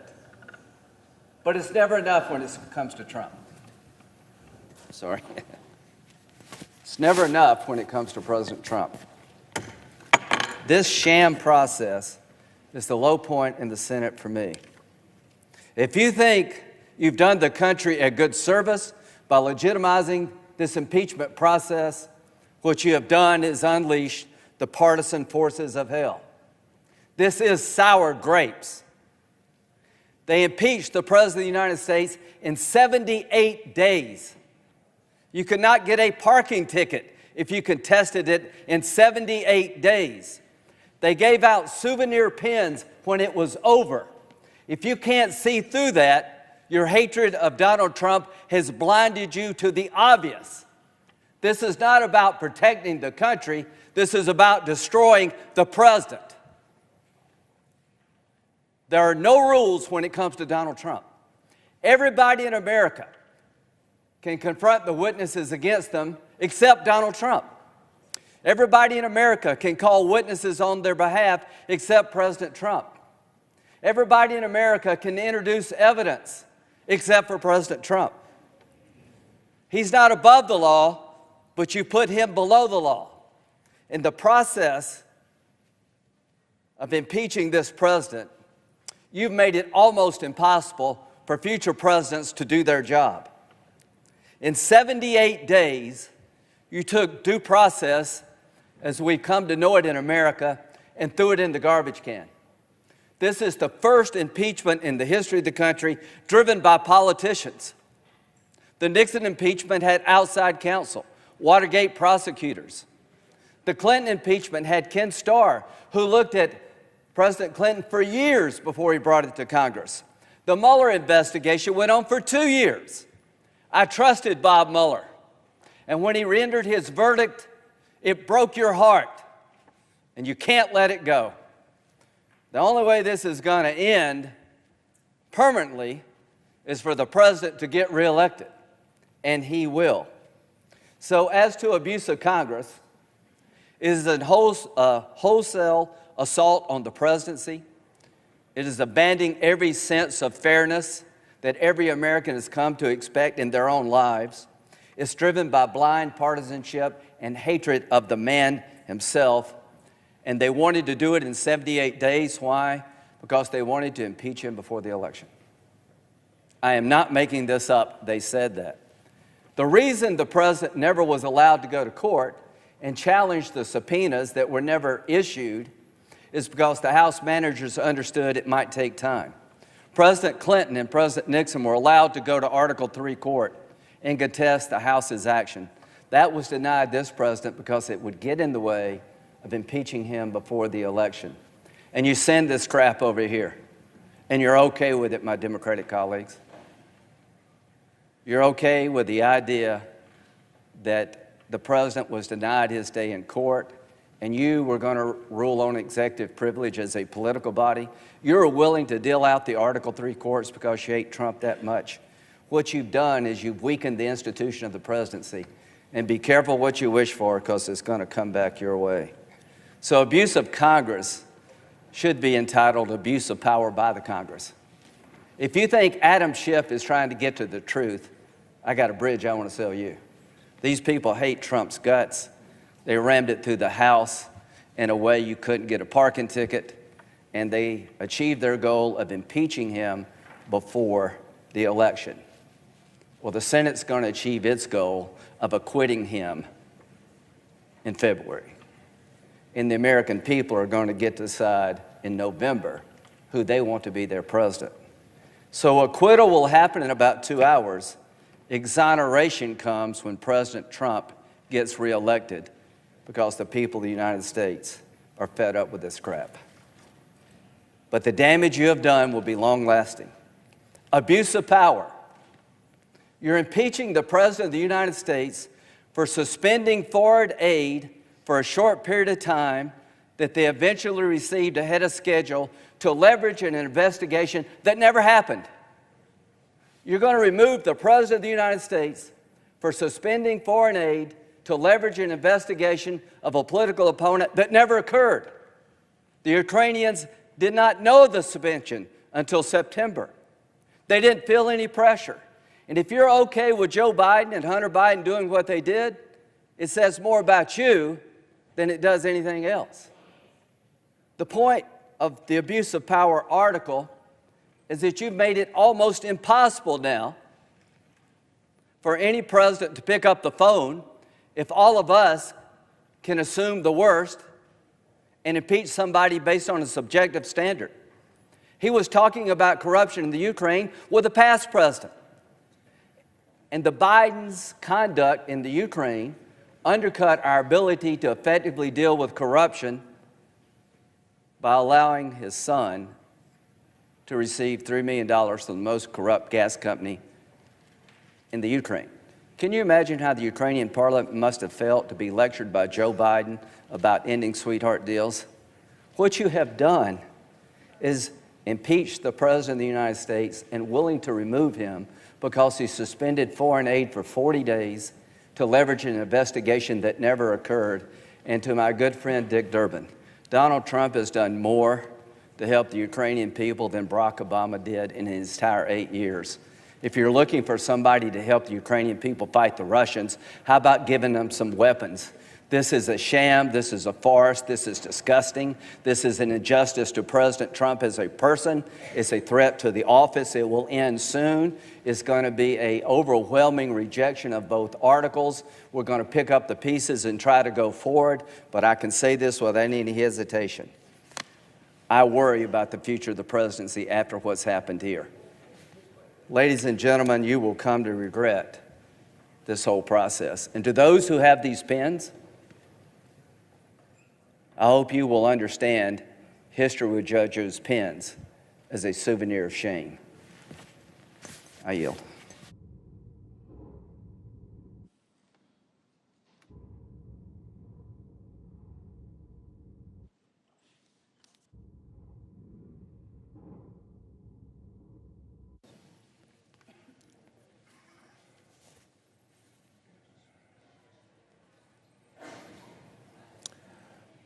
Mr. President. The Democratic leader. The articles of impeachment before us charged President Donald John Trump with offenses against the Constitution and the American people. The first article of impeachment charges that President Trump abused the office of the presidency by soliciting the interference of a foreign power, Ukraine, to benefit himself in the 2020 election. The president asked a foreign leader to do us a favor, us meaning him, and investigate his political opponents.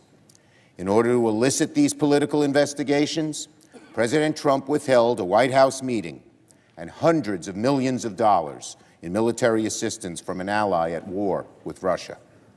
There's extensive documentation in the record proving this quid pro quo and the corrupt motive behind it. The facts are not seriously in dispute.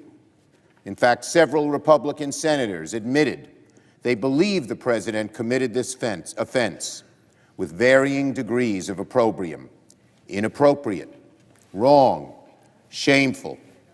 Almost all Republicans will argue, however, that this reprehensible conduct does not rise to the level of an impeachable offense.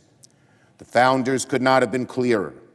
William Davey, a delegate to the Constitutional Convention, deemed impeachment, quote, an essential security, lest the president, quote, spare no efforts or means whatever to get himself reelected. James Madison offered a specific list of impeachable offenses during the debate in Independence Hall. A president might lose his capacity or embezzle public funds. A despicable soul might succumb to bribes while in office. Madison then arrived at what he believed was the worst conduct a president could engage in. The president could betray his trust to foreign powers, which would be fatal to the republic. Madison's words. When I studied the Constitution and the Federalist Papers in high school, admittedly, I was skeptical of George Washington's warning that, quote, foreign influence is one of the most baneful foes of Republican government, unquote. It seemed so far-fetched. Who would dare? But the foresight and wisdom of the founders endures. Madison was right. Washington was right.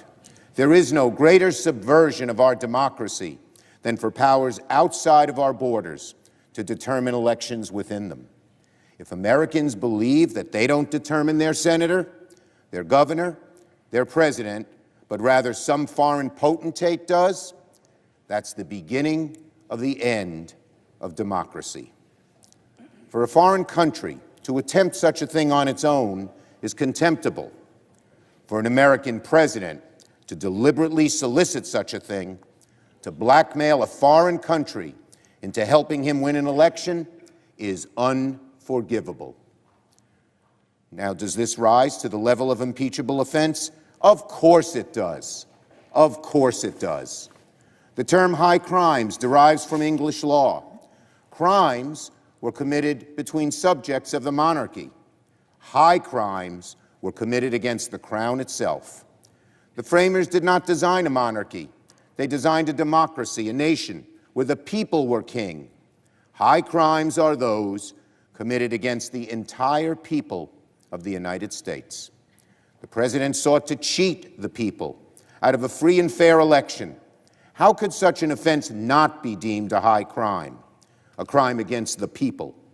As one constitutional scholar in the House Judiciary hearings testified, if this is not impeachable, nothing is. I agree. I judge that President Trump is guilty of the first article of impeachment. The second article of impeachment is equally straightforward. Once the president realized he got caught, he tried to cover it up. The president asserted blanket immunity.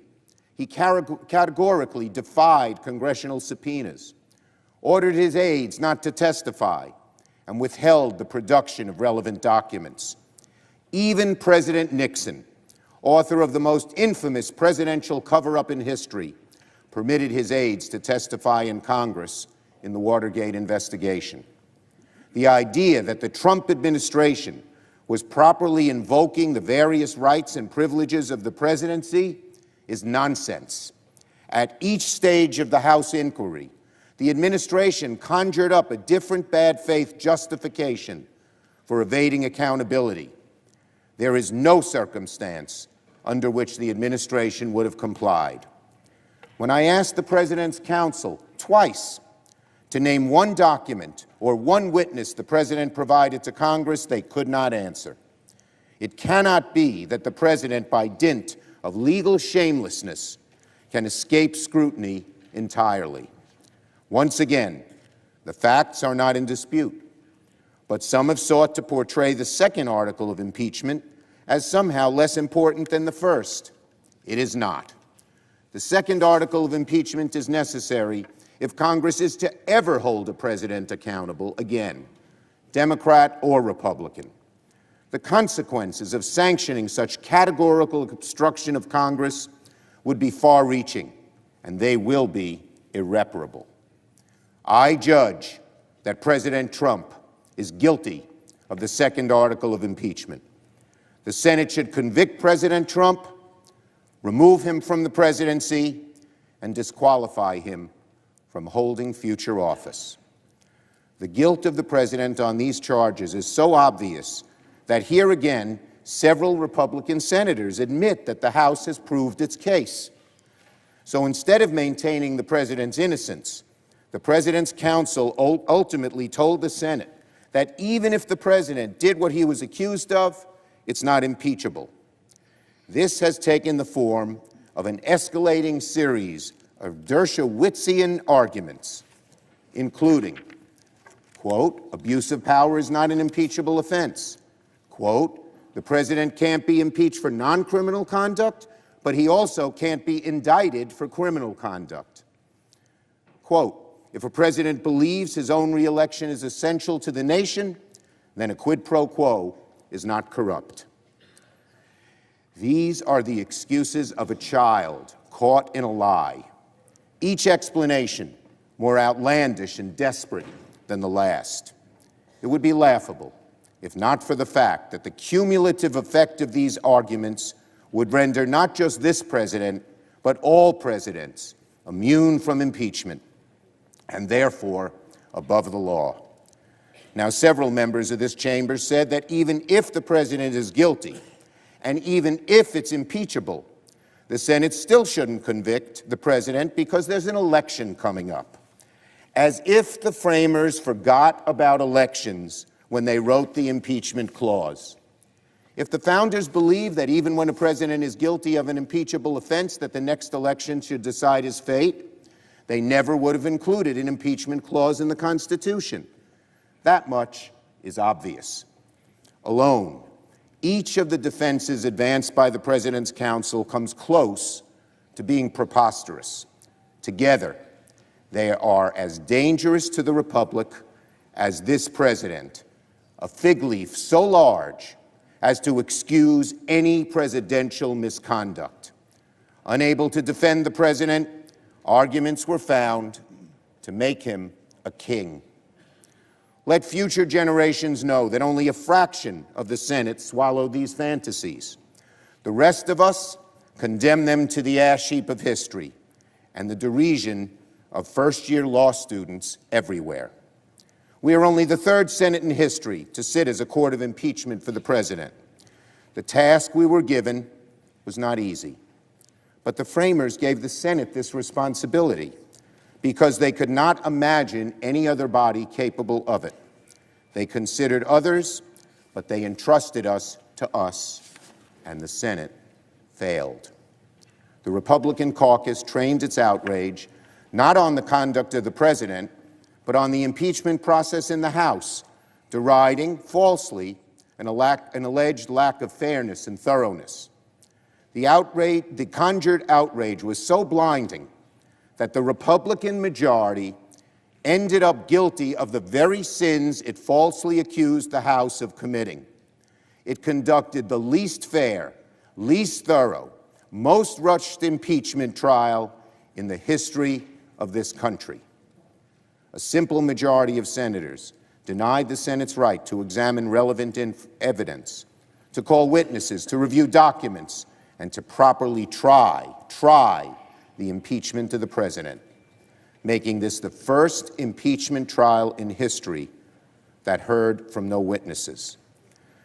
A simple majority of senators, in deference to, and most likely in fear of, the president of their party, perpetrated a great miscarriage of justice in the trial of President Trump. As a result, the verdict of this kangaroo court will be meaningless. By refusing the facts, by refusing witnesses and documents, the Republican majority has placed a giant asterisk, the asterisk of a sham trial, next to the acquittal of President Trump, written in permanent ink. Acquittal in an unfair trial with this giant asterisk, the asterisk of a sham trial, is worth nothing at all to President Trump or to anybody else. No doubt, the president will boast he received total exoneration, but we know better. We know this wasn't a trial by any stretch of the definition, and the American people know it too. We've heard a lot about the framers over the past several weeks, about the impeachment clause they forged, the separation of powers they wrought, the conduct they most feared in our chief magistrate. But there is something the founders considered even more fundamental to our republic: truth. The founders had seen and studied societies governed by the iron fist of tyrants and the divine right of kings, but none by argument, rational thinking, facts, debate. Hamilton said the American people would determine, quote, whether societies are really capable of establishing good government from reflection and choice, or forever destined to depend on accident and force. And what an astonishing thing the founders did. They placed a bet with long odds. They believed that reflection and choice would make us capable of self-government, that we wouldn't agree on everything, but at least we could agree on a common baseline of fact and of truth. They wrote a constitution with the remarkable idea that even the most powerful person in our country was not above the law and could be put on trial, a place where you seek truth. The faith our founders placed in us makes the failure of this Senate even more damning. Our nation was founded on the idea of truth, but there was no truth here. The Republican majority couldn't let truth into this trial. The Republican majority refused to get the evidence because they were afraid of what it might show. Our nation was founded on the idea of truth, but in order to countenance this president, you have to ignore the truth. Republicans walk through the halls with their heads down. They didn't see the tweet. They can't respond to everything he says. They hope he learned his lesson this time. Yes, maybe this time he learned his lesson. Our nation was founded on truth. But in order to excuse this president, you have to willfully ignore the truth and indulge in the president's conspiracy theories. Millions of people voted illegally. The deep state is out to get them. Ukraine interfered in our elections. You must attempt to normalize his behavior. Obama did it too, they falsely claim. Democrats are just as bad. Our nation was founded on the idea of truth. But this president is such a menace, so contemptuous of every virtue, so dishonorable, so dishonest, that you must ignore, indeed sacrifice, the truth to maintain his favor. The trial of this president, its failure, reflects the central challenge of this presidency and maybe the central challenge of this time in our democracy. You cannot be on the side of this president and be on the side of truth. And if we are to survive as a nation, we must choose truth. Because if the truth doesn't matter, if the news you don't like is fake, if cheating in an election is acceptable, if everyone is as wicked as the wickedest among us, then the hope for the future is lost. The eyes of the nation are upon this Senate, and what they see will strike doubt in the heart of even the most ardent patriot. The House managers established the president abused the great power of his office to try to cheat in an election, and the Senate majority is poised to look the other way. So I direct my final message, not to the House managers, not even to my fellow senators, but to the American people. My message is simple. Don't lose hope. There is justice in this world, and truth, and right. I believe that. I wouldn't be in this government if I didn't.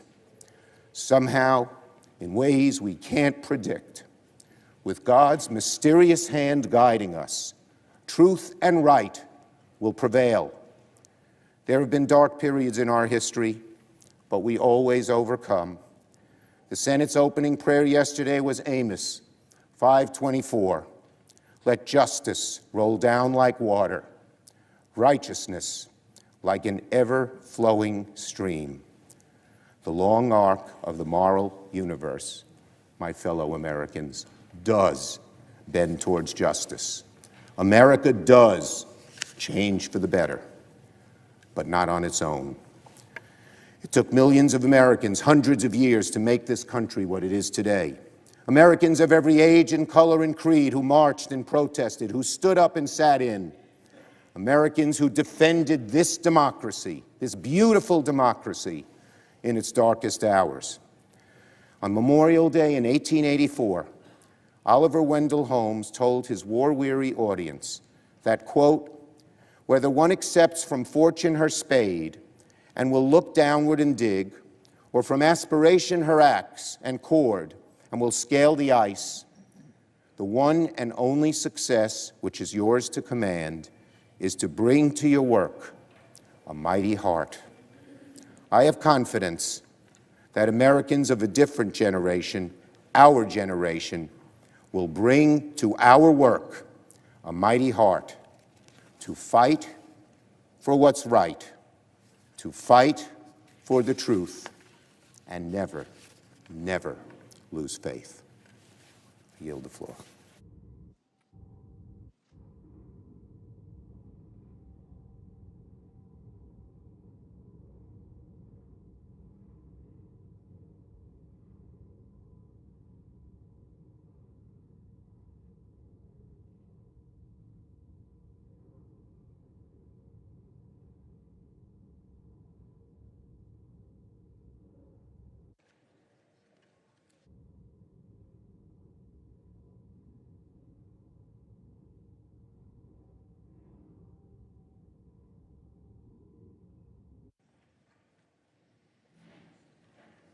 Mr. President.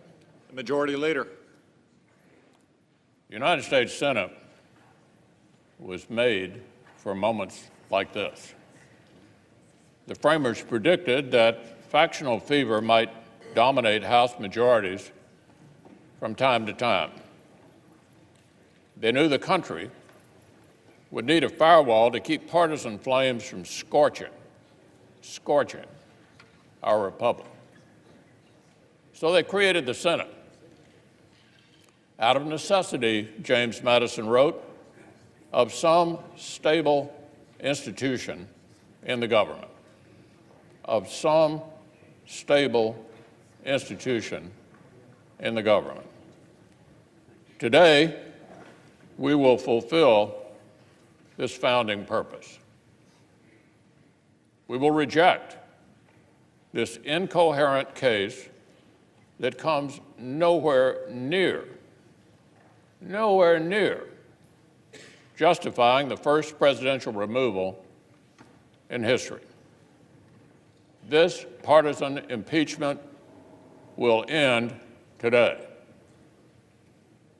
But I fear the threat to our institutions may not, because this episode is one of a symptom of something much deeper.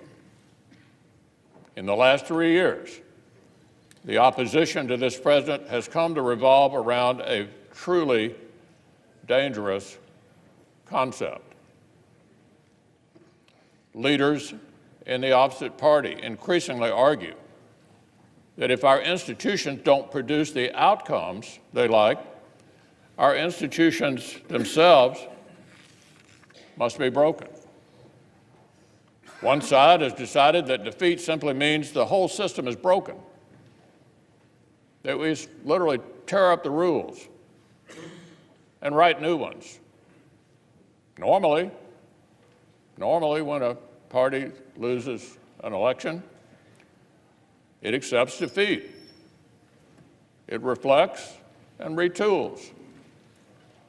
But not this time. Within months, Secretary Clinton was suggesting her defeat was invalid. She called our president illegitimate. Former president falsely claimed that President Trump didn't actually win. He lost the election, the former president said. And members of Congress have used similar rhetoric. A disinformation campaign, weakening confidence in our democracy. The very real issue of foreign election interference was abused to fuel conspiracy theories. For years, prominent voices said it had been a secret conspiracy between the president's campaign and a foreign government. But when the Mueller investigation and the Senate Intelligence Committee debunked that, the delegitimizing endeavor didn't stop. Didn't stop. Remember what Chairman Schiff said here on the floor. He suggested that if the American people re-elect President Trump in November, that election will be presumptively invalid as well. That's Chairman Schiff on this floor, saying if the American people re-elect President Trump this November, that election will be presumptively invalid as well. So they still don't accept the American voters' last decision. And now they're preparing to reject the voters' next decision if they don't like the outcome. Not only the last decision, but the next decision. Heads, we win. Tails, you cheated. And who can trust our democracy anyway, they say. This kind of talk creates more fear and division than our foreign adversaries could achieve in their wildest dreams. As Dr. Hill testified, our adversaries seek to divide us against each other, degrade our institutions, and destroy the faith of the American people in our democracy. And as she noted, if Americans become consumed by partisan rancor, we can easily do that work for them. The architects of this impeachment claimed they were defending norms and traditions. In reality, it was an assault on both. First, the House attacked its own precedents on fairness and due process, and by rushing to use the impeachment power as a political weapon of first resort. Then their articles attacked the office of the presidency. Then they attacked the Senate and called us treacherous. Then the far left tried to impugn the Chief Justice for remaining neutral during the trial. And now, for the final act, the Speaker of the House is trying to steal the Senate's sole power to render a verdict. The Speaker says she will just refuse to accept this acquittal. Speaker of the House says she refuses to accept this acquittal. Whatever that means. Perhaps she will tear up the verdict like she tore up the State of the Union address.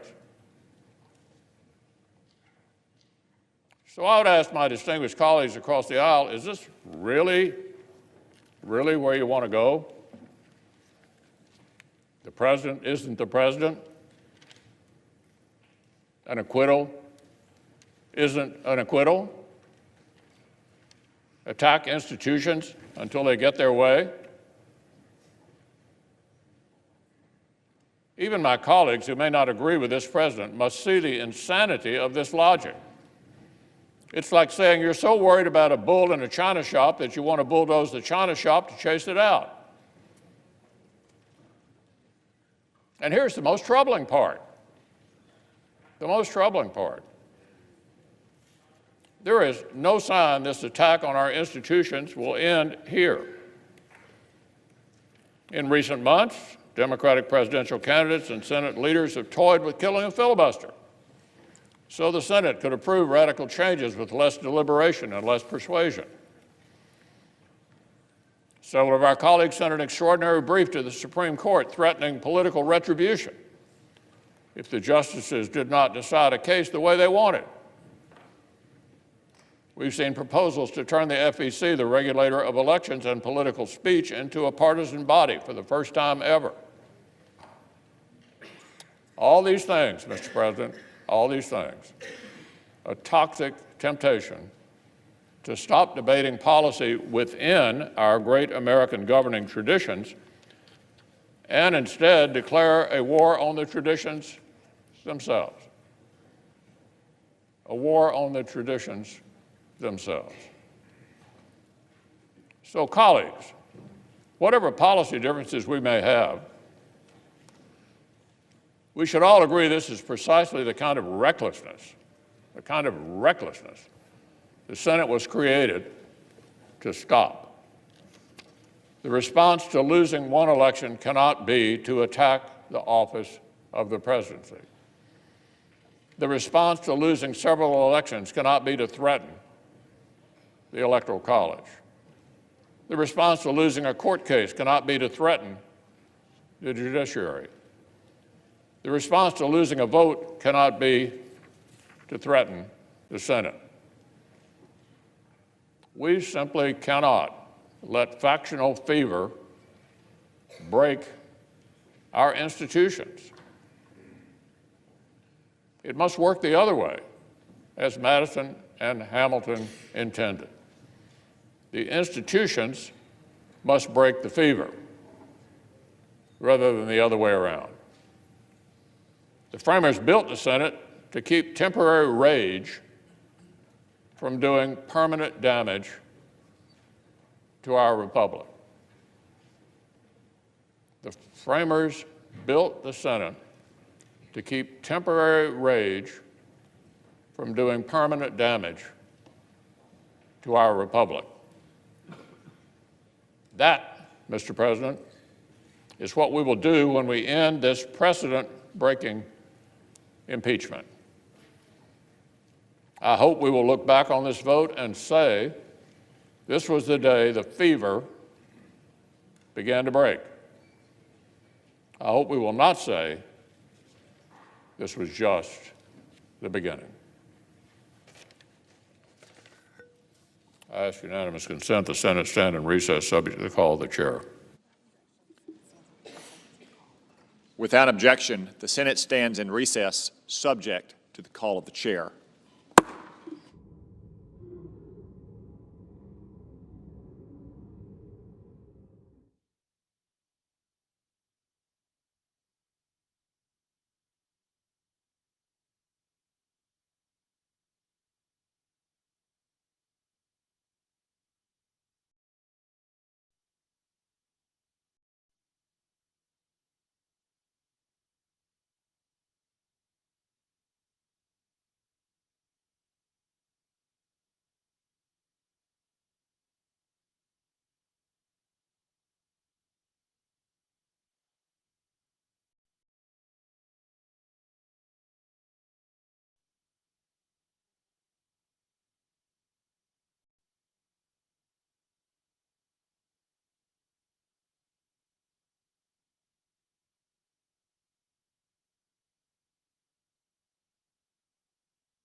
The Senate will convene as a court of impeachment.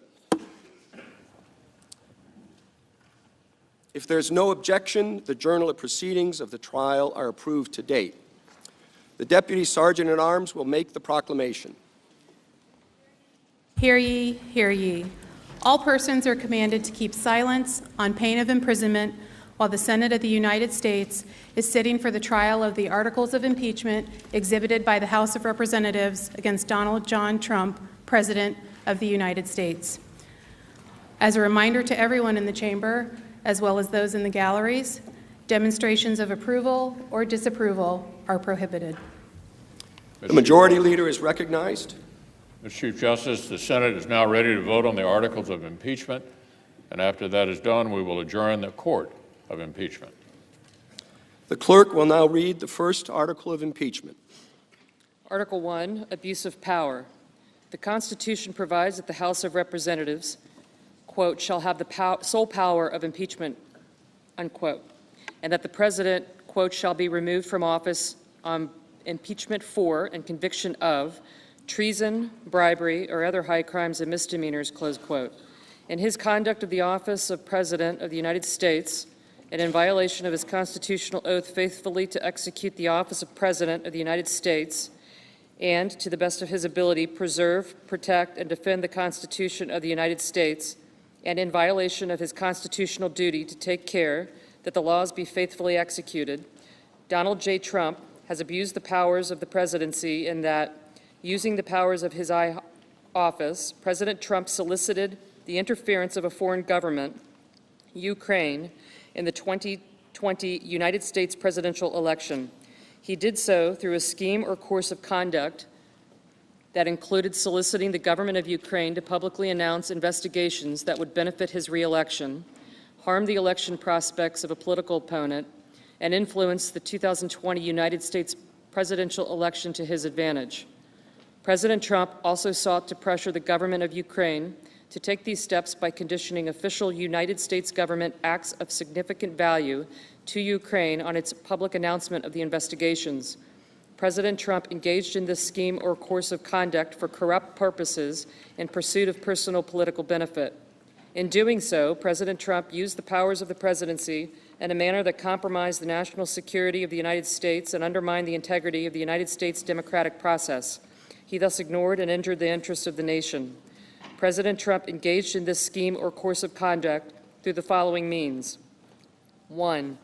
President Trump, acting both directly and through his agents within and outside the United States government, corruptly solicited the government of Ukraine to publicly announce investigations into A, political opponent, former Vice President Joseph R. Biden Jr., and B, a discredited theory promoted by Russia alleging that Ukraine, rather than Russia, interfered in the 2016 United States presidential election. 2, with the same corrupt motives, President Trump, acting both directly and through his agents within the outside of the United States government, conditioned 2 official acts on the public announcements that he had requested. A, the release of $391 million of United States taxpayer funds that Congress had appropriated on a bipartisan basis for the purpose of providing vital military and security assistance to Ukraine to oppose Russian aggression, and which President Trump had ordered suspended, and B, a head of state meeting at the White House, which the President of Ukraine sought to demonstrate continued United States support for the government of Ukraine in the face of Russian aggression. 3, faced with the public revelation of his actions, President Trump ultimately released the military and security assistance to the government of Ukraine and has persisted in openly and corruptly urging and soliciting Ukraine to undertake investigations for his personal political benefit. These actions were consistent with President Trump's previous invitations of foreign interference in United States elections. In all of this, President Trump abused the powers of the presidency by ignoring and injuring national security and other vital national interests to obtain an improper personal political benefit. He has also betrayed the nation by abusing his high office to enlist a foreign power in corrupting democratic elections. Wherefore, President Trump, by such conduct, has demonstrated that he will remain a threat to national security and the Constitution if allowed to remain in office, and has acted in a manner grossly incompatible with self-governance and the rule of law. President Trump thus warrants impeachment and trial removal from office, and disqualification to hold and enjoy any office of honor, trust, or profit under the United States. Each senator, when his or her name is called, will stand in his or her place and vote guilty or not guilty as required by Rule 23 of the Senate Rules on Impeachment. Article 1, Section 3, Clause 6 of the Constitution, regarding the vote required for conviction on impeachment, provides that no person shall be convicted without the concurrence of 2/3 of the members present. The question is on the first article of impeachment. Senators, how say you? Is the respondent, Donald John Trump, guilty or not guilty? A roll call vote is required. The clerk will call the roll. Mr. Alexander. Not guilty. Mr. Alexander, not guilty. Ms. Baldwin. Guilty. Ms. Baldwin, guilty. Mr. Barrasso. Not guilty. Mr. Barrasso, not guilty. Mr. Bennett. Guilty. Mr. Bennett, guilty. Mrs. Blackburn. Not guilty. Mrs. Blackburn, not guilty. Mr. Blumenthal. Guilty. Mr. Blumenthal, guilty. Mr. Blunt. Not guilty. Mr. Blunt, not guilty. Mr. Booker. Guilty. Mr. Booker, guilty. Mr. Bozeman. Not guilty. Mr. Bozeman, not guilty. Mr. Braun. Not guilty. Mr. Braun, not guilty. Mr. Brown. Guilty. Mr. Brown, guilty. Mr. Burr. Not guilty. Mr. Burr, not guilty. Ms. Cantwell. Guilty. Ms. Cantwell, guilty. Mrs. Capito. Mrs. Capito, not guilty. Mr. Cardin. Mr. Cardin, guilty. Mr. Carper. Mr. Carper, guilty. Mr. Casey. Mr. Casey, guilty. Mr. Cassidy. Mr. Cassidy, not guilty. Ms. Collins. Ms. Collins, not guilty. Mr. Coons. Mr. Coons, guilty. Mr. Cornyn. Mr. Cornyn, not guilty. Ms. Cortez Masto. Ms. Cortez Masto, guilty. Mr. Cotton. Not guilty. Mr. Cotton, not guilty. Mr. Kramer. Not guilty. Mr. Kramer, not guilty. Mr. Crapo. Mr. Crapo, not guilty. Mr. Cruz. Mr. Cruz, not guilty. Mr. Daines. Mr. Daines, not guilty. Ms. Duckworth.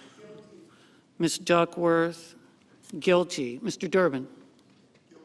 Mr. Durbin, guilty. Mr. Enzi. Mr. Enzi, not guilty. Ms. Ernst. Ms. Ernst, not guilty. Mrs. Feinstein. Mrs. Feinstein, guilty. Mrs. Fisher. Mrs. Fisher, not guilty. Mr. Gardner. Mr. Gardner, not guilty. Mrs. Gillibrand. Mrs. Gillibrand, guilty. Mr. Graham. Mr. Graham, not guilty. Mr. Grassley. Mr. Grassley, not guilty. Ms. Harris. Ms. Harris, guilty. Ms. Hassan. Ms. Hassan, guilty. Mr. Hawley. Mr. Hawley, not guilty. Mr. Heinrich. Mr. Heinrich, guilty. Ms. Hirono. Ms. Hirono, guilty. Mr. Hoven. Mr. Hoven, not guilty. Mrs. Hyde-Smith. Not guilty. Mrs. Hyde-Smith, not guilty. Mr. Inhofe. Mr. Inhofe, not guilty. Mr. Johnson. Not guilty. Mr. Johnson, not guilty. Mr. Jones. Guilty. Mr. Jones, guilty. Mr. King. Mr. King, guilty. Mr. Kennedy. Kennedy, not guilty. Mr. King, guilty. Klobuchar, Ms. Klobuchar, guilty. Mr. Langford.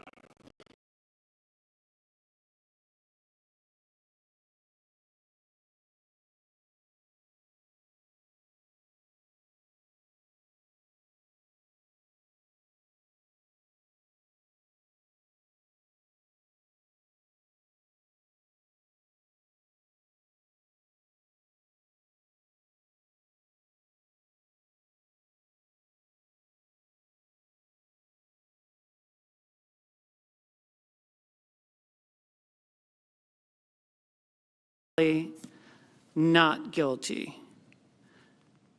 Mr. Menendez.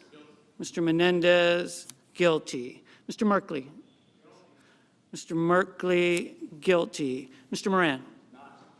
Mr. Moran, not guilty. Ms. Murkowski. Ms. Murkowski, not guilty. Mr. Murphy. Mr. Murphy, guilty. Mrs. Murray. Mrs. Murray, guilty. Mr. Paul. Mr. Paul, not guilty. Mr. Perdue. Mr. Perdue, not guilty. Mr. Peters. Mr. Peters, guilty. Mr. Portman. Mr. Portman, not guilty. Mr. Reed. Mr. Reed, guilty. Mr. Risch. Mr. Risch, not guilty. Mr. Roberts. Mr. Roberts, not guilty. Mr. Romney. Mr. Romney, guilty. Ms. Rosen. Ms. Rosen, guilty. Mr. Rounds. Mr. Rounds, not guilty. Mr. Rubio. Mr. Rubio, not guilty. Mr. Sanders. Mr. Sanders, guilty. Mr. Sass. Mr. Sass, not guilty. Mr. Schatz. Mr. Schatz, guilty. Mr. Schumer. Mr. Schumer, guilty. Mr. Scott of Florida. Mr. Scott of Florida, not guilty. Mr. Scott of South Carolina. Mr. Scott of South Carolina, not guilty. Mrs. Shaheen. Mrs. Shaheen, guilty. Mr. Shelby. Mr. Shelby, not guilty. Ms. Sinema. Ms. Sinema, guilty. Ms. Smith. Ms. Smith, guilty. Ms. Stabenow. Ms. Stabenow, guilty. Mr. Sullivan. Mr. Sullivan, not guilty. Mr. Tester. Mr. Tester, guilty. Mr. Thune. Mr. Thune, not guilty. Mr. Tillis. Mr. Tillis, not guilty. Mr. Toomey. Mr. Toomey, not guilty. Mr. Udall. Mr. Udall, guilty. Mr. Van Hollen. Mr. Van Hollen, guilty. Mr. Warner. Mr. Warner, guilty. Ms. Warren. Ms. Warren, guilty. Mr. Whitehouse. Mr. Whitehouse, guilty. Mr. Wicker.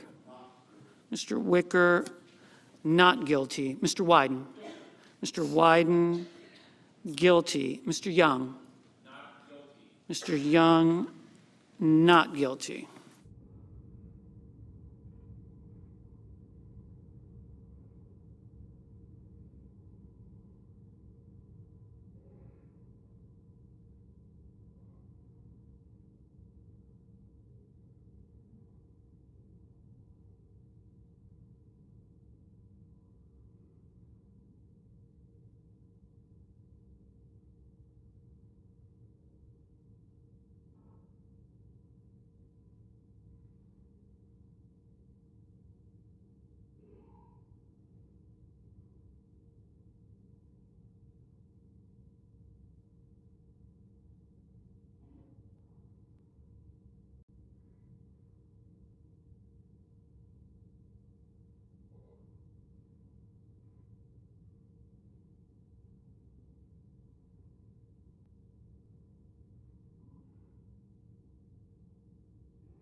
On this article of impeachment, 48 senators have pronounced Donald John Trump, President of the United States, guilty as charged. 52 senators have pronounced him not guilty as charged. 2/3 of the senators present not having pronounced him guilty, the Senate adjudges that the respondent, Donald John Trump, President of the United States, is not guilty as charged in the first article of impeachment. The clerk will read the second article of impeachment.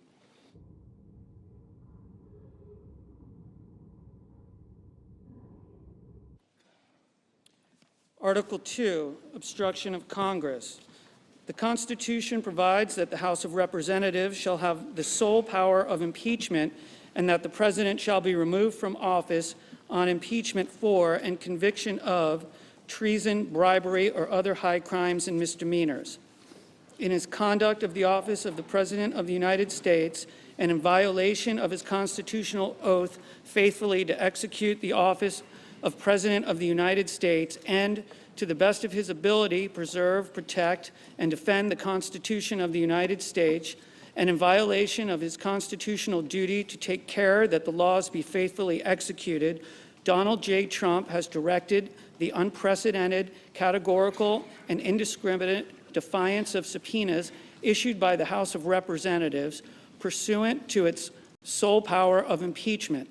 President Trump has abused the powers of the presidency in a manner offensive to and subversive of the Constitution, in that the House of Representatives has engaged in an impeachment inquiry focused on President Trump's corrupt solicitation of the government of Ukraine to interfere in the 2020 United States presidential election.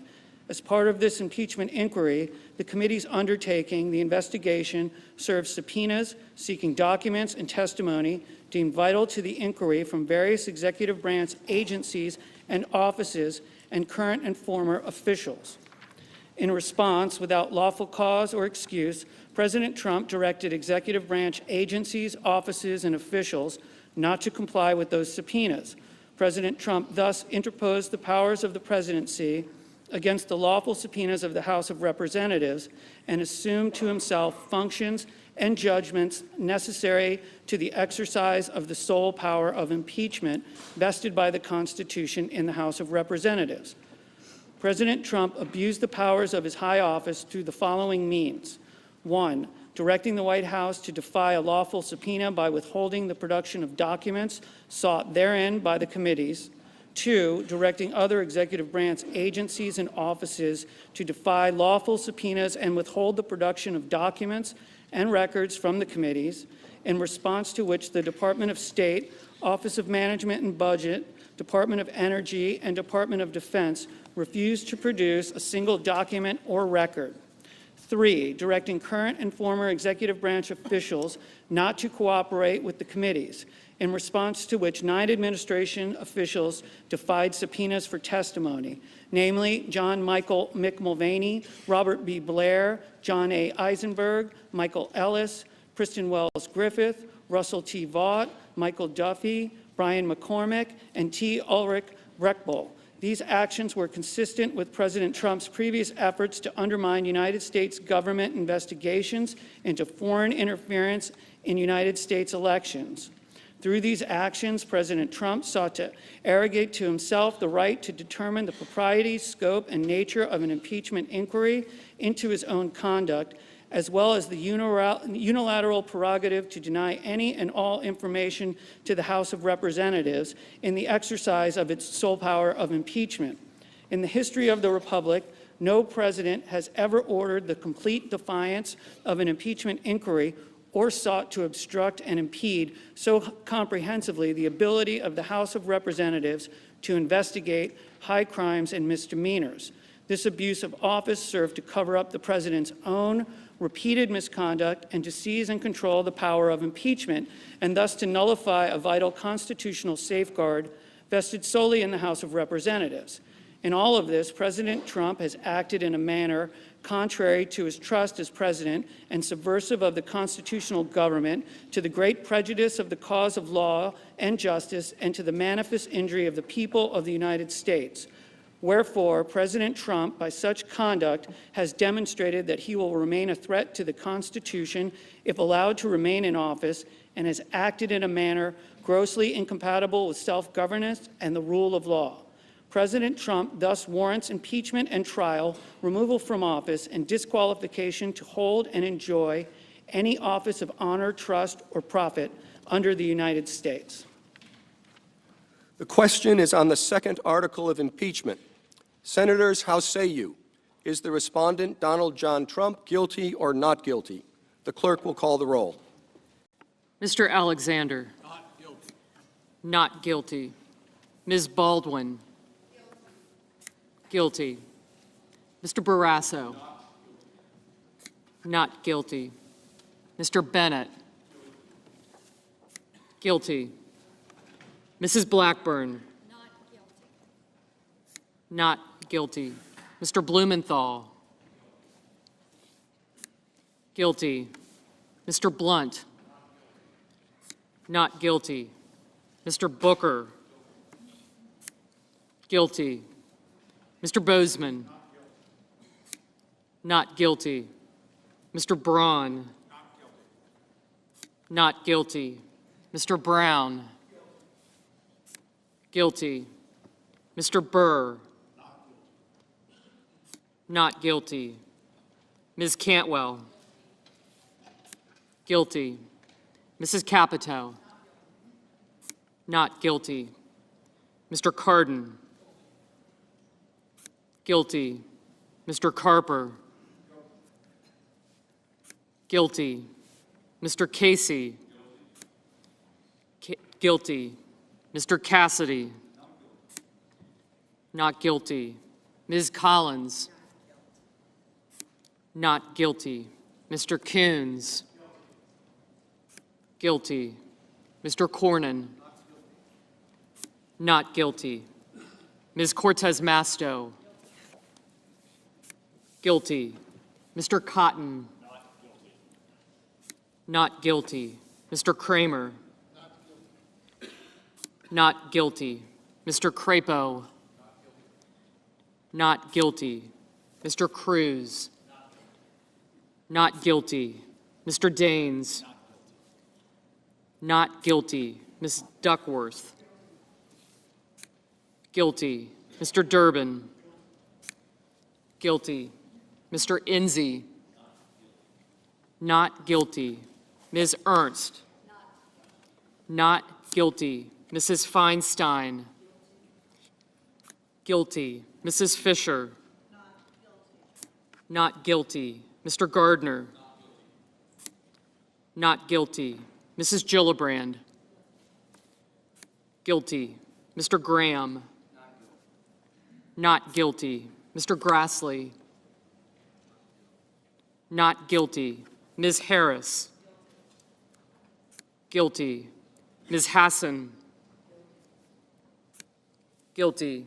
Mr. Hawley. Not guilty. Mr. Heinrich. Guilty. Ms. Hirono. Guilty. Mr. Hoven.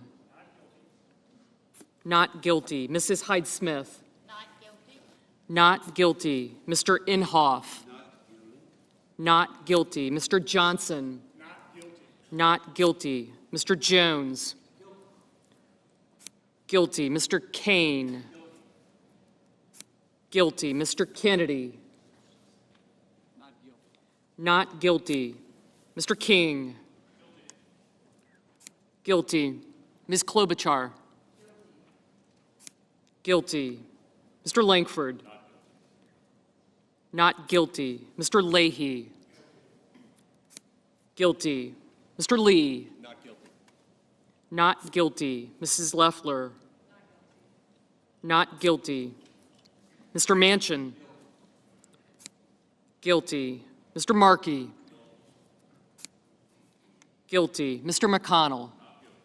Not guilty. Ms. McSally. Not guilty. Mr. Menendez. Guilty. Mr. Merkley.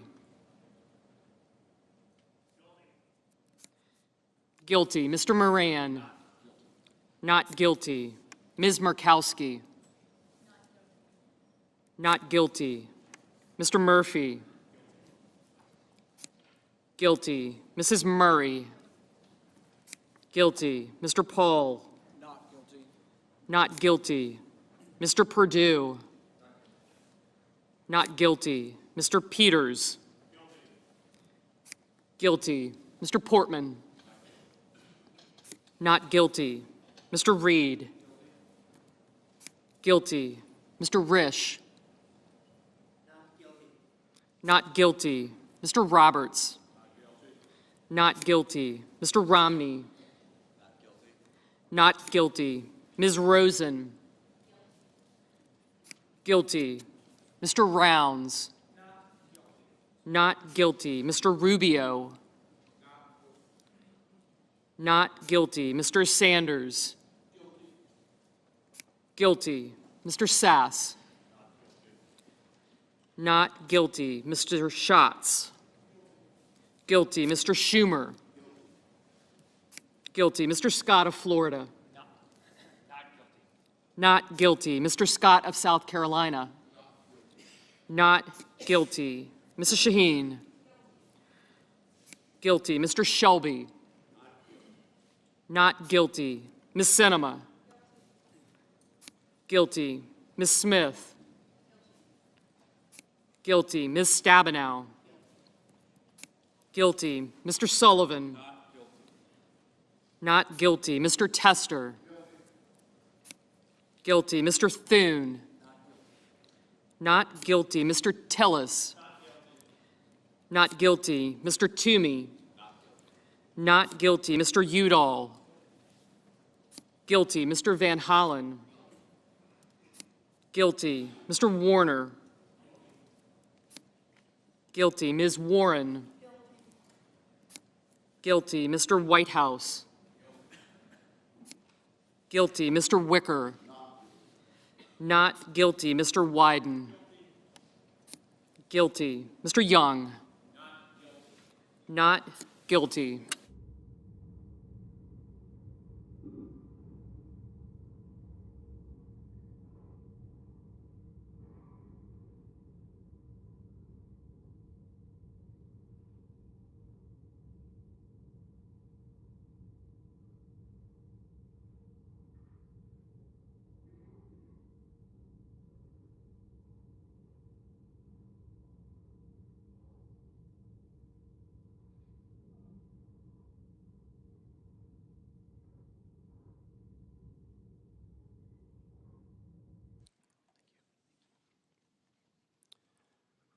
On this article of impeachment, 47 senators have pronounced Donald John Trump, President of the United States, guilty as charged. 53 senators have pronounced him not guilty as charged. 2/3 of the senators present not having pronounced him guilty, the Senate adjudges that respondent Donald John Trump, President of the United States, is not guilty as charged in the second article of impeachment. The presiding officer directs judgment to be entered in accordance with the judgment of the Senate as follows. The Senate, having tried Donald John Trump, President of the United States, upon 2 articles of impeachment exhibited against him by the House of Representatives, and 2/3 of the senators present not having found him guilty of the charges contained therein, it is therefore ordered and adjudged that the said Donald John Trump be, and he is hereby, acquitted of the charges in said articles. Mr. Chief Justice. The Majority Leader is recognized. I send an order to the desk. The clerk will report.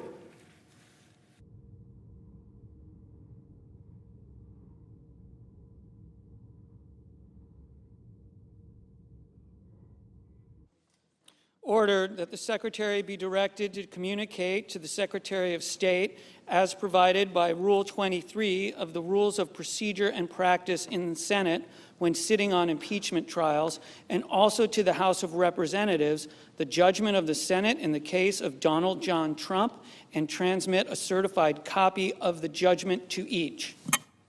Without objection, the order will be entered. Mr. Chief Justice. The Majority Leader is recognized. Before this process fully concludes, I want to very quickly acknowledge a few of the people who helped the Senate fulfill our duty these past weeks. First and foremost, I know my colleagues join me in thanking Chief Justice Roberts for presiding over the Senate trial with a clear head, steady hand, and the forbearance that this rare occasion demands.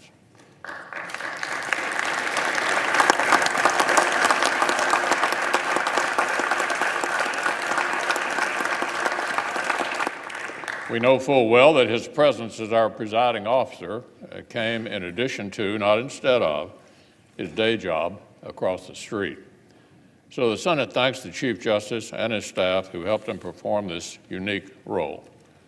Like his predecessor, Chief Justice Rehnquist, the Senate will be awarding Chief Justice Roberts the Golden Gavel to commemorate his time presiding over this body.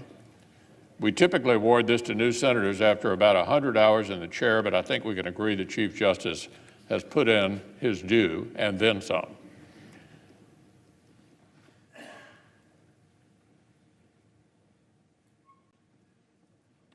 page is delivering the gavel.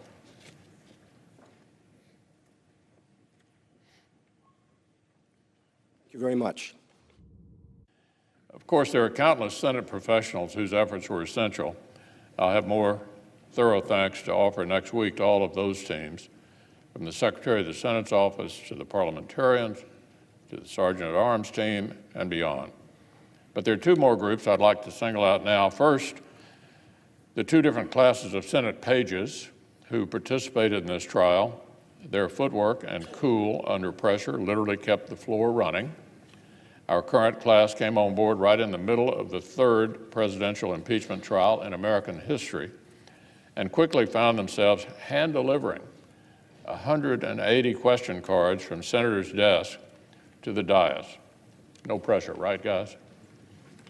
So thank you all very much for your good work.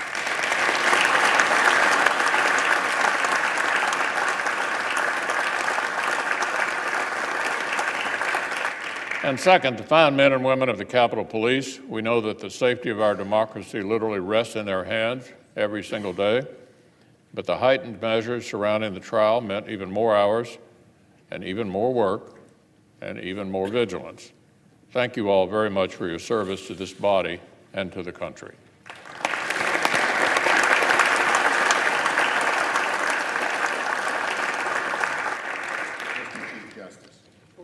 The chair recognizes the Democratic leader.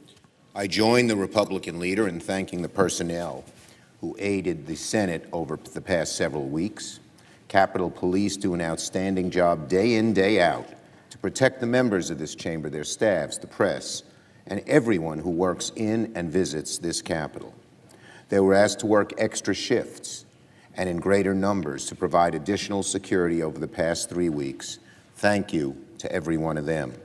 I, too, would like to thank those wonderful pages. I so much enjoyed you with your serious faces walking down right here and giving the Chief Justice our questions. As the leader noted, the new class of pages started midway in this impeachment trial. When you take a new job, you're usually given a few days to take stock of things, get up to speed. This class was given no such leeway, but they stepped right in, didn't miss a beat, ferrying hundreds of questions from U.S. senators to the Chief Justice on national television is not how most of us spend our first week at work, but they did it with aplomb. I'd also like to extend my personal thank you to David Houck, the Director of the Office of Accessibility Services, Tyler Pumphrey, the Supervisor, and Grace Ridgway, the wonderful Director of Capitol Facilities. Everyone Grace's team worked so hard to make sure we were ready for impeachment. Gary Richardson, known affectionately to us as Tiny, the Chief Chamber Attendant. Jim Hoover and the Cabinet Shop, who built new cabinets to deprive us of the use of our electronics and flip phones during the trial. Brenda Bird and her team did a spectacular job of keeping the Capitol clean, and Lyden Webb and his team who moved the furniture and then moved it again and again and again. Grace, we appreciate all your hard work. Please convey our sincerest thanks to your staff. Thank you all, the whole staff, for your diligent work through many long days and late nights during this very trying time in our nation's history. Mr. Chief Justice. The chair also wishes to make a very brief statement. I would like to begin by thanking the Majority Leader and the Democratic Leader for their support as I attempted to carry out ill-defined responsibilities in an unfamiliar setting. They ensured that I had the wise counsel of the Senate itself through its secretary and her legislative staff. I am especially grateful to the parliamentarian and her deputy for their unfailing patience and keen insight. I am likewise grateful to the Sergeant-at-Arms and his staff for the assistance and many courtesies that they extended during my period of required residency. And thank you all for making my presence here as comfortable as possible. As I depart the chamber, I do so with an invitation to visit the court. By long tradition and in memory of the 135 years we sat in this building, we keep the front row of the gallery in our courtroom open for members of Congress who might want to drop by to see an argument or to escape one. I also depart with sincere good wishes as we carry out our common commitment to the Constitution through the distinct roles assigned to us by that charter. You have been generous hosts, and I look forward to seeing you again under happier circumstances. The chair recognizes the Majority Leader. I move that the Senate, sitting as a court of impeachment on the articles against Donald John Trump, adjourn, sine die. Without objection, the motion is agreed to. The Senate, sitting as a court of impeachment, stands adjourned, sine die.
The presiding officer.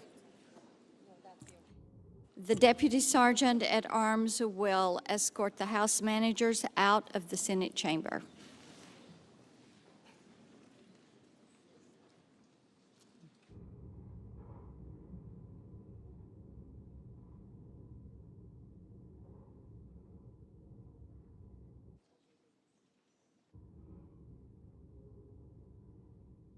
President. The Majority Leader. I suggest the absence of a quorum. Clerk will call the roll. Mr. Alexander.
Well, good afternoon, everyone. Some of you are probably wondering what's left to be said after listening to all this for the last 2 or 3 weeks. As you know, I'm occasionally rather parsimonious with my comments, and I thought it best to wait until this was behind us before having a more open discussion with all of you about what we've just witnessed. Let me start by saying I don't think any of you doubt that this was the most partisan of exercises. We all fully remember, and it's been said numerous times, the Speaker said roughly a year ago, you shouldn't go forward with an impeachment that was not bipartisan. I've watched her very carefully over the years. Our leadership positions have overlapped, and even before then, we were working together on appropriation bills back in the early days. I'm pretty sure she didn't want to do this.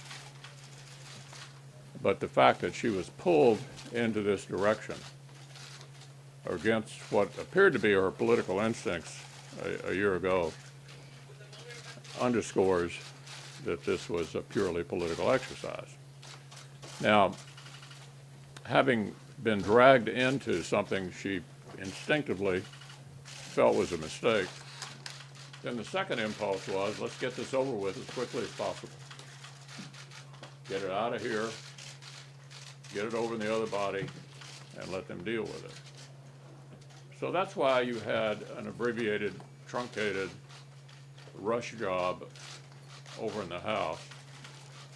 But even during that abbreviated period, it was pretty clear that they amassed a significant body of evidence from witnesses, which you heard them argue about over here frequently. And they provided with us in the House record testimony from 13 witnesses, depositions from 17 witnesses. Then, of course, we added on top of that 180 questions. That we witnessed 193 witness video clips and 28,000 pages of evidence. So I asked my staff to count up the number of times we heard from the House managers during their presentation, how many times it was already proven. There were 60 times, 60, in which House managers said during their presentation to us that the case was either proven or proved, 60 times. There were 33 more times when one or more of the House managers said the evidence was overwhelming. So where did the nonsense about witnesses come from? I have a pretty good idea.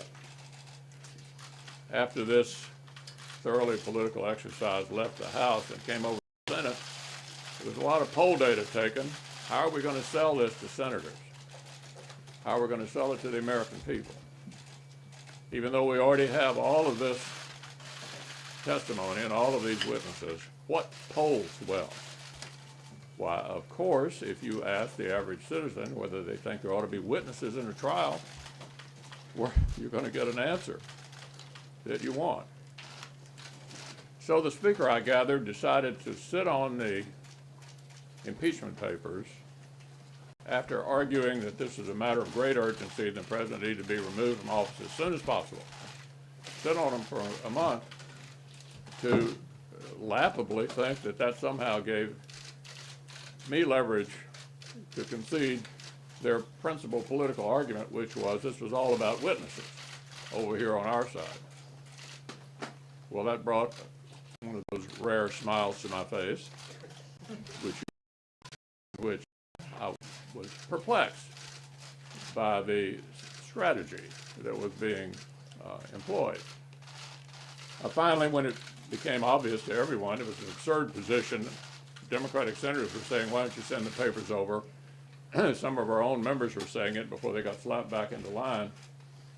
The papers came over, and we knew full well this was all going to be about witnesses. I had said to my colleagues back in December in anticipation of the impeachment that their strategy would be to get it out of the House quickly and to leave it in the Senate endlessly,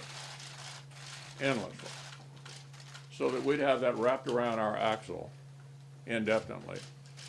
And my suspicion was that it wasn't so much about President Trump, but rather about taking the Senate. And my counterpart, Senator Schumer, finally in the last few weeks pretty much admitted it to all of you that that's what this was all about.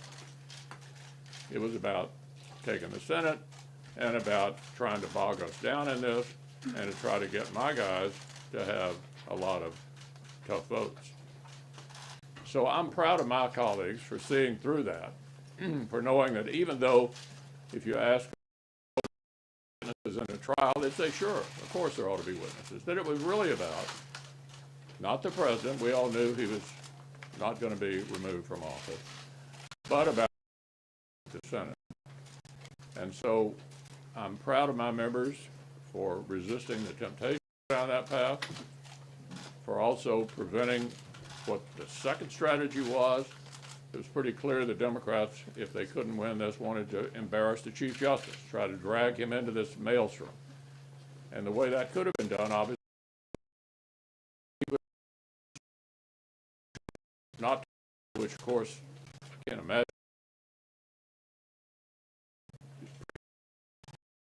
the Supreme Court as well.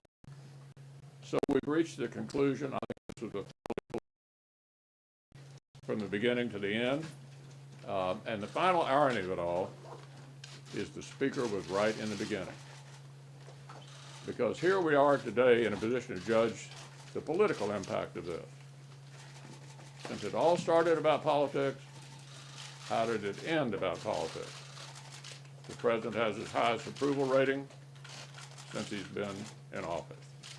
I can tell you as a poll watcher who's looking at polls in certain Senate races, every one of our people in tough races, every one of them, is in better shape today than they were before the impeachment trial started. So I'm not sitting here predicting what will be the biggest issue in November, but I can tell you this. Right now, this is a political loser for them. They initiated it. They thought this was a great idea.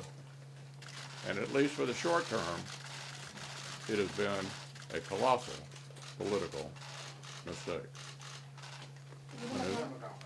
Several of your governors have said appropriate or shameful, as Lucy McConnell said. One of them, of course, today is vote to convict the president, Mitt Romney did. For you, why is it okay for the president to ask another foreign country to investigate a political rival? Now, Manu, I've been responding to you for years. And you know that what I'm here to talk about today is the political impact of this. We've completed it. We've listened to their arguments. We've voted. It's in the rearview mirror.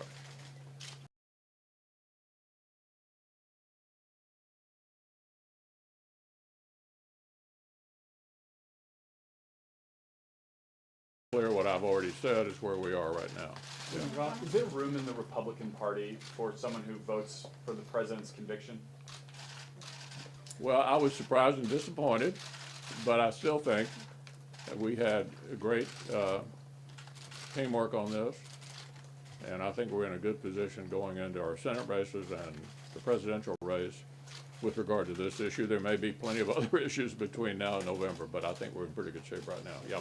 Leader McConnell, some of Speaker Pelosi's top lieutenants are already talking about next steps, subpoenaing John Bolton. Is there a serious political price to pay if they don't move on after impeachment? Well, you know, I've watched these impeachments over these investigations over the years by both sides. I really think the American people are more likely to focus at this point and for the rest of the year on what kind of shape is the country in. How are you feeling about things? Are you better off, as President Reagan put it, are you better off now than you were 4 years ago? Yeah, I think the investigations will go on. That's sort of what Congress does. We've done it when we were in the majority and there was a Democratic president. They've done it. I wouldn't expect that to stop. I think in the end, it's not likely to have much of an impact on any of the races, the presidential or the Senate races. Yeah. Donald Trump Jr., just to follow up on Garrett's question there, is calling for Mitt Romney to be expelled from the Republican conference. Is there any chance that Mitt Romney is expelled from the Republican conference as a result of his vote to convict? Yeah, look, I was surprised and disappointed, but we have much work to do for the American people. And I think Senator Romney has been largely supportive of most everything we've tried to accomplish. Leader McConnell? Yeah. Why is there this reluctance to engage specifically on the issue of the president's conduct? And was it acceptable for President Trump to ask the leader of Ukraine to investigate the Bidens and subsequently hold up military aid? That specific question. I'm sure you were paying close attention, but that's exactly what we've been talking about for the last 3 weeks. Yeah. Obviously, you and Senate Minority Leader Chuck Schumer had a lot of disagreement. And how would you characterize your relationship with the minority leader coming out of this, and has it been strained? Yeah, I think the relationship is fine, but adopting the Clinton rules didn't serve his purpose. So let's go back to what he was trying to achieve. He was very forthright about it. We had a discussion before we began the trial. He wanted to guarantee at least some number of witnesses before we started. I felt that our best interest and the best interest of the country was served by listening to the arguments and going through the questioning period before we got to the question of witnesses, because we might or might not conclude at that point that we needed any witnesses because we had a mountain of evidence headed our way that they referred to repeatedly, which was the best argument against additional witnesses. I mean, how many times did they have to say the case was conclusive? What was the line? Proven, or proved, or overwhelming. Now, when you listen to those kind of arguments being made by the managers, you scratch your head and say, now really? Do we need to hear more? So that was the difference. We weren't angry about it. He was trying to achieve an outcome that he thought helped him win the Senate. I felt the Clinton precedent made more sense, not only for the country, but for us. Yeah, David? Can you talk a little bit more about why it was so important to you, not just to make sure the president was acquitted, but that you had a united conference, which you almost had, voting to acquit the president, and how fear of the Republican base for your members that are in some tough states may have helped make that decision?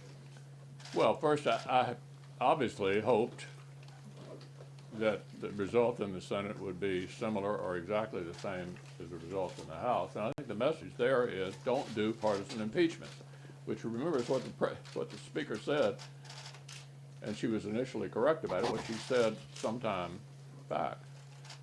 We don't want this to become routine. All of us looked at a number of things the founders said when they put impeachment in the Constitution. And they really were concerned about it becoming a kind of routine effort based on policy differences. or personality differences. Sound familiar? I mean, the main thing that drove Andrew Johnson's impeachment was they just didn't like him. Sound familiar? I mean, that's the kind of thing, it seems to me, the founders did not want to happen, that we get into a routine of doing this all the time because we had a policy difference or a personality difference. So I'm glad it ended the way it did. I hope the message to the House of Representatives, don't do this again. Yeah. How long is Senator Romney going to be in the doghouse? We don't have any doghouses here. The most important vote is the next vote. Cheryl. Can you talk a little bit about what is on the Senate's agenda going forward? And given the obvious animosity between the Speaker and the President at last night's State of the Union speech, do you think that this Congress can really accomplish anything legislatively with this White House? My biggest problem is accomplishing it with this House of Representatives. As you all know, we were pretty different approaches to America's problems between the House and the Senate. I think we've got a chance to do some more business. I certainly hope so. We're looking at infrastructure, we're looking at a parks bill, we're looking at land and water conservation. There are, even in the midst of the election, some things that I think we can do together. And even though several of you have completely bought into the notion that we're somehow totally dysfunctional, I would point you back to the end of last year. There were a number of dramatic bipartisan accomplishments in the overall spending bills at the end of the year. Admittedly, they didn't move across the floor independently, but in that bill were a huge number of priorities for both sides. And those only get negotiated on a bipartisan basis. So I don't buy the notion that the Congress is dysfunctional. We have some big differences. I mean, look at what the House passes and look at what we do. We do have some big differences. But we'll get some more work done for the American people on the things that we can agree on. And then they'll settle all of this in November and decide who they want to lead the country going forward. Yeah, back in the back. Senators Collins and Murkowski have a resolution to extend the deadline to ratify the Equal Rights Amendment. Is that I'm sorry, I can't hear you. The Equal Rights Amendment resolution from Senators Murkowski and Collins to ratify that constitutional amendment, is that something you'd be open to putting on the floor? To ratify what? Equal Rights Amendment. Oh, I haven't thought about that. I'm personally not a supporter, but I haven't thought about it. Senator McConnell. Yes. Will the Republican go after the Bidens after the impeachment? Will the Republican Party go after the Bidens after the impeachment? What about Go after the Bidens. Look, I don't tell the committee chairman what to look at. One of you suggested earlier the House is probably still in the investigatory business. I can only suggest that the Senate could choose to do that as well, but we don't have a dictatorship over in the Senate, and I don't instruct the committee chairman as to what to take a look at.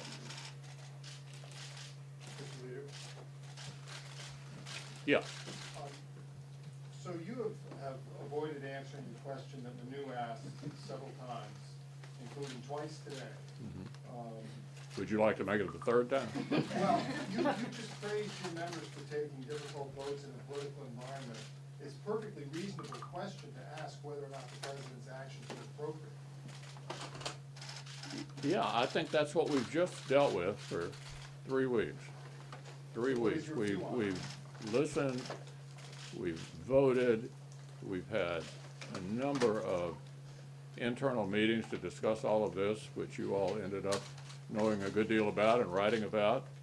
It's time to move on. This decision has been made. As far as I'm concerned, it's in the rearview mirror, and the consequences of it in terms of the future are up to the voters of the country to decide who they want to lead the government for the next 4, and in our case, with the class, 6 years. I'm going to take one more through. Yeah. Leader McConnell, what do you make of the fact that the House vote was bipartisan against the impeachment, and in the Senate, you had the opposite, with Senator Romney being the only Yeah, I think you can, I think they're pretty clearly party line both ways.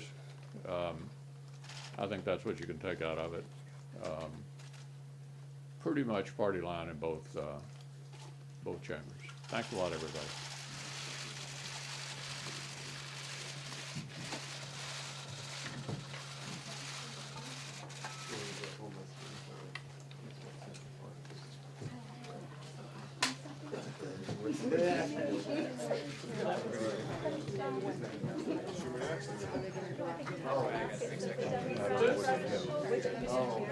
Well, Lindsey Graham is judiciary, right? Because they would be the ones who Mitt Romney's joined the Democratic Party.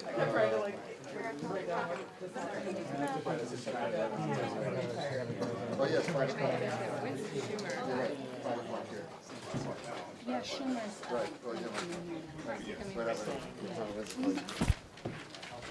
Nice done. Nicely done, Andy. I'm, okay, yeah, there's gotta be, okay, right after Schumer, though. Okay. Yes, that's right. Yes. Nancy's not coming.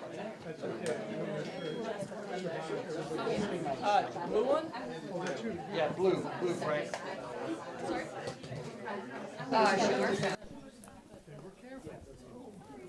Check, check, check. Were Sorry. you watching it within the office? Democrat calling? I watched Doug Jones. I will tell you, I've never seen a better argument to a jury than Doug Jones. And I was moved as well when I thought about what he would face going home from a lot of his constituents, many of us on both sides, because obviously this issue is very profoundly emotional. But did you say you were moved to tears by Romney? yes. You were moved to tears by Romney's speech? I was moved to tears by the idea that someone was standing for principle and conviction. Thank you, Thank Senator. you.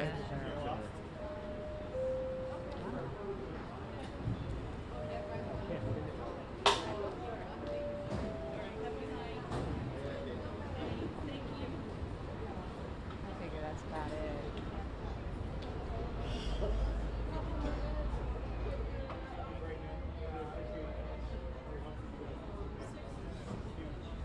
Tomorrow at noon, okay. The end of the suspense. We all thought it would be today. We wouldn't be able to not do it today. Don't do that to me. You have an issue?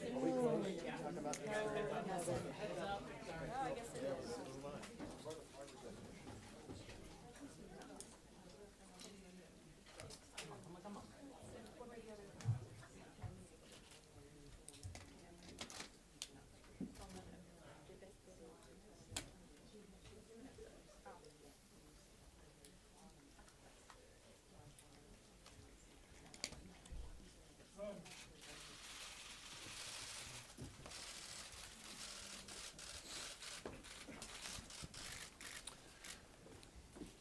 Good afternoon, everybody.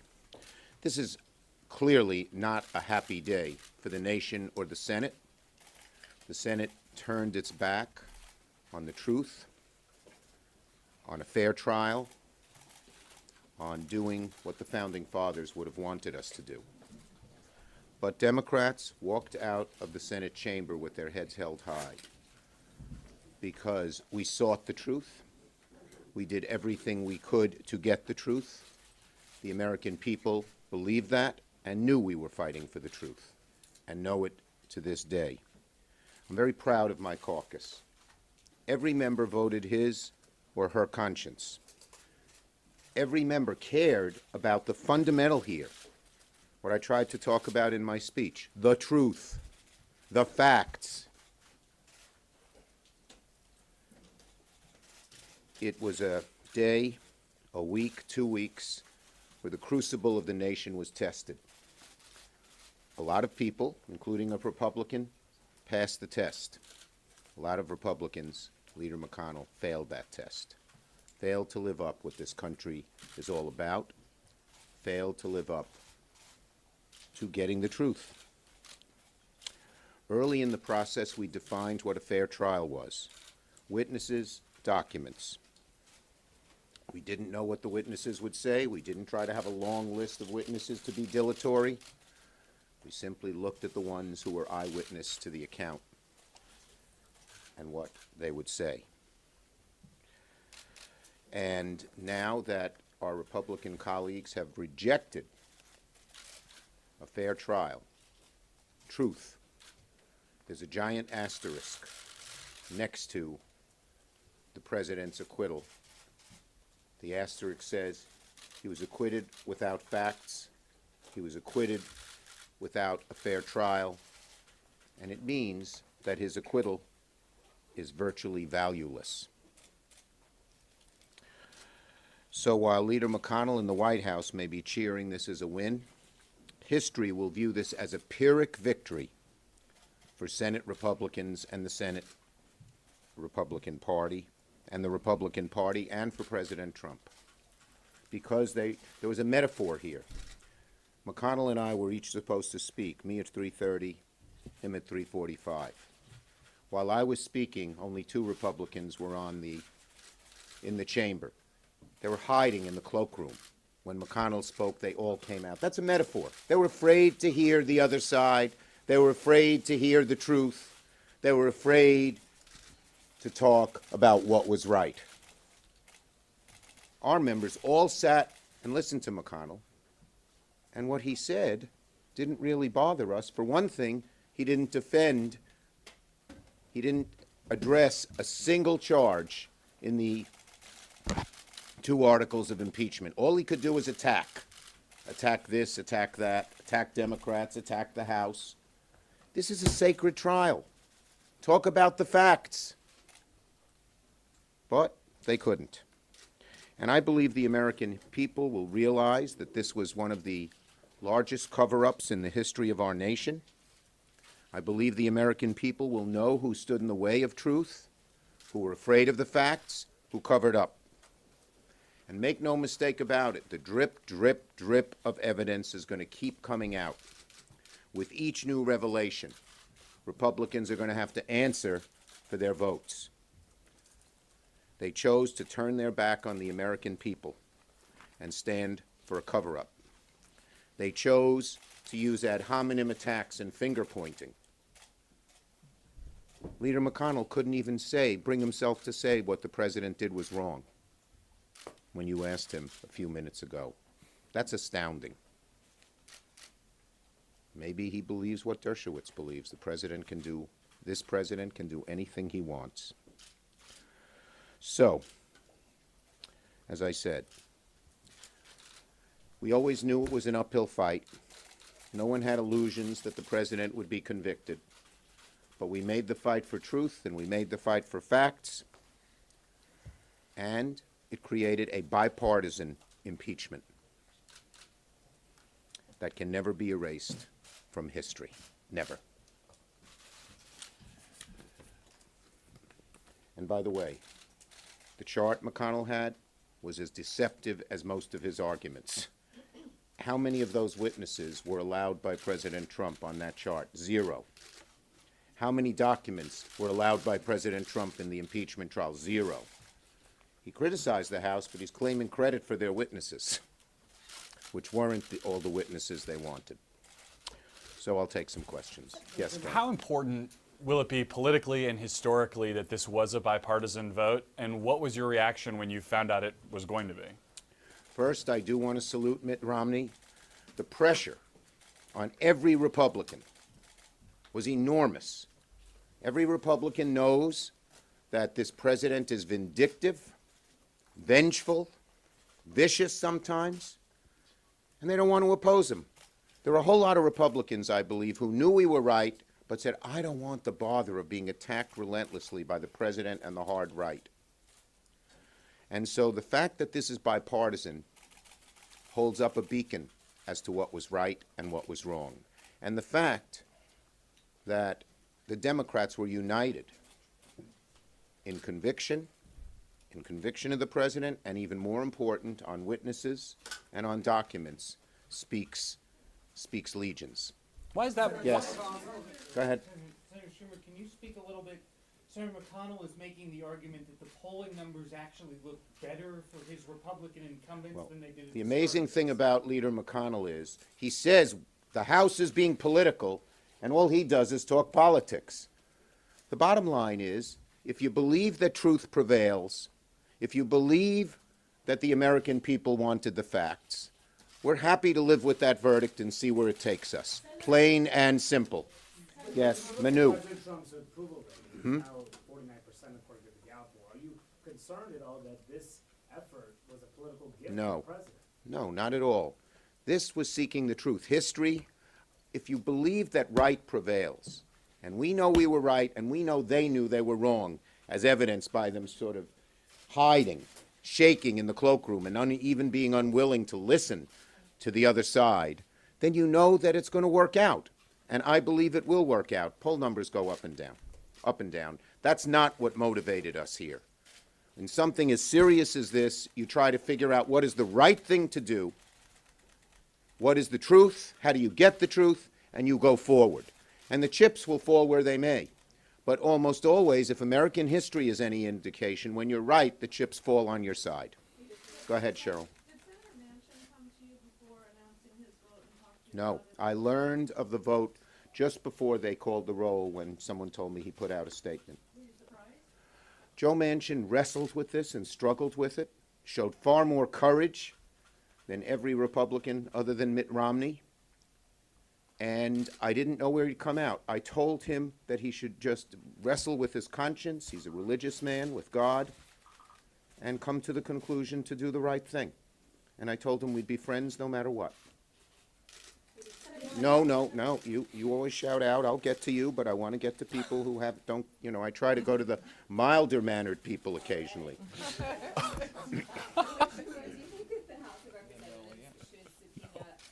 That'll be up to them. I'm not going to get into that. Do you think that if they do, what should happen? I'm not going to comment on what the House of Representatives should do. As I said, I thought they did a very fine job.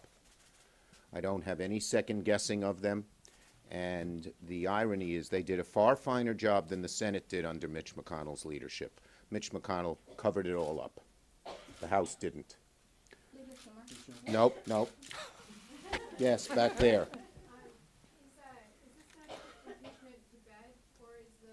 Look, this idea we have too many impeachments, too few impeachments. The standard should not be how many or what's politically right or wrong. The standard should be, did the president commit high crimes and misdemeanors? I think it's conclusive that the president did. And if the president does it in 3 months, they should impeach him again. And if the next president does it, they should impeach him or her. The bottom line is very simple. This idea that the election should decide, if the Founding Fathers thought elections should decide, they wouldn't have put impeachment in the Constitution. They obviously said there are some instances where impeachment should decide. And there was no term limits then. So it's not that, second term is okay and all of that. It's the most ridiculous argument that elections should decide when the Founding Fathers put impeachment in the Constitution. Yes? Ukraine was the prize of this trial. Yes. Do you feel that Ukraine can become a toxic issue in legislation? Well, and what would be the signs of support? Well, I hope. We should be supporting Ukraine. There has been bipartisan support for Ukraine. In past, very strong votes for aid for Ukraine. But what happens is when the president comes up with this crazy conspiracy theory that came out of someone's mind and originally came out of Russian intelligence, all the Republicans say, yeah, that must be true. The obeisance to the president, when so many people know he's wrong, when so many people know he's mistruthful, is very damaging to the Republic. Okay? You should not be afraid to tell a president he is wrong when you know he is. But Donald Trump has them all very fearful, very fearful. Yes? You. Hallelujah, you finally got called on.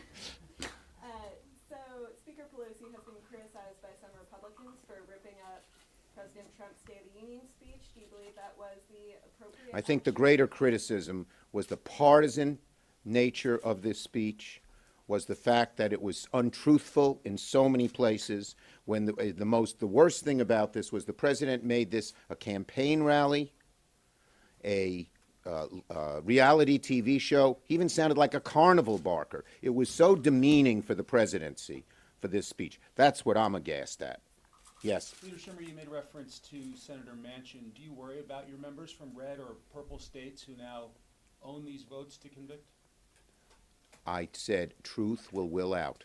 And I think those members who voted for truth, who voted for witnesses and documents, as the American people were for, will be rewarded for it. What do you? Nope, not you. You. There's been a number of the president's allies who have now come out saying that Mitt Romney should be expelled from the Republican conference. What do you think that says about the Republican Party generally? Plenty. Could you care to expound on that? Well, it makes my case. If you stand up when you think the president's wrong, and by the way, the vast majority of Americans and a good chunk of Republicans said the president's wrong. They may have come to a different conclusion, but they said he's wrong, and they want to throw you out of the party. That's why the percentage of Americans who are Republican is less today than when Donald Trump took office. Yes. Yep. I didn't call you, but I'll do you, and then I'll do her. Okay.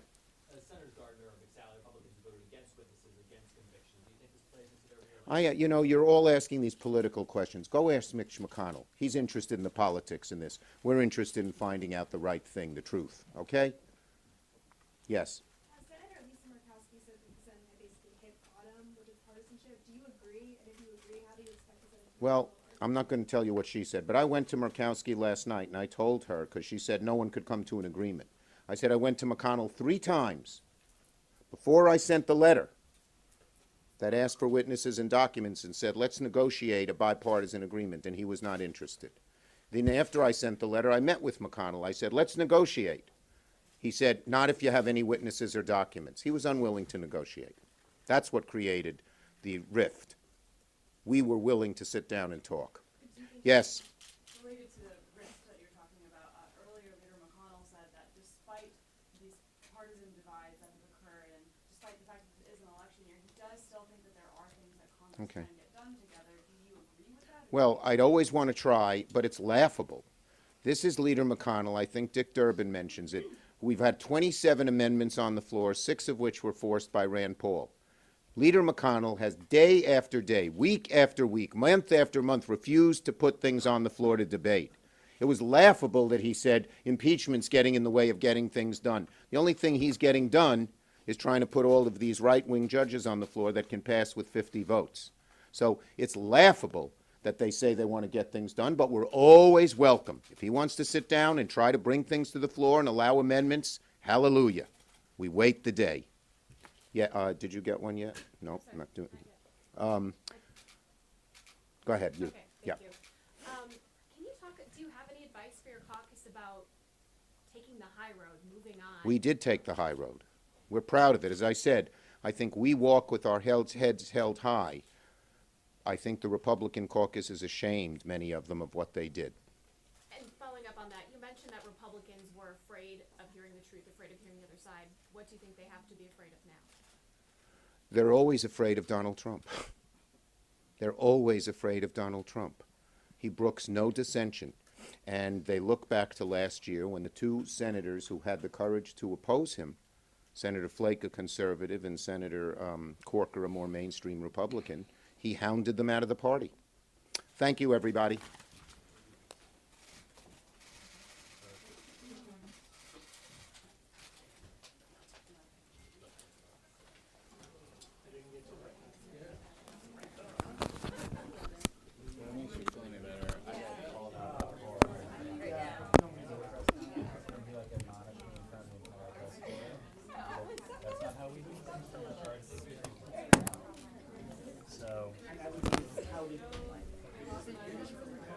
I know. It's either one of them, either one or the other hates me on any given week. Yeah, exactly. I still think it was